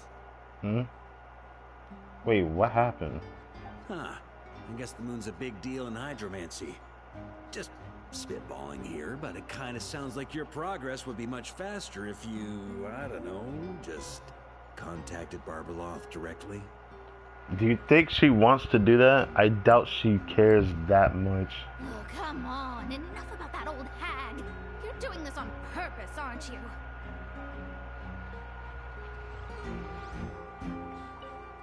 Oh, come on. Enough about that old hag. You're doing this on purpose, aren't you? So if you don't get the specified amount, you just fight them. Well, it was nice to see you anyways, Mona. You don't show up a lot in stories, so I kind of miss her sometimes.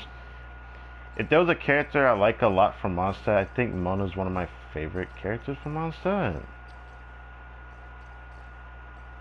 Not like my #1 favorite, but like if I think about Mondstadt, I'm thinking about this character. Well, Varka's definitely #1 now that we've actually seen him in the game. But like in the past, I know Mona was one of those characters I really liked, and there was only like one story where she played like, I wouldn't say a major role, but she played a big enough role that it made sense, and it was the second iteration of the Golden Apple Archipelago, which was very important in my opinion, because it ended up showing out a piece of Mona's past, but it's the only way to go. Can we interact with this? So where do we go?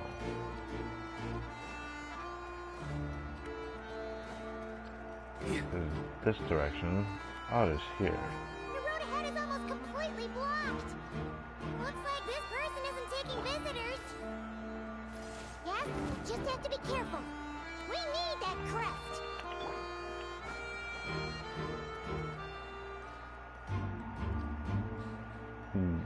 I thought about like taking a risk, but I don't think it's that worth it.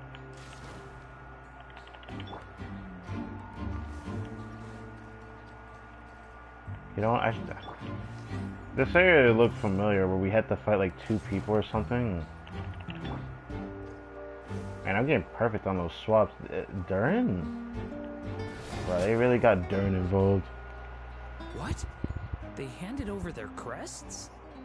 Yeah, they just kind of gave it to me, you know? I didn't even have to really truly beat their ass for it. Looks like the decision has been made for me then. Further resistance would be foolish. Alright, buddy. Looks like the decision has been made for me then. Wait. Is he not gonna fight me? Gotta say, Paimon didn't expect you to play this kind of role, Durin. Well, actually, Aunt Alice was planning for me to play Dvalin if the dragon himself didn't agree to take part. That was the backup plan. That would have been awkward as hell if he did that. Apparently, there's a spell like the one used to make Simulanka that could change me back into an evil dragon.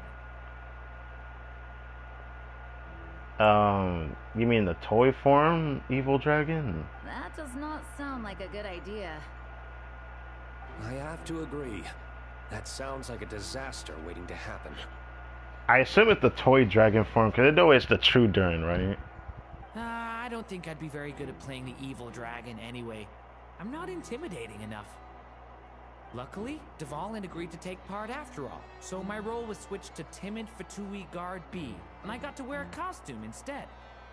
Well, that's a pretty huge change. Why B, though? Oh, because Mika is Guard A. Right. As expected, Alice has got it all planned out. Alright, we got all the crests. Let's head back and look for Mika. I'm just glad I didn't have to play the evil dragon in the end.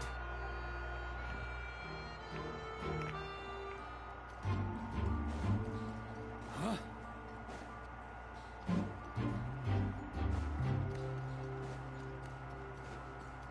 Yeah. Try to keep up!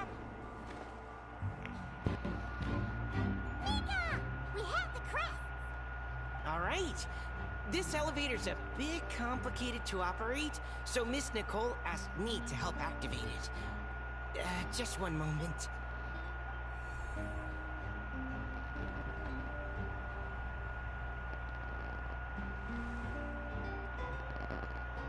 Thanks. No problem. Best of luck up there. Huh. I don't remember Fatui being this nice. Where's the fun in that? They were never this nice. They just never did anything. Either we beat their or they just kind of like hold up into their corner. They never really did anything like this. Of course you want to make things difficult. Come on, let's get out of here. Paimon, can you really blame him for that? I feel like there's no story where the Fatui were ever this nice to us like this. Let me rephrase that. We've had Fatui that are nice, but like not for these stories.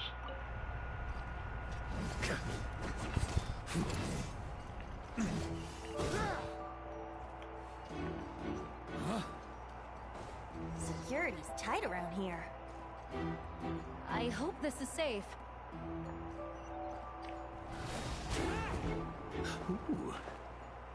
Ooh. Oh my god, this reminded me of the second iteration of Golden Apple Archipelago. What is this?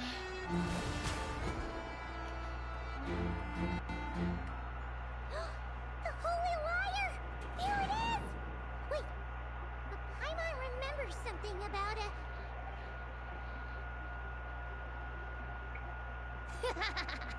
Hot-blooded, careless, and reckless heroes! Despair, for you have stepped into my trap! Wait, what? All it did was lock the liar up? You're surprised by your own trap? Well, I wasn't the one who designed it. All Alice said was that activating it would turn the tables. I see. I don't remember it exactly like this though. That checks out.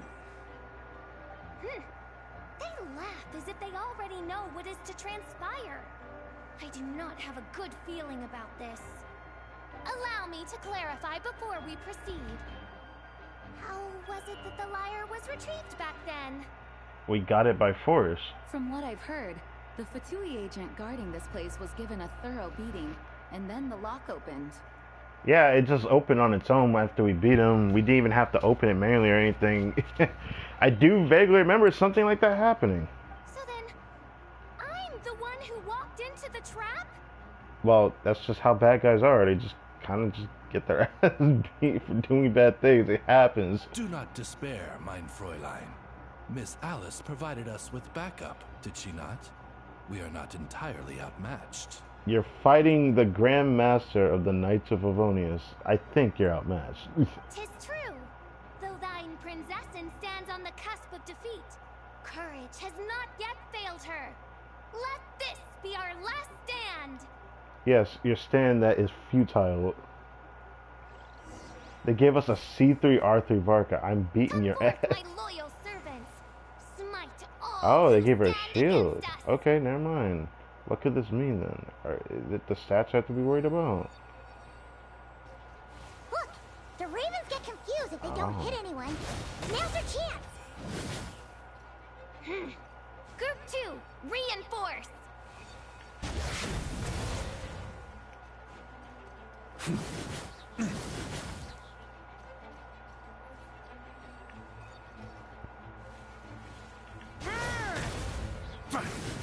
On me. Huh?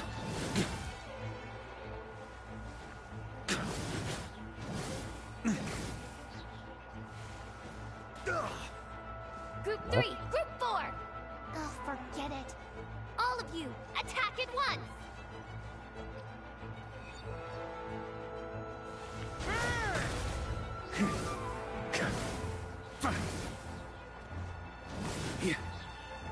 I can't move.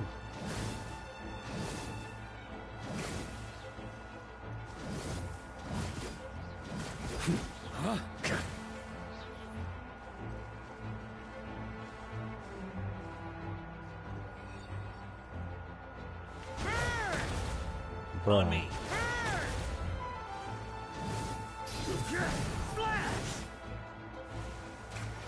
Oh, I can't stand there. Okay. Well, well. It seems I must send forth my most capable servant of all. He shall dispose of you in one fell swoop.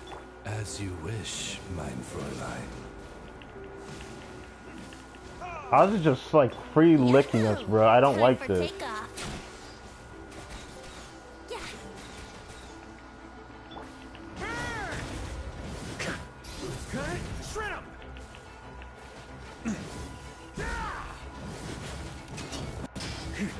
Our situation is dire, mein Fräulein.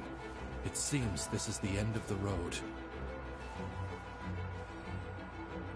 Bro, what is this?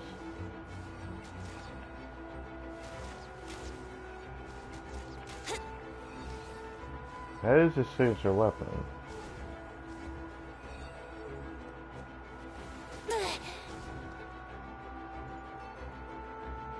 Brace yourselves.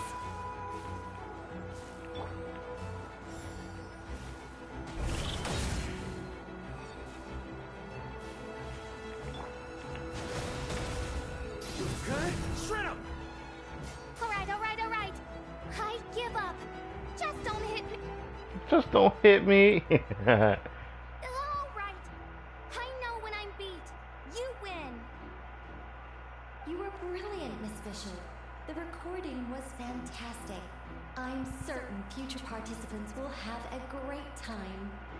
Yeah, they got to make sure you don't get smacked by a flying statue. I get it. Well, not a flying statue, but a moving statue, right? Yeah! His rule was perfect for you! Huh. Your praise is a compliment to your own good sense. Yet know that this is but the least of your princess's abundant talents. Well, I assure you that you definitely have those talents, but would you want more praise elsewhere? Is that what you want? Huh. It doesn't look like the lock is opened, though. Well, the cage didn't look like that, so that's another thing. True. This isn't what we were told would happen. I doubt the mages want us to just break it open. It's not their style. Perhaps we haven't met a certain condition then? Me? Do we have to knock her out or something? Don't tell me. Before, all we had to do was beat up the Fatui agent, and Fischl has admitted defeat. Oh, wait! Does that mean the beating up part has to happen for this to proceed? You dare place your princessin in such a scene? 'Tis an affront of the highest order! Oh, I'm sorry to hear it. I'm afraid it may be the only way to end this, mein Fräulein. But not to worry. It's all pretend, after all. Well, getting hurt isn't just pretend anymore, is it? Very well. I shall allow this trespass, if only to bring this to an end. Just be gentle. You're up, Paimon. Huh? Oh, right. Paimon's the weakest one here. Here goes nothing.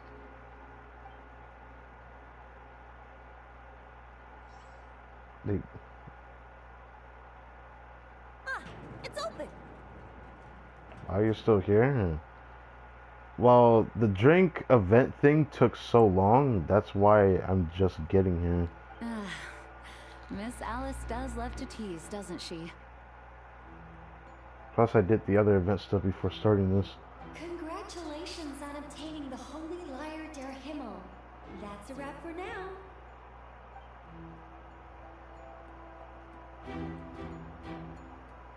Okay.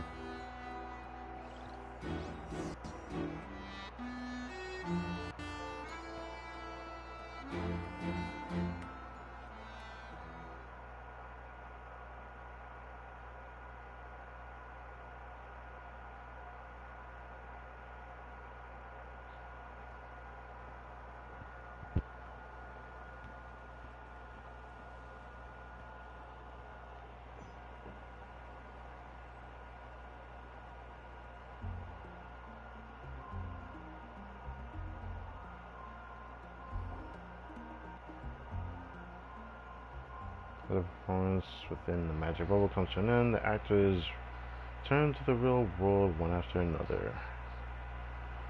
You can play all the events in one go. I already done all the other main event stuff. I'll do the other thing tomorrow though. I don't feel like doing that tonight, given how long this is. Barca had the Good Hunter staff set up a banquet in front of the cathedral, inviting all involved to celebrate.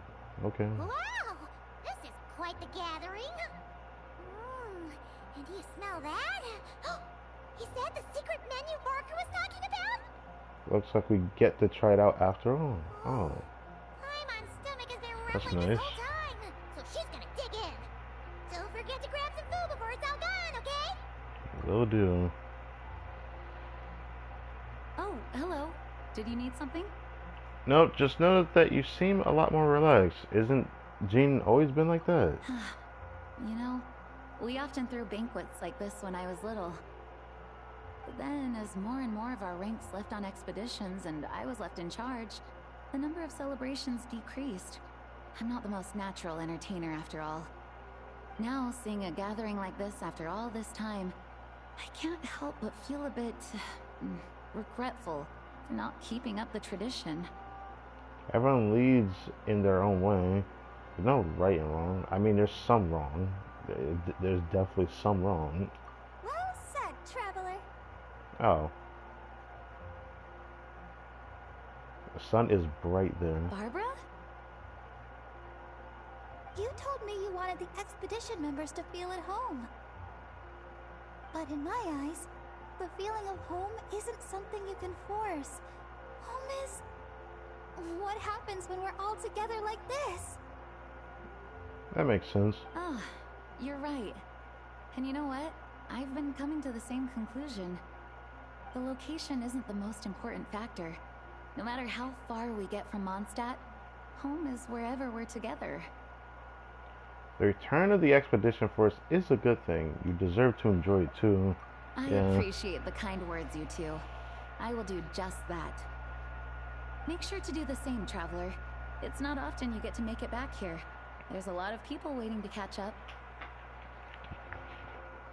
Surely. That makes Now sense. that we're outside the bubble and no longer in character, there should be plenty of time. I will. Hey, honorary knight. Look up. Pretty stellar view from up here, and the breeze is nice too. Care to join me? Bruh. Of all the places to sit, it just had to be there. Well, I've definitely sat up there before, so... Well, to each their own, I suppose. Just be careful on the way up, traveler. But yeah, I had... Oh, I've seen a while. I had just done all the, other event stuff. There's still 2 more things for the chat over find drinks, but that'll happen after reset. So I'll do that tomorrow for Stygian. Noelle! I've been looking everywhere for you. Come on, join us. I say tomorrow, but like the next time I stream. Just give me 1 second. I need to bring a few crates of drinks over first. But I'll be done soon, I promise. In that case, I'll help you out. Okay. What's going on over here?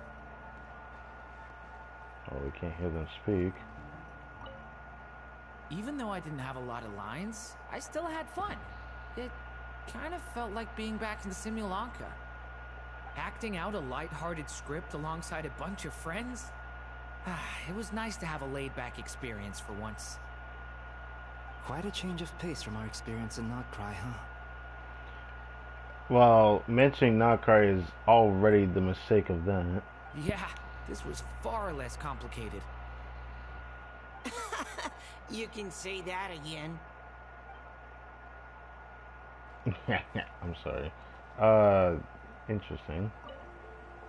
As the battle hung in the balance, I spoke an incantation from the Emanachreich, broke through their ranks with ease, and thus holy lyre was mine. 'Twas light work for one such as I. Cyrus told me all about it. You were amazing. Having seen it for myself, I must admit, you were quite something, my lady. Why, I bet even Barbados himself would have been hard-pressed to catch up with you. That was Hexencircle magic, not some incantation, but... whatever. Guess I'll let her have her moment. I was gonna say I'm sure she knows that, Mona, but maybe not.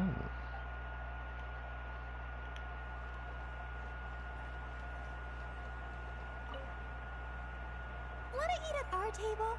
A whole bunch of friends are there. All right, let the relaxing begin. Why did Jean say it like that? Okay, I guess we're gonna go see Varka up here then.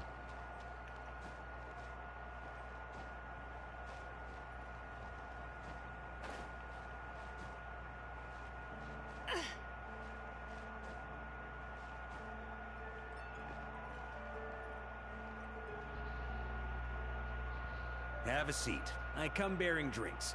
Booze free, of course. You're welcome. This is quite the spot. Ah, well, that's what being home is all about, right? Letting go, feeling at ease. Figure we both deserve that after all this time.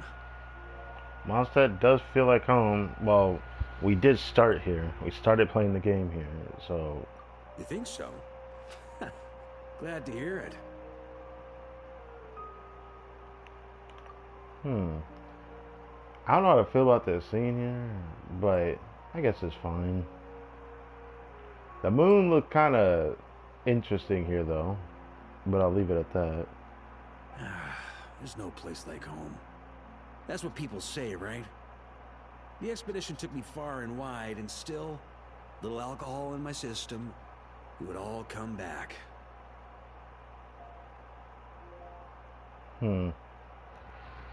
That's all you're looking at it.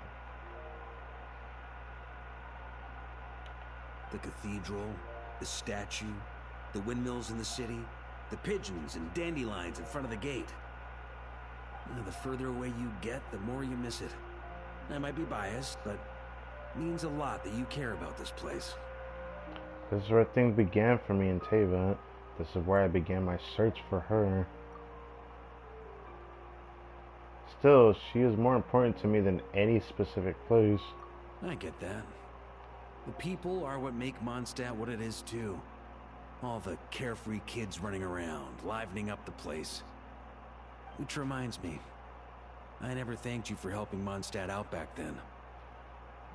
Ah, yes, because we never met for years, bro. Bro left on his expedition soon after we started the game. Isn't that crazy to think about?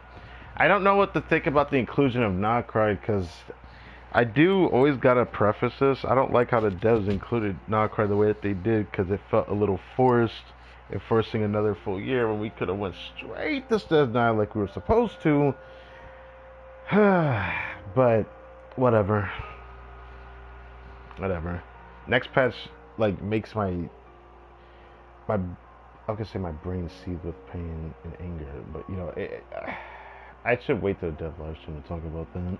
It takes a special person to do what you did. Most people are helpless in the face of abyssal corruption. Considering their target was Dvalin, things could have been bad. I don't deserve that much credit. I didn't even know I could do that until that moment. I suppose Barbados could have handled it, even though he hadn't been awake for long. But still, I doubt the ending would have turned out quite so perfect. Yeah, I don't know what would have happened if the Traveler never did the purifying of Dvalin's tear and all that. Because that really did change the story. I feel like everything would have turned out very different in that scene. Dvalin is family to him, you know? Having to choose between the dragon's life and Mondstadt's safety, that would have been cruel. Not to mention, the Wild Hunt would have reached our borders sooner or later. We'd have been stretched thin without your help. The moon looks huge here. Oh my dear God. Yeah, that is the new moon of Mondstadt, or new moon of Teyvat. Because I remember the moon never looked like that. Maybe you've never put two and two together, but what you did in that land also helped reduce the threat of the Wild Hunt. I figured you would say that because the ley lines of Natlan was so fucked up by the corruption of the Abyss there. The Abyss was really bad there. I had a feeling it had an impact on Nagcry because the story of Natlan was that impactful on Teyvat. The thing that really was important to me was like the fact of the inclusion of how messed up the corruption was in Natlan, that if the Abyss went the way that it did in that one act where we were actually going out to war with the Abyss, that one act, that act was like a make or break because it could have went to all the other places of Teyvat. And I always thought that that was going to happen in that story because like the potential was there. If Natlan's crisis hadn't been resolved, the two abyssal powers might have joined forces at some point, making our situation even more dire. Huh, I guess you're right.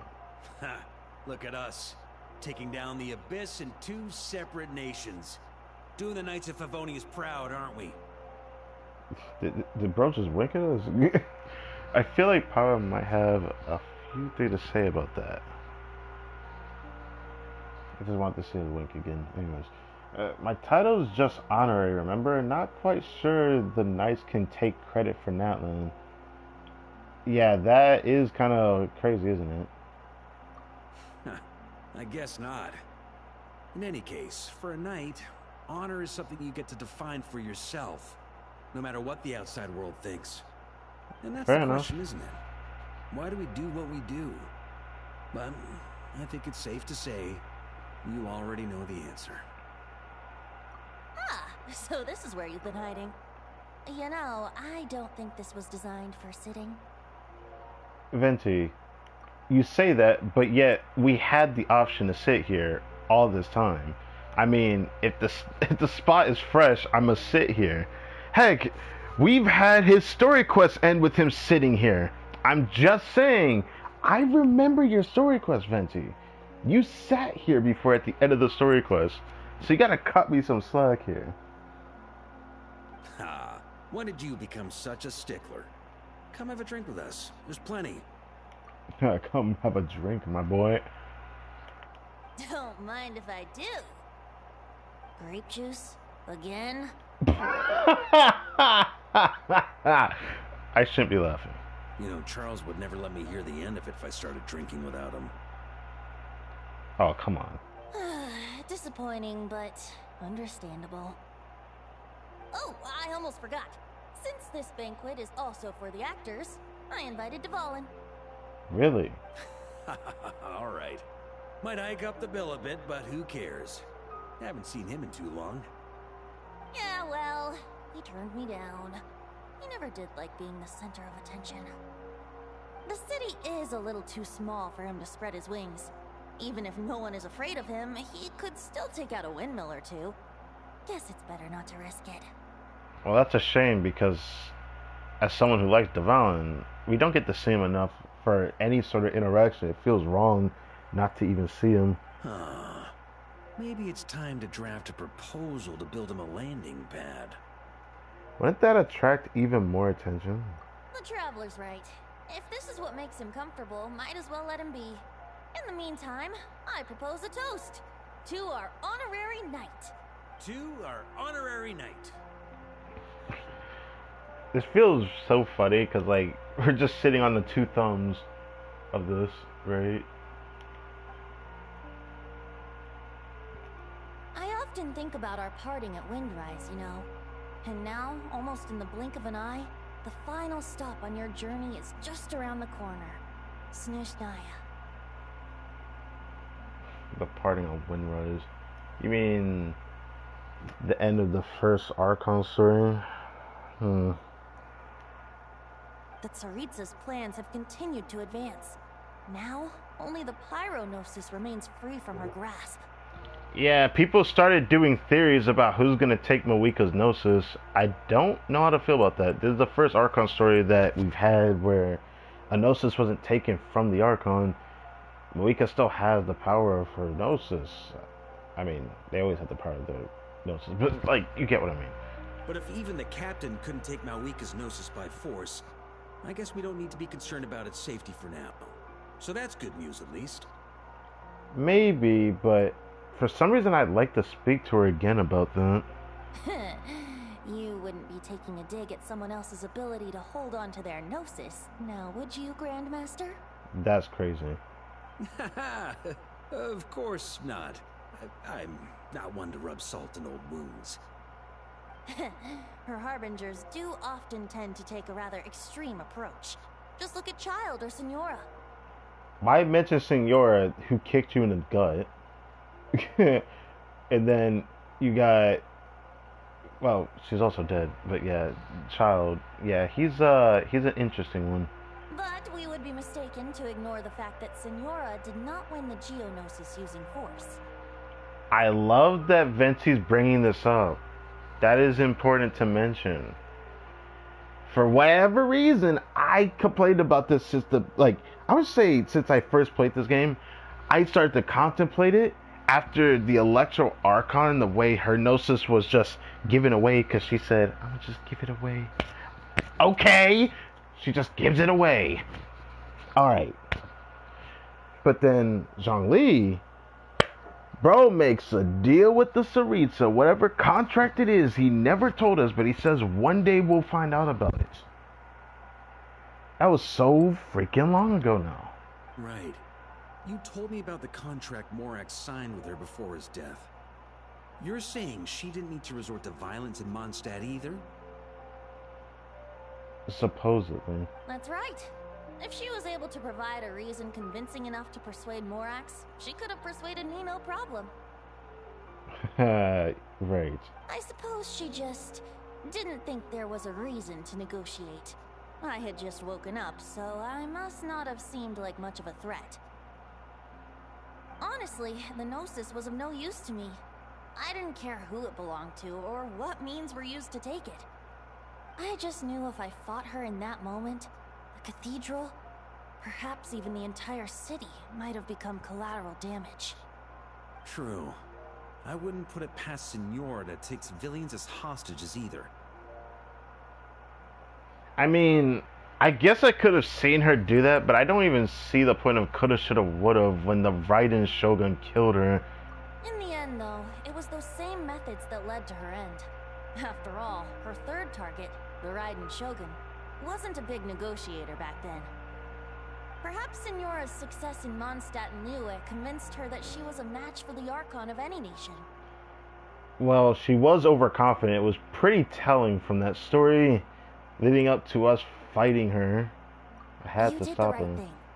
It pained me to see Inazuma as it was back then. I'm glad things have changed since. Yeah, the way things turned out in Inazuma, it doesn't have the great resolution that I would have wanted. I could sit here and yap about this for hours, but it's already late at night, bro.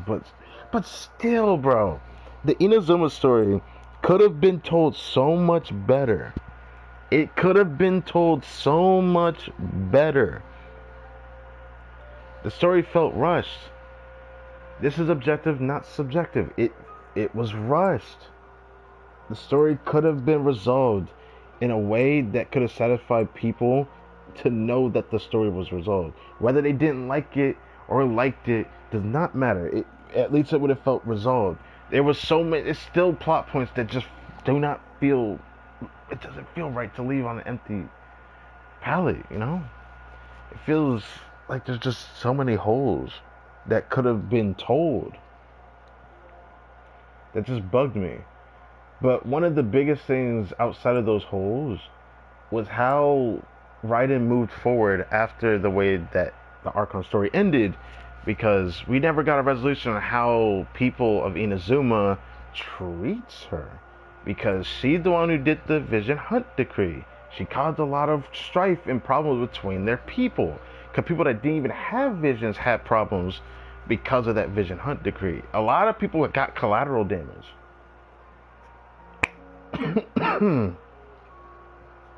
So we never really seen a resolution to that exact thing. It's just we had to do gradual healing in a different way. It's like Do I want to do a political step? Do I want to do a political step? I mean, it's not Twitch, so I can technically say it, but do I want to go there?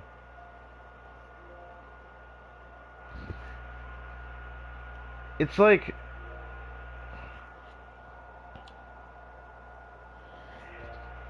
tariffs that are deemed unconstitutional and deemed unlawful, and people got to be paid back for it.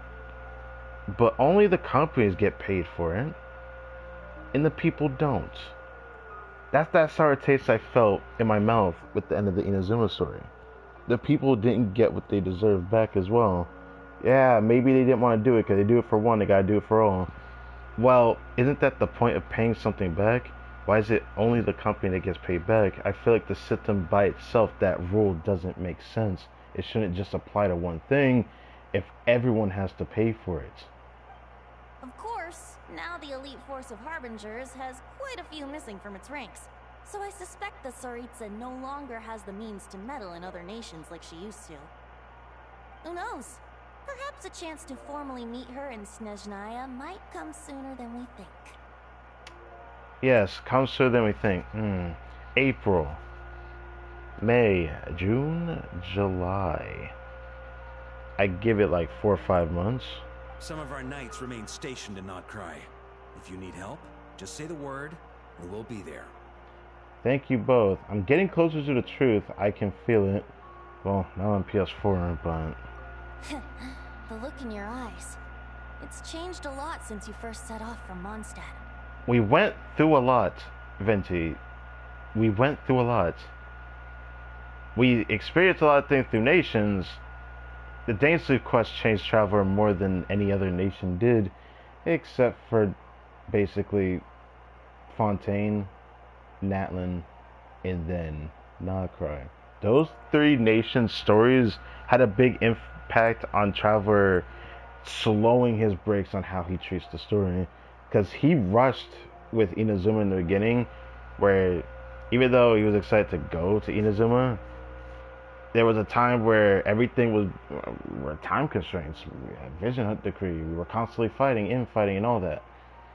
It felt like it would have been like that with Natlan, but Natlan didn't give the impression of that, despite the devs making it seem like a nation of war. But I'll leave it at that. As for Sumeru, the story itself was just very intriguing, so there's not much left to be said about that. It did change the Traveler's thinking, though. But my advice remains unchanged. Never forget that the journey itself has meaning, Traveler. The birds of Tevat, the songs in the cities, the Tsaritsa, her Fatui, and the monsters, they are all part of that journey. Perhaps earth-shaking truths and indescribable trials await you at the end. Just remember, there is more to life than that. I will. Thank you. I'd love a hug from Lord Barbados, but I guess that's asking for a lot. Alright, that's more than enough acting like a real Archon for one night. Get out of here with that, bro. What was the last time you acted like a real Archon? Oh wait, it was pretty recently. I mean, Paralogism. I mean, that was the time he acted like a real Archon. So, I'll give credit for that. And still, not a sip of drink for dear old Venti at a time like this? You're no fun, Varka.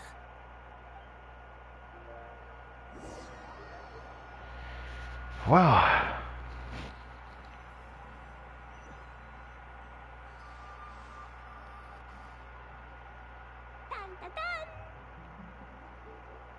Dun dun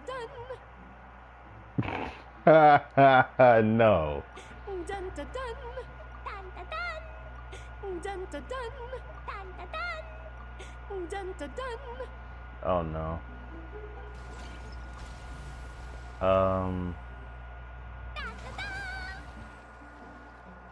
This is definitely fish blasting. Just seeing Alice and Clee together makes me happy, to be honest. It's been too long.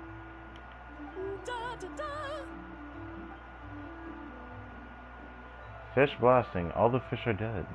Push me to the edge. That's up. I think so too. Come on, let's blow them all up. This is so silly, bro. Mom, when can I play with the magic toy you made me? Very soon, darling. In fact, it should be ready tomorrow. I just know you're going to love it. Yay! Can we play together? Why, of course. We'll have ourselves a splendid time. That part 2 is a bit longer than I thought it was going to be, but I enjoyed that. I most definitely... This story definitely gonna hold a special place in my heart.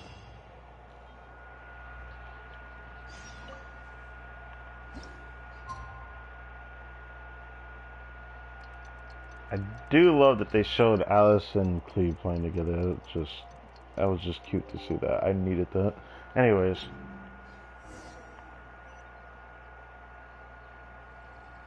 Makes sense. It just kind of sucked that we have to go all the way back and do all this, so I'll have to do the other stuff tomorrow. With other stuff being the Echoes of Memory. I'll have to do that another time. But I do gotta do all the story stuff. That is what I want to do today. I just can't believe that that drink section took so long. I was not expecting that. If I knew it was gonna take that long, maybe I would have sent that for another day, but I can't do it during Stygian Day, and I have something planned for the stream title Thursday. Which I originally didn't want to do a stream that day, because I'm gonna start preparing stuff, like, tomorrow. I need to start actually prepping. It's gonna take me a long time, but it's gonna be worth it.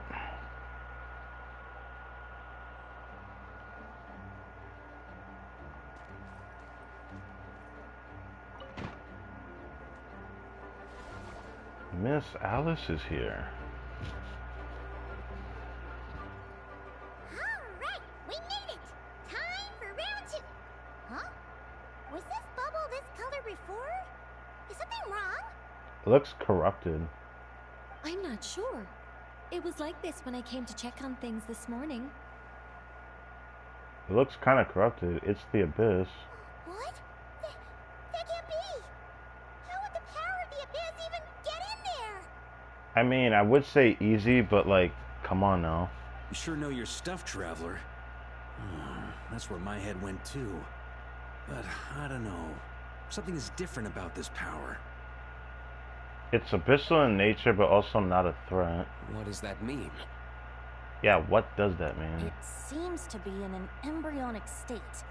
Like an egg that hasn't hatched, the dark clouds before a storm, or an omen before disaster strikes. I can see that analogy working, yeah. Of course the world within the magic bubble is imaginary, so the same should be true of this abyssal power. At least for now. You created this magic, right, Alice? Do you have any idea what's going on here? New magic does often come with its issues, so I can't say I'm entirely surprised something like this would crop up.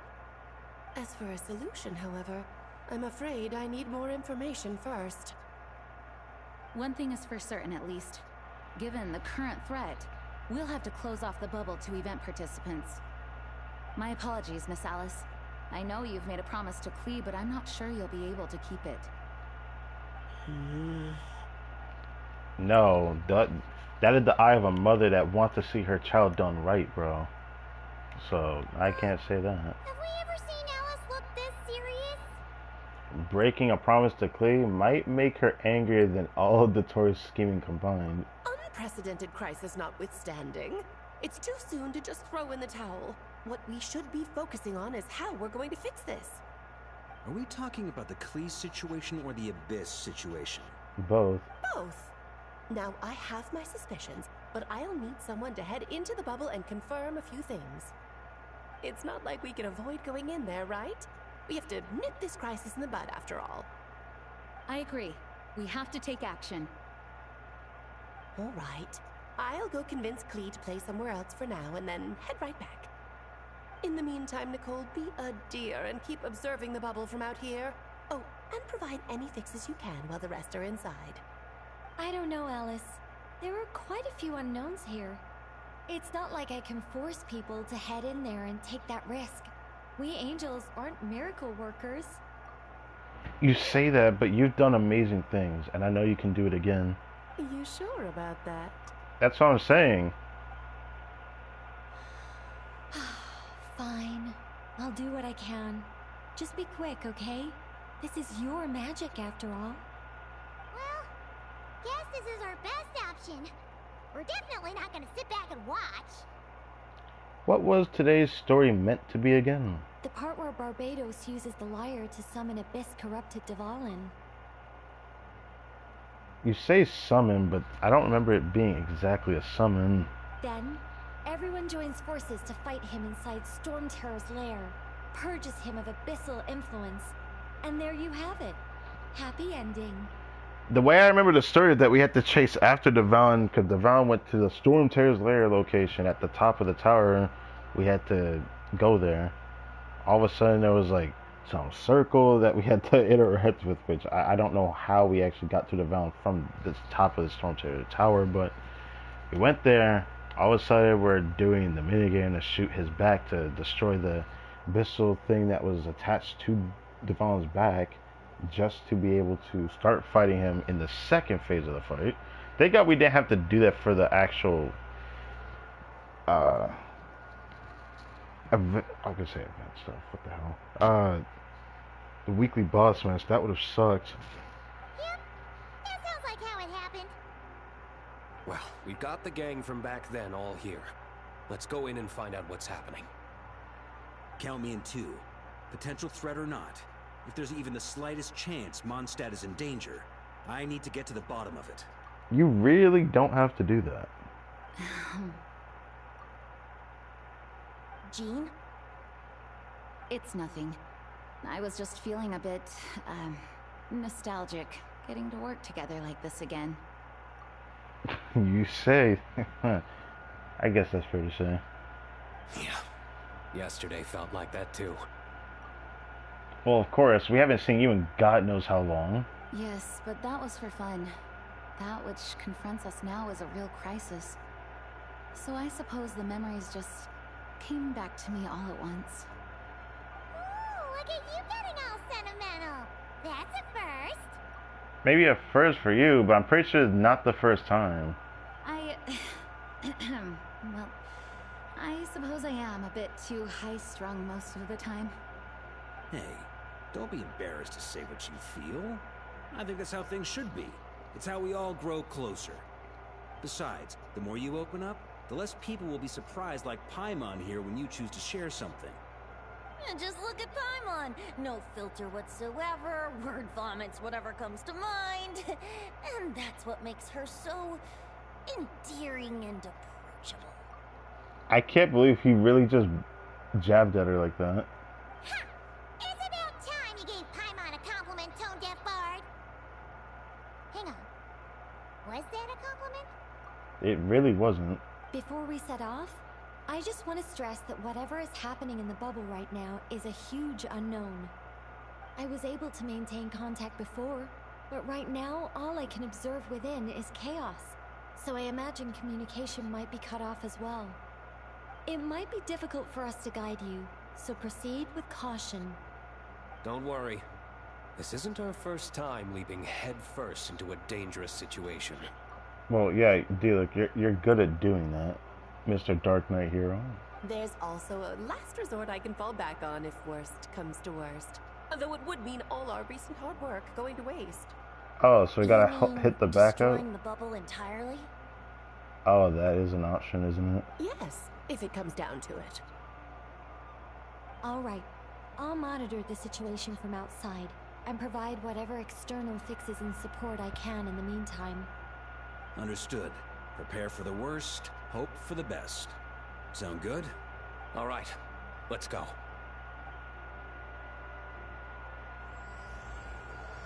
Variations on the Song of the Dragon and Freedom. Go ahead and do this, because this should be charged by now. Yep.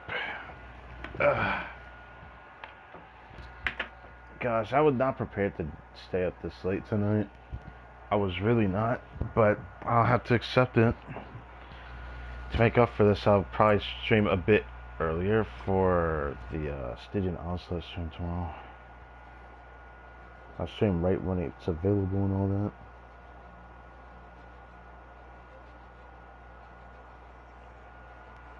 Whoa! Is this Mondstadt? This is indeed Mondstadt, but there's a rift town in the front. Where are the others? The bubble must be highly unstable right now. There is a rift town just sitting there. Oh, Venti's right there. Look! There's Venti! Surrounded by a whole bunch of monsters! Should go help him. Ah, perfect timing. Come on, let's show these unwelcome guests the door. The door. Okay, man.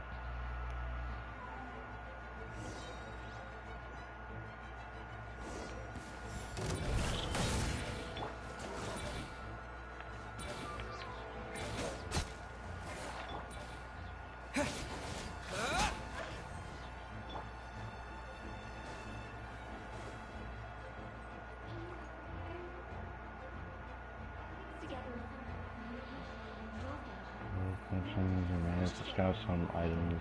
Oh, give her something. I can still hear her voice even though it sounds muddled.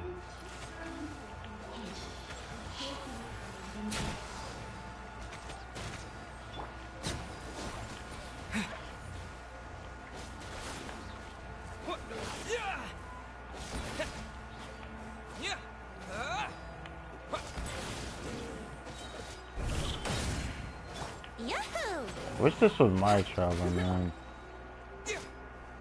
Yeah, it's still not my traveler.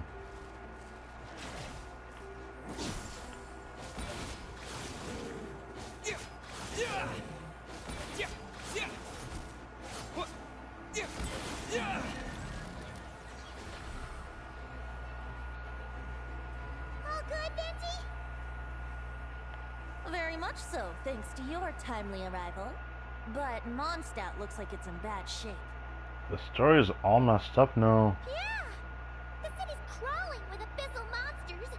It's almost like we've already lost. I'm not sure what happened, but the rest of our group might need backup. Let's find them first. Good point. Let's go! Uh-oh. Oh, hell nah. That's crazy, Doug. Well, there's a Devalent. Look! It's Devalent! Is it just Paimon, or does he look way worse than back then? Well, when he was corrupted, he didn't look this corrupted. I guess this is like a what if like Devalent kept getting controlled by that Abyss Mage. You're right. The corruption has spread throughout his entire body. If we had failed to purify him in real life, I imagine this is what would have become of him. Wait! It looks like something's falling! It's Oh, his it looks. tears. It's his Like tears. the ones we purified in the past? That's interesting. Yes, but at this point, these tears are essentially crystallizations of abyssal power. If left unchecked, they will continuously summon abyssal monsters, and this disaster will never end. Damn, Devalent would have been that much of a threat to Mondstadt. I knew he was gonna be a threat, but that's like almost on par with what happened in Natlan. We also need to get our hands on one of them. Right, so I can purify it. No, this degree of corruption cannot be cleansed. Besides, we need them in their corrupted state if we want to summon Devalent. Well, you are right about that last part, but who are you to say that I can't cleanse it, or in this case, absorb it? We only found out in Natlan that Traveler doesn't actually cleanse things, he actually absorbs the abyssal power. I don't know where that power goes, but he absorbs it. I doubt the pure sound of the lyre can reach him in his current state. Sounds like this whole thing is still gonna end in a confrontation, though. Just like back then. Yes. I wasn't certain before Devalent showed up, but now I'm sure this situation is more than simple chaos. It seems more like an alternate version of events, and I have some idea of how it came to be. So do I think. But we should find our companions Well, first. monsters abound no matter where we look. You choose where to go, and I'll follow.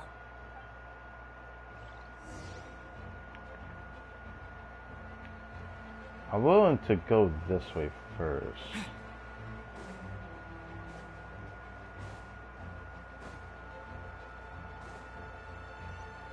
Well, I knew D-Look was gonna be over here, so. Hey, D-Look is over there.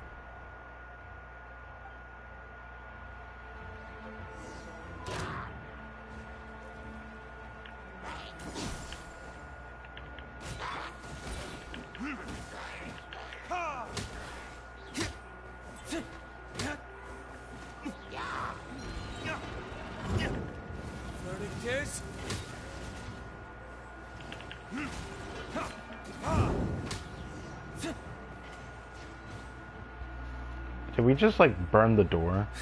Made it. Thanks for the assist. It looks like Mondstadt is in dire straits.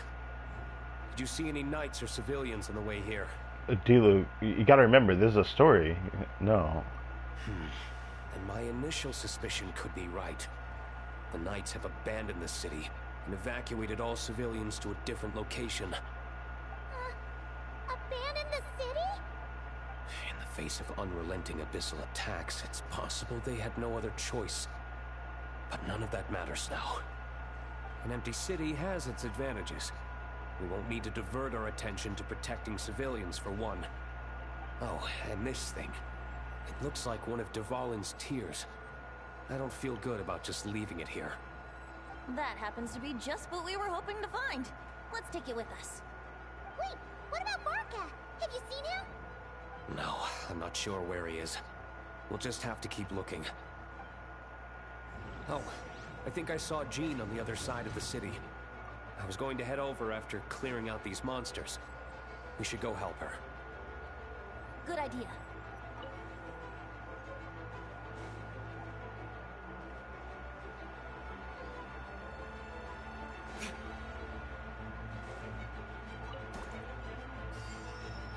Oh, thank you.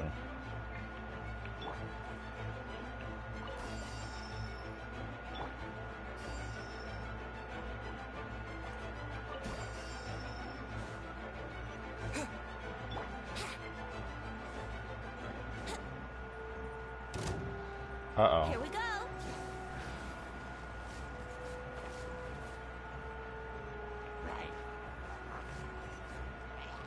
Wouldn't gliding be faster?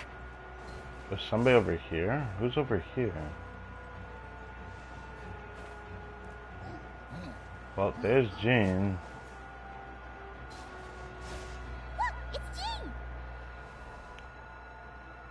My bro's leaving. Time for takeoff.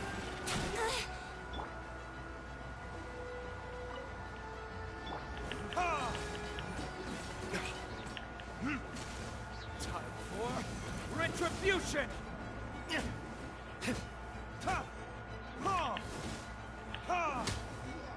Golly, dude. At least you could crit, man. Verdict is...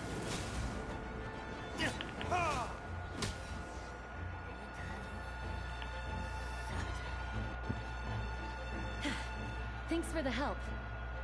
I know everything we encounter in this bubble is imaginary, but these monsters sure fight like the real thing. It's a bit too true to life. Don't worry. As long as we collect Dvalin's tears, we can use this abyssal power to our advantage. I see. In that case, let's get moving. Have you seen Barca, by the way? We haven't found him yet. No, he might be at the upper levels. Let's search together. Better to find him soon than later. The Grandmaster is an exceptional warrior, but this is the abyss we're dealing with.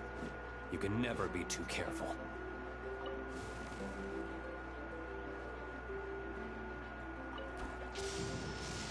Whoa!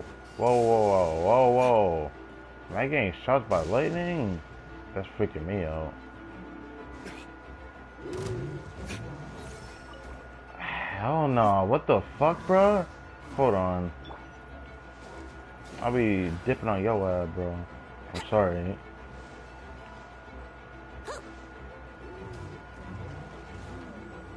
Wasn't there another area that we suspected Barca would be at?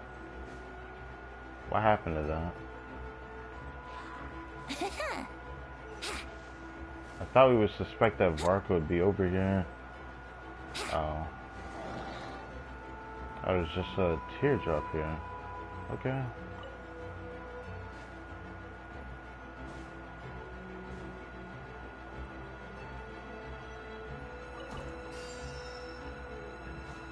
Brace yourselves.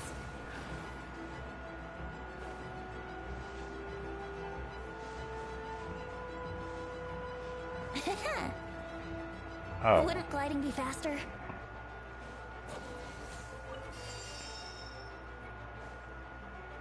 Guess we haven't checked. Oh.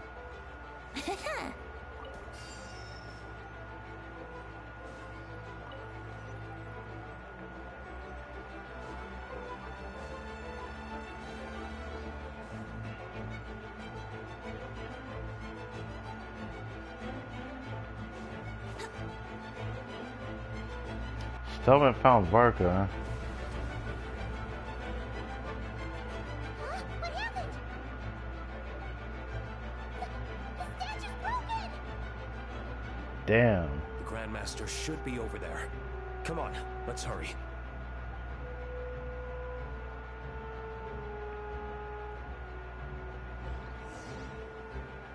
Wouldn't gliding be faster?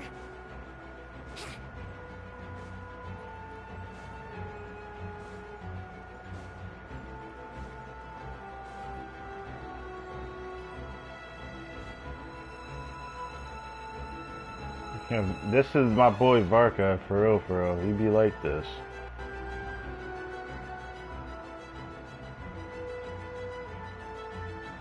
We're here to help. Perfect timing. Let's do this. Is bro really ore farming on these guys?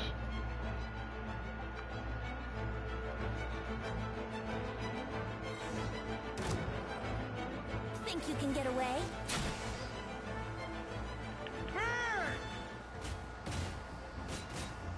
Up the ante!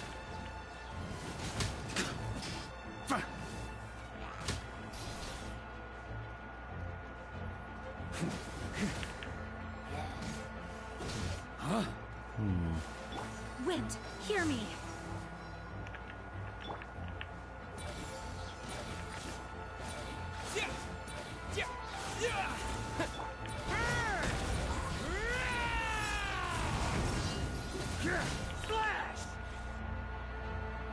I don't know why I did burst, but it's fine. Looks like we're all back together. Everyone in one piece? Yes. The honorary knight arrived just in time to help us out. Don't forget Venti was here. Now that we've collected Dvalin's tears, the monster attacks appear to be easing up too. I'm sure you've noticed, Varka, but the city is pretty much a ghost town at this point. Yeah, we should get out of here. No sense wasting our strength.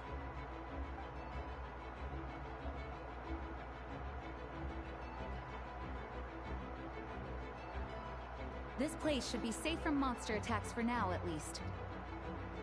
Anyone there? The communication function broke down again. Do you copy? It's me, Nicole. Alice just got back too. Yeah, we can hear you now! What's going on? When designing this experience, we cut out the part where the traveler comes as the abyssal power, and we didn't think to replace it with a different sequence of events. I think what we're witnessing is a direct result of that. Oh, you don't say.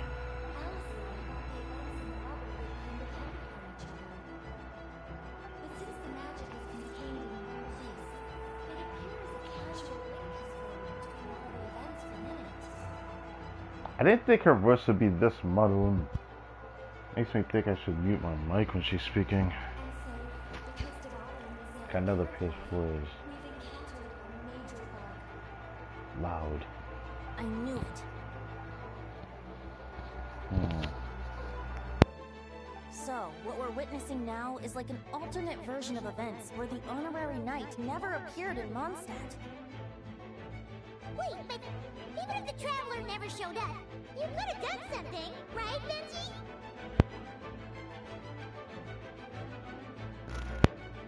The Abyss is a far greater enemy than one person can face.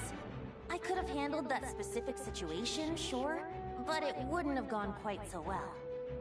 If I'm not mistaken, you've seen how that version of the story goes yourself, right, Varka? Through the mage's spyglass? Yeah, it was a kind of prophecy. It felt so real, I doubt I could ever forget it. In the end, you were able to seal Dvalin away, but you were wounded in the process. But if Dvalin was sealed, how did things get to this point? Because the seal doesn't solve the root problem. Over time, the abyss would just grow stronger and stronger, deteriorating Dvalin's consciousness until there was nothing left. Wait! Does that mean what we saw earlier was... Really corrupted Dvalin, that was what it was.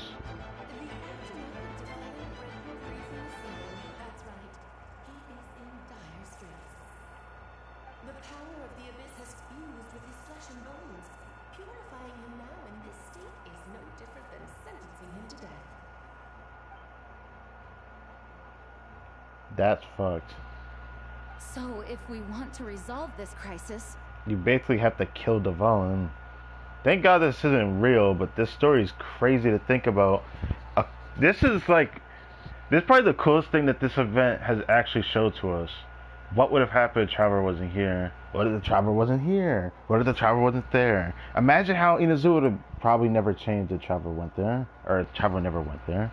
That one would have probably suffered. Or what would have happened is that maybe Natlan would have been resolved, but Mawika would have been killed due to her promise to the Ruler of Death. Like, that could have been a result of Natlan's story without Traveler's involvement. Fontaine, I feel like they wouldn't have figured out the prophecy without the Traveler. I'm not saying that the people of Fontaine are stupid, but there was so much going into that prophecy of Fontaine. If they didn't figure out the prophecy, maybe they would have been underwater, but I don't know. Would have every story been this impactful by the Traveler? This is like on par with like Sensei from Blue Archive. If that's the case. If y'all don't know that. Anyways, about Nacrai. Nacrai definitely felt like Traveler's involvement was very important, so if Traveler never got involved, Columbina would just naturally disappear from the world without no one knowing. That would have been really sad. We have to kill Dvalin. I know that sounds intense, but remember, this is a fictional world. The real Dvalin is right as rain and a lot more mellow than this one, that's for sure. We have our solution, so let's hop to it. Should be a piece of cake for a group like this. No time to lose, right? We've got Klee waiting for us after all. She's playing somewhere else right now, so we do have some time. Of course, the sooner we resolve this, the better. You're right. This is the only way. I know that this is like getting sentimental for Venti, but it's crazy that the Hexazircle mages saw this through a scryglass. It's like, I just keep thinking about it. I would have loved to see the events build up to the point of what Venti's choices were and how it led to what it did, but Alice basically explained the abyss just festers and gets stronger and stronger until nothing is left, and then all of a sudden all hell breaks loose. I know Dvalin means a lot to you. If this is too hard, you can leave it to us, you know? No need to scar yourself over a game, right? That's crazy to say it like that, but I get it. I'll be fine. I was prepared for that possibility back then, too. Let's go. Storm Terror's lair awaits. Do we have to like teleport there? Don't make us teleport there.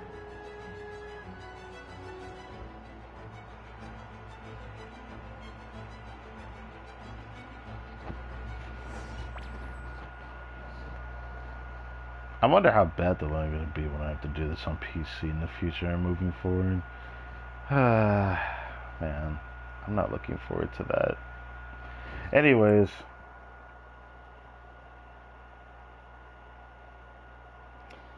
Yeah, this is very interesting. This what if for a story is so cool, man. But it's like such a sad ending to it. Ready, everyone? More than. Of course. I just hope I learned a thing or two since the first time around. Yeah, we gotta tickle his arms and fingers. Yes, when he slams down. Guess I'm the newbie, huh? Good thing I'm a quick learner then. What about you, Traveler? This was your first big fight in Tibet. Were you nervous back then? How about now? Well, it was kind of crazy for real when we think about it. We were just in a constant vortex of a tornado, while the valley in the middle was like the eye of the hurricane. I mean, it could have been like emphasized a bit more about how impactful the peril was of this fight, but Devon just was not much for a strong fight, even when we first started. I'm not nervous.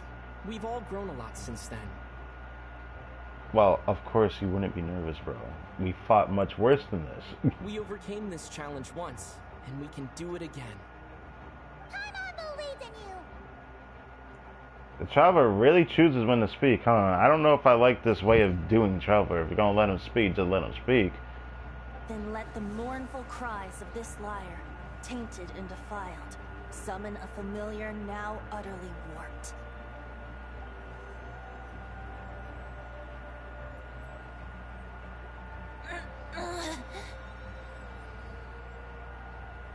You alright, Barbados? It's affecting him? Turning the surging abyss into musical notes is no simple task. But how could I claim to be the finest bard in Tibet if I didn't rise to the occasion?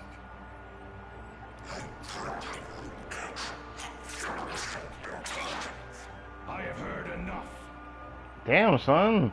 Whatever the heck that beginning part was, that was crazy gibberish.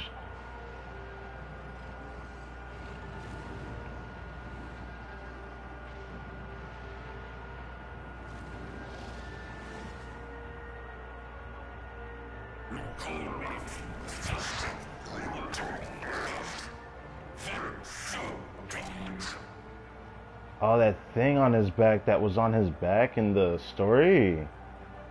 That crystallized on his back so much.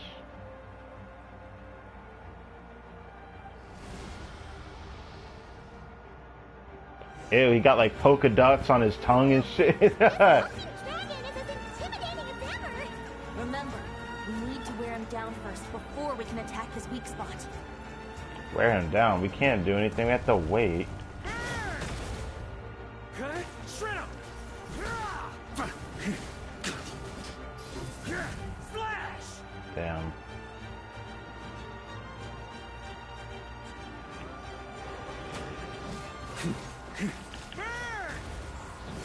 Now's our chance. Climb up and attack the abyssal core. Yeah, the cord never looked like this when we started.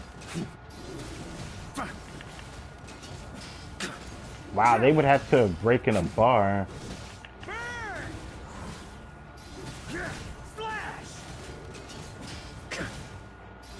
Nice job. One more to go. He's probably gonna do his rotation here. So instead of it being like animals being shot at us, he actually does a lot of other stuff. Yep. Now, shoot from the sky. Wow, it looks a lot different now. Oh my god.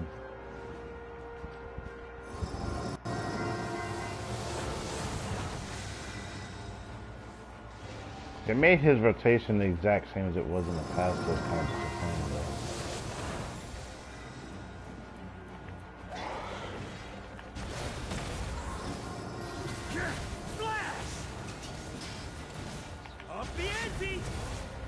If only that works.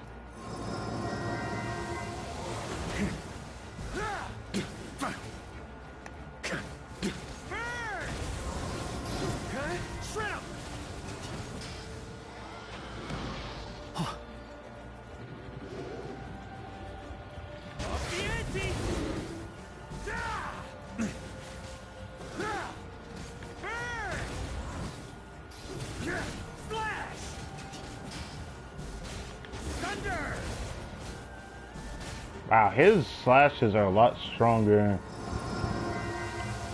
when it's not used like that.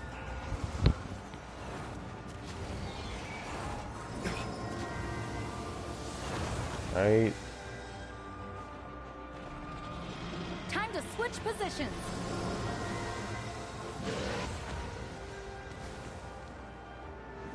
That was fast.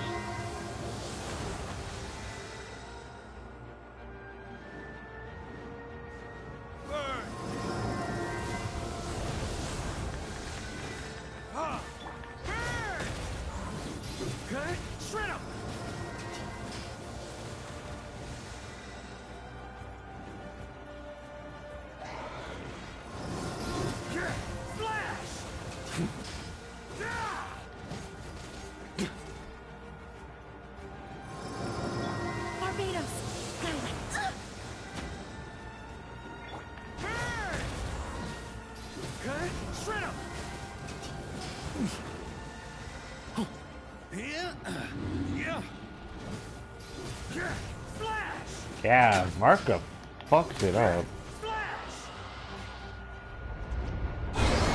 Oh, okay.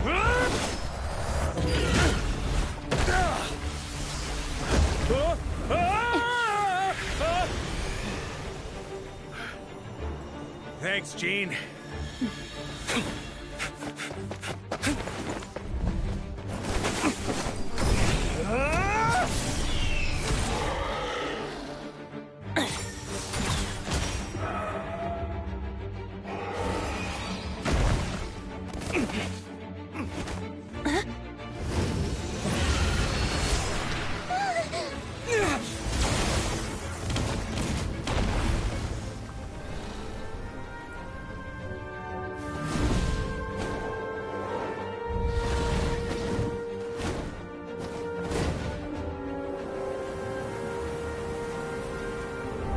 They did not just pull out real Devon like that. You're here! I wonder what the liar song, wherever it leads. Oh, that's awesome, bro. Thank you. I love that. Looks like the mage's tale isn't over yet. I would love to hear Devon's take on what would have happened to him, bro.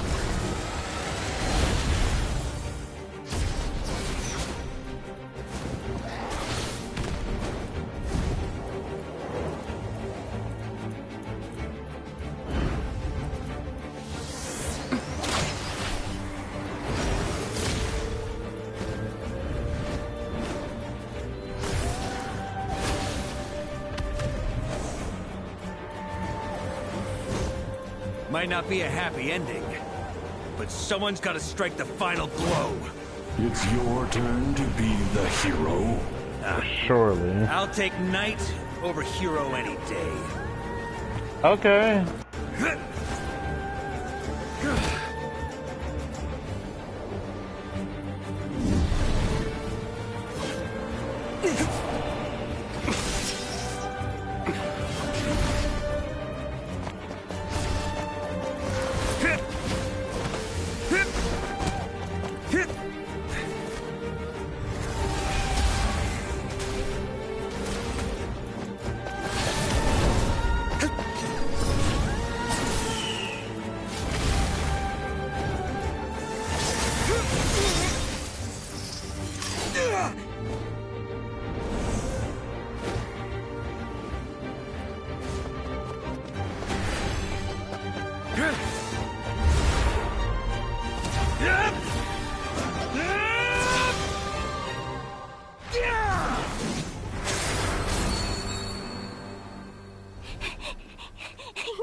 La la la!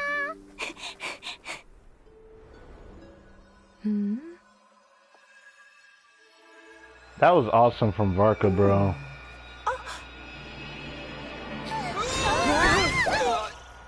Jesus. Ah.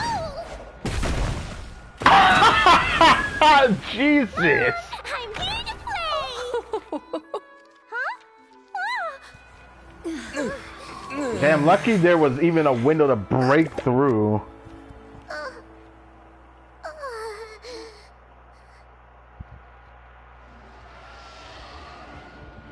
Dude, I thought Devon would have destroyed the entire room. The entire room was gonna be destroyed. I swear to you, I thought it was gonna be destroyed.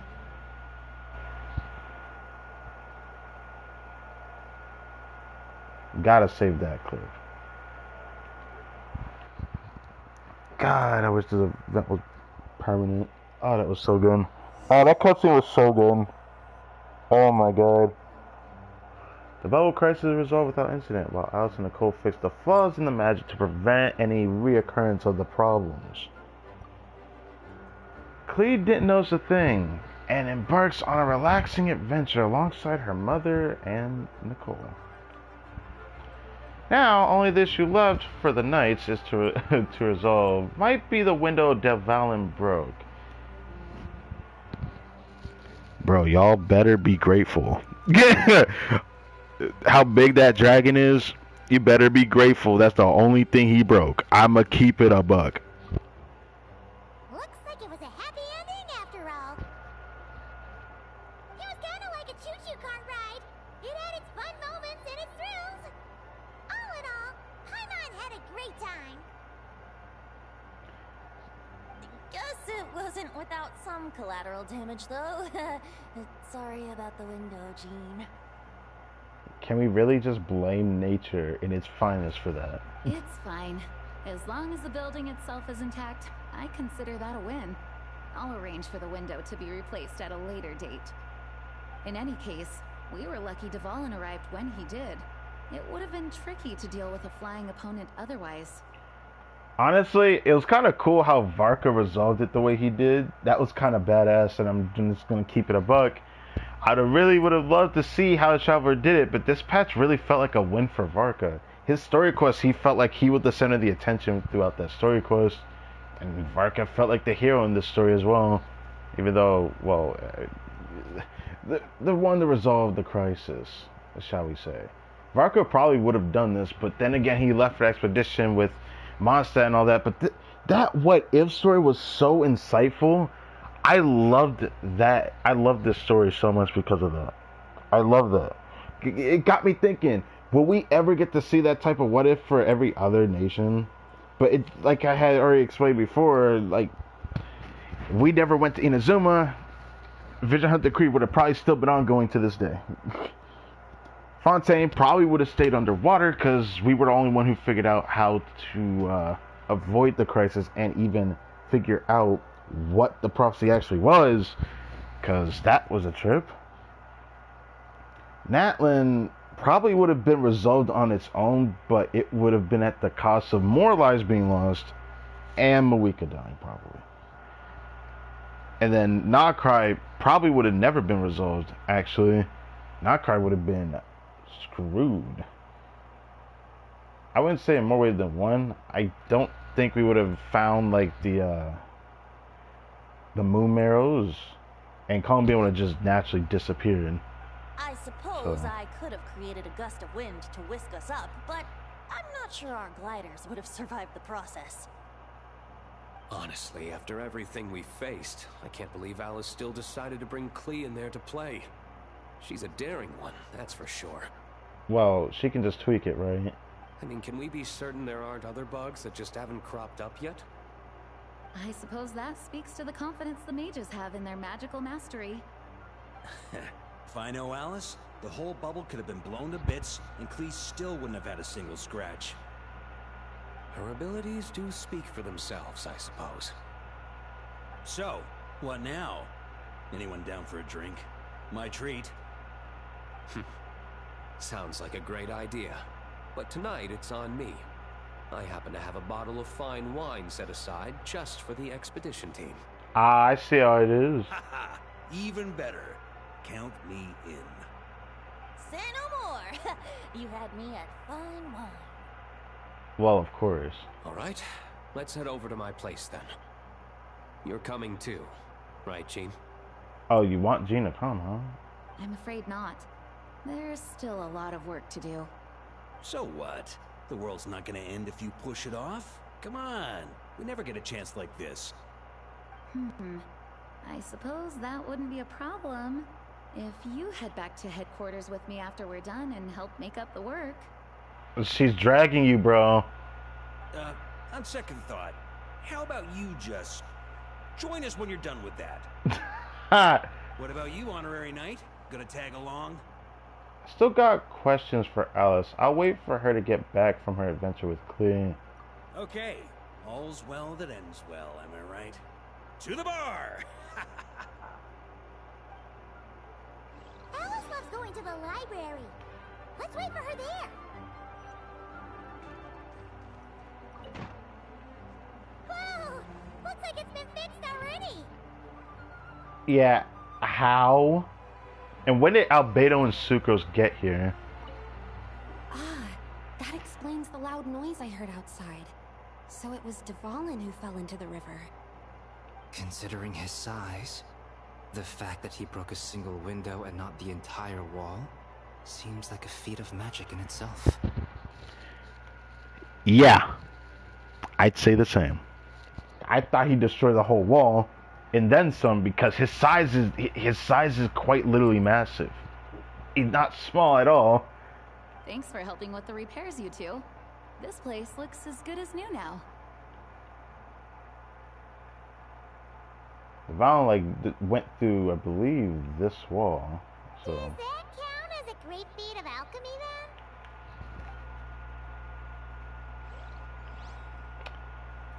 Unfortunately, they can't fix this over here with the sword. But I digress. Anyways, wait for Alice.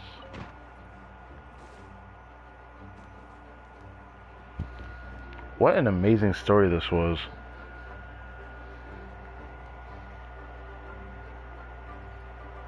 Looking for me? Oh, you knew? I'm glad. I wanted to thank you for helping me keep my promise to Clee. She had a splendid time in the bubble.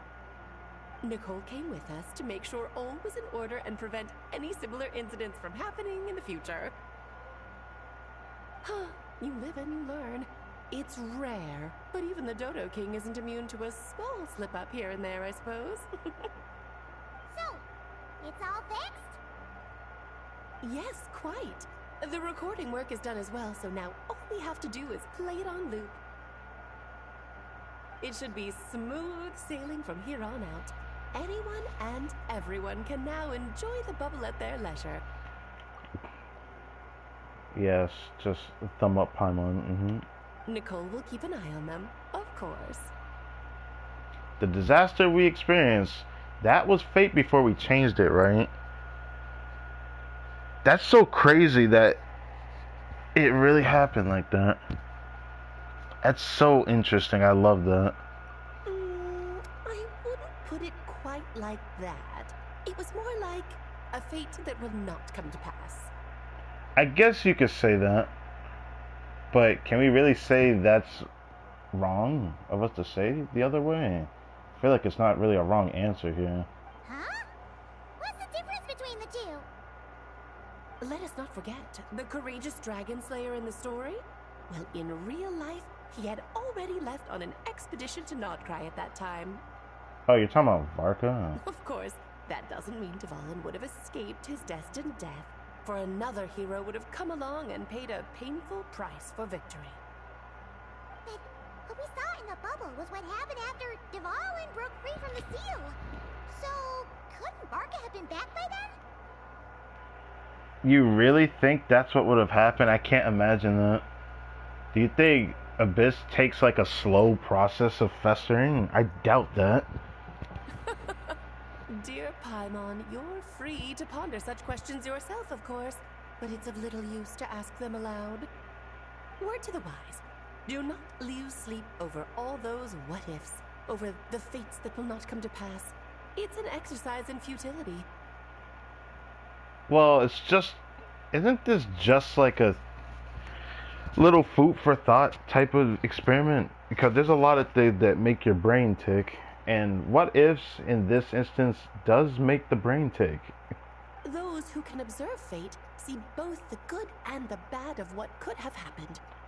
Well, of course, I think that is fine. But all that matters is what did happen.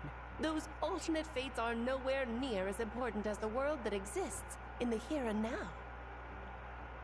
Well, it's still enlightening to see what would have actually happened if this didn't happen. I don't think there's anything wrong with what ifs.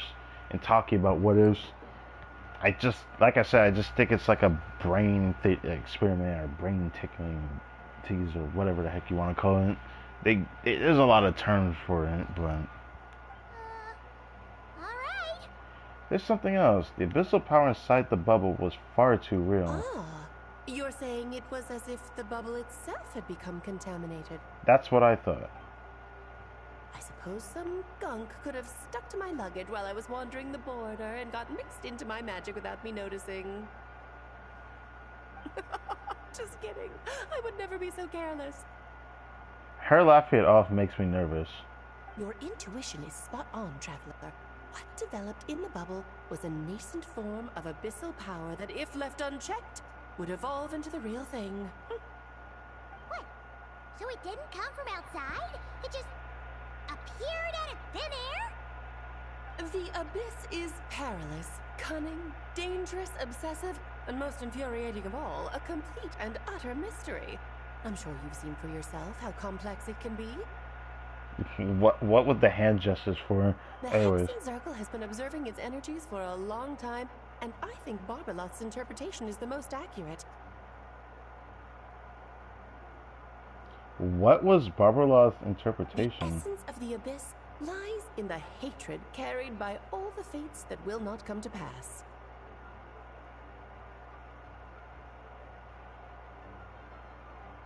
Hatred carried by fate? That's very intriguing. This world is filled with conflicting elements. That one thing should happen signifies that a different possibility has been eliminated. These events can be small, almost trivial. I had Sweet Madame for lunch today, for instance. That means the Alice who chose tea break pancakes instead is no more. Alright. Of course, they can also be events that threaten the world, such as my friend Rhindotter's decision to tap into the abyss. In that instant, the tale of a future in which she remained pure was gone forever. I don't think she was actually ever pure. Not that I'm dissing her or anything. It's just, it seemed like in her character, from what we learned from the not quite Archon story, due to the chess piece section, you know, it seemed like whether she would appear or not did not matter. It's that her mindset never really changed. I guess her outlook may have felt a bit different because her actions carried more than what her brain, you know, exhausts at the end of the day. She's very intelligent and she experiments a lot and tinkers a lot, and I guess it didn't really show back then, or back in that time. So then, the question at the heart of it all is this. Why must these fates be the ones to disappear? Paimon gets it. It's hatred that stems from not being chosen. So they're a sore loser. Precisely. The magic we wove this time involved recreating the past. However, some of the variables we added allowed a certain amount of these unchosen fates to come very, very close to reality. I have a question to this though, because about the fates that will not come to pass. My problem with like this is that this can be a form of futility as well. If we see fates being, you know, thrown around as what the abyss's containment, you know, the abyss's origin would be from by this theory, wouldn't the opposite be the same?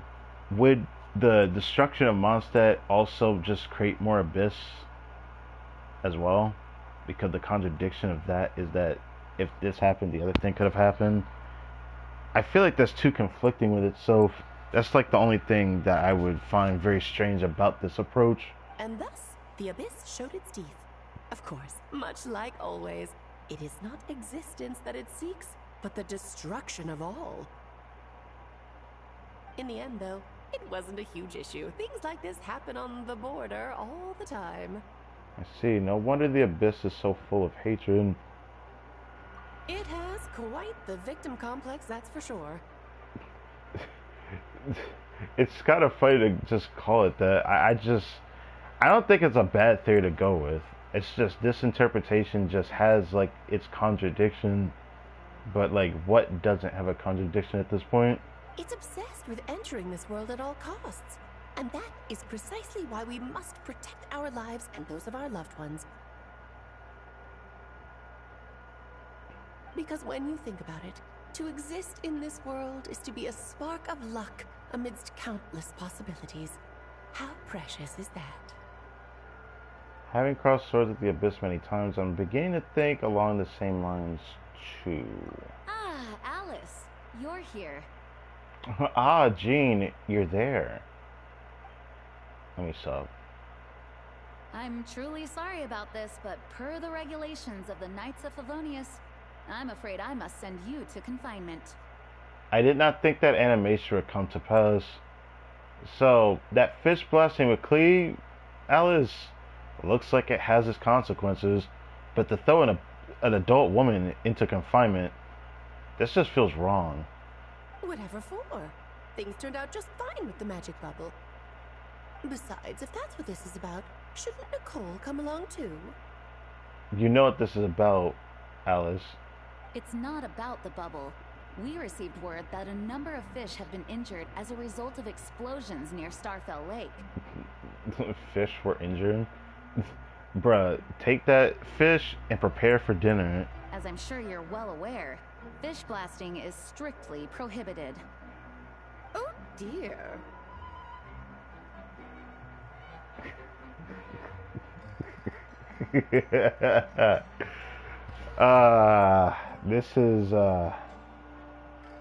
This is just wrong. Run, Clee! Save yourself! She's already inside. Of course she is. Yes, it's a day of first for the Dodo King, huh? This just feels wrong, though. Oh, farewell, forever traveler. You shall never see me again. You could just pop into the firmament, you know what I'm saying? Let me stop. You pop at the border, but you know what I mean. Anyways. That was a nice story. Very nice story. Is there anything else to... Oh, it's reset, isn't it? Oh.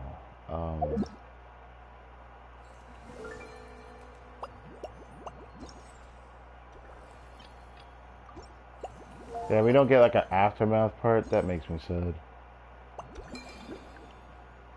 Now, I could be that guy and do this before I end the stream, but I'm gonna be honest.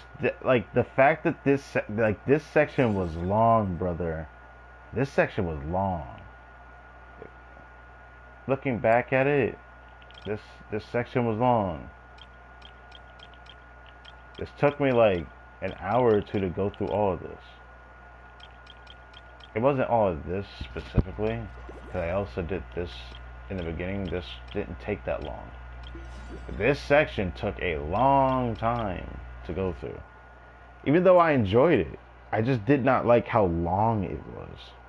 It was not what I expected from like an event that feels very short and unbecoming as the fact that this event appeared within the first week of the patch, but that's beside the point. Now we're into the second week of the patch, and everything pretty much finished, and with 11 days left, I only got one last thing left, and I think that's it. There's nothing else to get from this, so I'm gonna just save this for the stream tomorrow, because I also have these to do. I decided to not do this yet. I will do this on stream tomorrow with the Stygian stream, because I actually don't expect to take too long to do Stygian Onslaught. I decided I'm not going to do Stygian Onslaught on stream for the second account, because I realized I'm pretty screwed. I saw the lineup of enemies we're fighting, and I'm just like, yeah, I don't think I can do it. I can probably do like a third of it, but that Mandragora enemy is going to be in the it's going to be in there in the Stygian. I don't like what I'm seeing. Without Venti, I don't think it's possible on my second account, so I can't do it. So just because of Mandragora alone, I can't do menacing. I can't see it, but I'll try to. As for anything else, if I had to say to it, there's Knuckle Duckle, which that's just a Flynn show. Like, you could say a Nifa as well, because it's not like that boss is going to be super hard, but I wouldn't put it past him to make it pretty damn hard if you don't have Flynn's, which my second count is going to struggle, because even though I'll have what I need to deal with the mechanic, I'm pretty sure I'm going to struggle. So that might be one I can't do either, so that's interesting. What else? Oh yeah, Skirk's boss is coming back as well. When this boss first appeared in Stygian with like the release of Skirk, Skirk was able to solo Fearless without a Escafia on the team because the boss's mechanic was just that cringe. But people were able to do like C0, R0 Skirk with C0, R0 Escafia against the weekly. Or not weekly. Against that boss in Stygian on dire difficulty, which is quite interesting. There's not more than 2 on the map, so I guess they'll only show 2 at a time then. I do want to see Yoimi and Nodcry, but we'll have to say that for another time. I can grab my condense and already got the daily commission rewards, and we can just prepare to end the stream. So, yeah, I was not prepared to stream this long. Thank God I don't have anything crazy going on tomorrow. But it doesn't really feel great when I stream this song when it's not on the weekend, because there is quite literally stuff I do right after. Sometimes that stuff takes an hour. Sometimes it doesn't. But in this case, there is something I need to do, so. And that's going to take some time. So, that doesn't feel great. So, yeah, thank y'all for watching this video. I hope you guys enjoyed. Ad Astra Abyss. This was a great story quest event, man. This is like definitely not gonna be forgettable. Thank you for completing today. I don't think I'd ever forget it anyway. It's gonna be like the last one I do on my PS4 account after all. Then when I go to PC, y'all can complain about how bad the graphics are, but at least I'll still be able to continue playing the game. God knows how long. I'll probably be here throughout the rest going into Snezhnaya, but I don't know if I'll be here when Snezhnaya releases. My biggest problem is going to end up being cutscenes, because when I'm streaming and doing cutscenes, it doesn't seem like it's possible for everything to mesh. I could retry something if I change how OBS streams, but it could be more than just that, because having OBS open while streaming, yeah, my computer can't do it. Not surprising.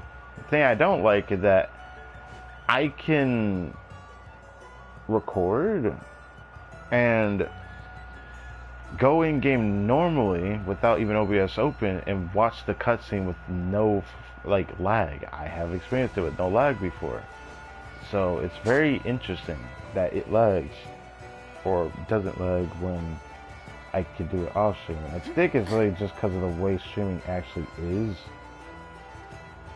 which is just a shame. I wish I could at least provide somewhat, not the same, but at least somewhat comfortable content enough. So when that feature hits, all I can say is I apologize for the inconvenience that may be presented in the future. Maybe things will change when I can actually port my computer to Linux for it, but that's also going to be its own separate problem. But I digress.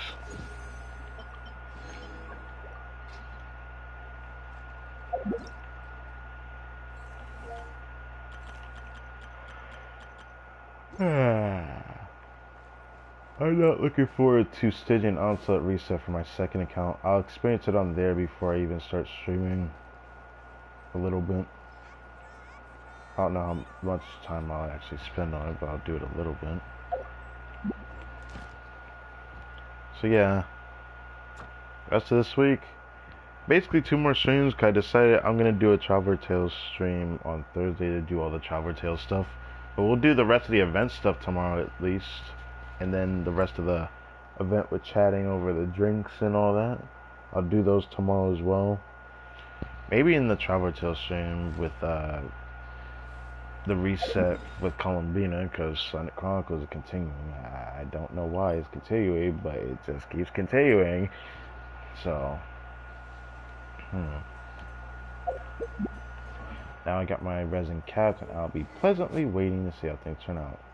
I always gotta remember before I get to leave PS4, I also need to make sure I do this little quest for the Friendship 7 I did for Zabai. I'll probably save it for when I get Zabai Max Friendship if it really comes to that, but yeah. There's still a chance I'm gonna end up pulling on my second account, man. Or not pulling on my second account, pulling on that second half banner, because I really want to pull on it. That is just very paramount to me. Got 52 there. That is 68 pulls. We got 68 pulls in total, huh? Not too bad. Alright, looking pretty good. But then again, I gotta remember that I've been told that this patch is gonna give a short amount of Primo Gems, which is kind of crazy, given that next patch is gonna be also very interesting. I don't want to spoil anything, even though I don't know everything. There was just one mention that was just enough to piss me off, so whether it's true or not does not matter. It's just the message that it brings and what it feels to be, you know, a Genshin player that feels abandoned in the time of basically change that I could have avoided, but I always feel like I have to like reiterate this every time. People will tell me, why didn't you get a PS5? Because when it first came out, there was no game that interested me on it, and I didn't want to get it for just no reason. I just find that wasteful. That's how it was from, I'll say it like that. That's how it was with my PS4, but no, it wasn't. I didn't even play my PS4 for the whole first year I actually purchased it. So, so did that. As an example, people started, even one of my friends even like, I wouldn't say argue with me, but like had to like mention, you know, PS5 have been out for a long time. It's already starting to be ready to be talked about for like what the next gen is going to be. And I'd say it's too soon, but it's going to be forced anyways, because it's going to be forced to delay the release for PS6 either way, because the way these releases have been, not for games is part of the problem that PlayStation is just going to suffer from, but they've already made a lot of fuck-ups this year. And a fuck up I heard recently, I'll never forgive them for. So I'm just happy to. I'm probably gonna move away from PlayStation, but I might still end up getting the PS5 as the last thing I actually get from PlayStation. Might still get one day. I just can't really guarantee right now.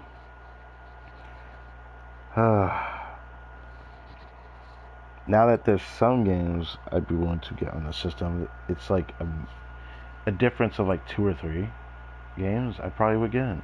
Then there is like the free ones that I'm most likely gonna play, which is just kind of sad. It's kind of sad, man. It just is what it is. I'm not gonna deal with it. I would say it's not a big deal to get a PS5 for me right now. On one hand, that's truly how I feel. On another, it just sucks knowing that I had the chance to get it at the time that I could have. I straight up could have gotten it at the time I could have gotten it. But I chose to not get it because it just didn't feel right at the time. If my life didn't get so banged up and outside of America being in a crisis right now, on top of it, I would have probably been in a position to at least have gotten it a year or so ago.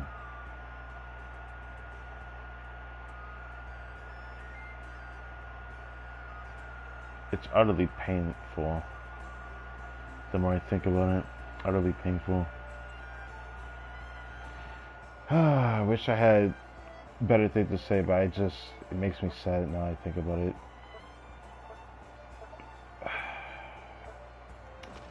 Gosh, all I can pray on now is hopefully having my PC survive this downfall.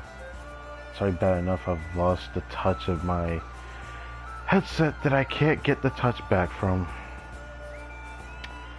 I'll never let that go either. It hurts. It really does hurt not having that. I had it for the beginning of the Blue Arc I played through. Now it's not as good. Now I'm just gonna do one last hurrah of recording with it, and that'll be the end of that headset. So, yeah.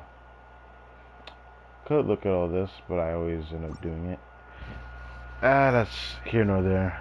Thank you guys for watching this video. My name is Crytek Kembom, and I will catch you guys next time.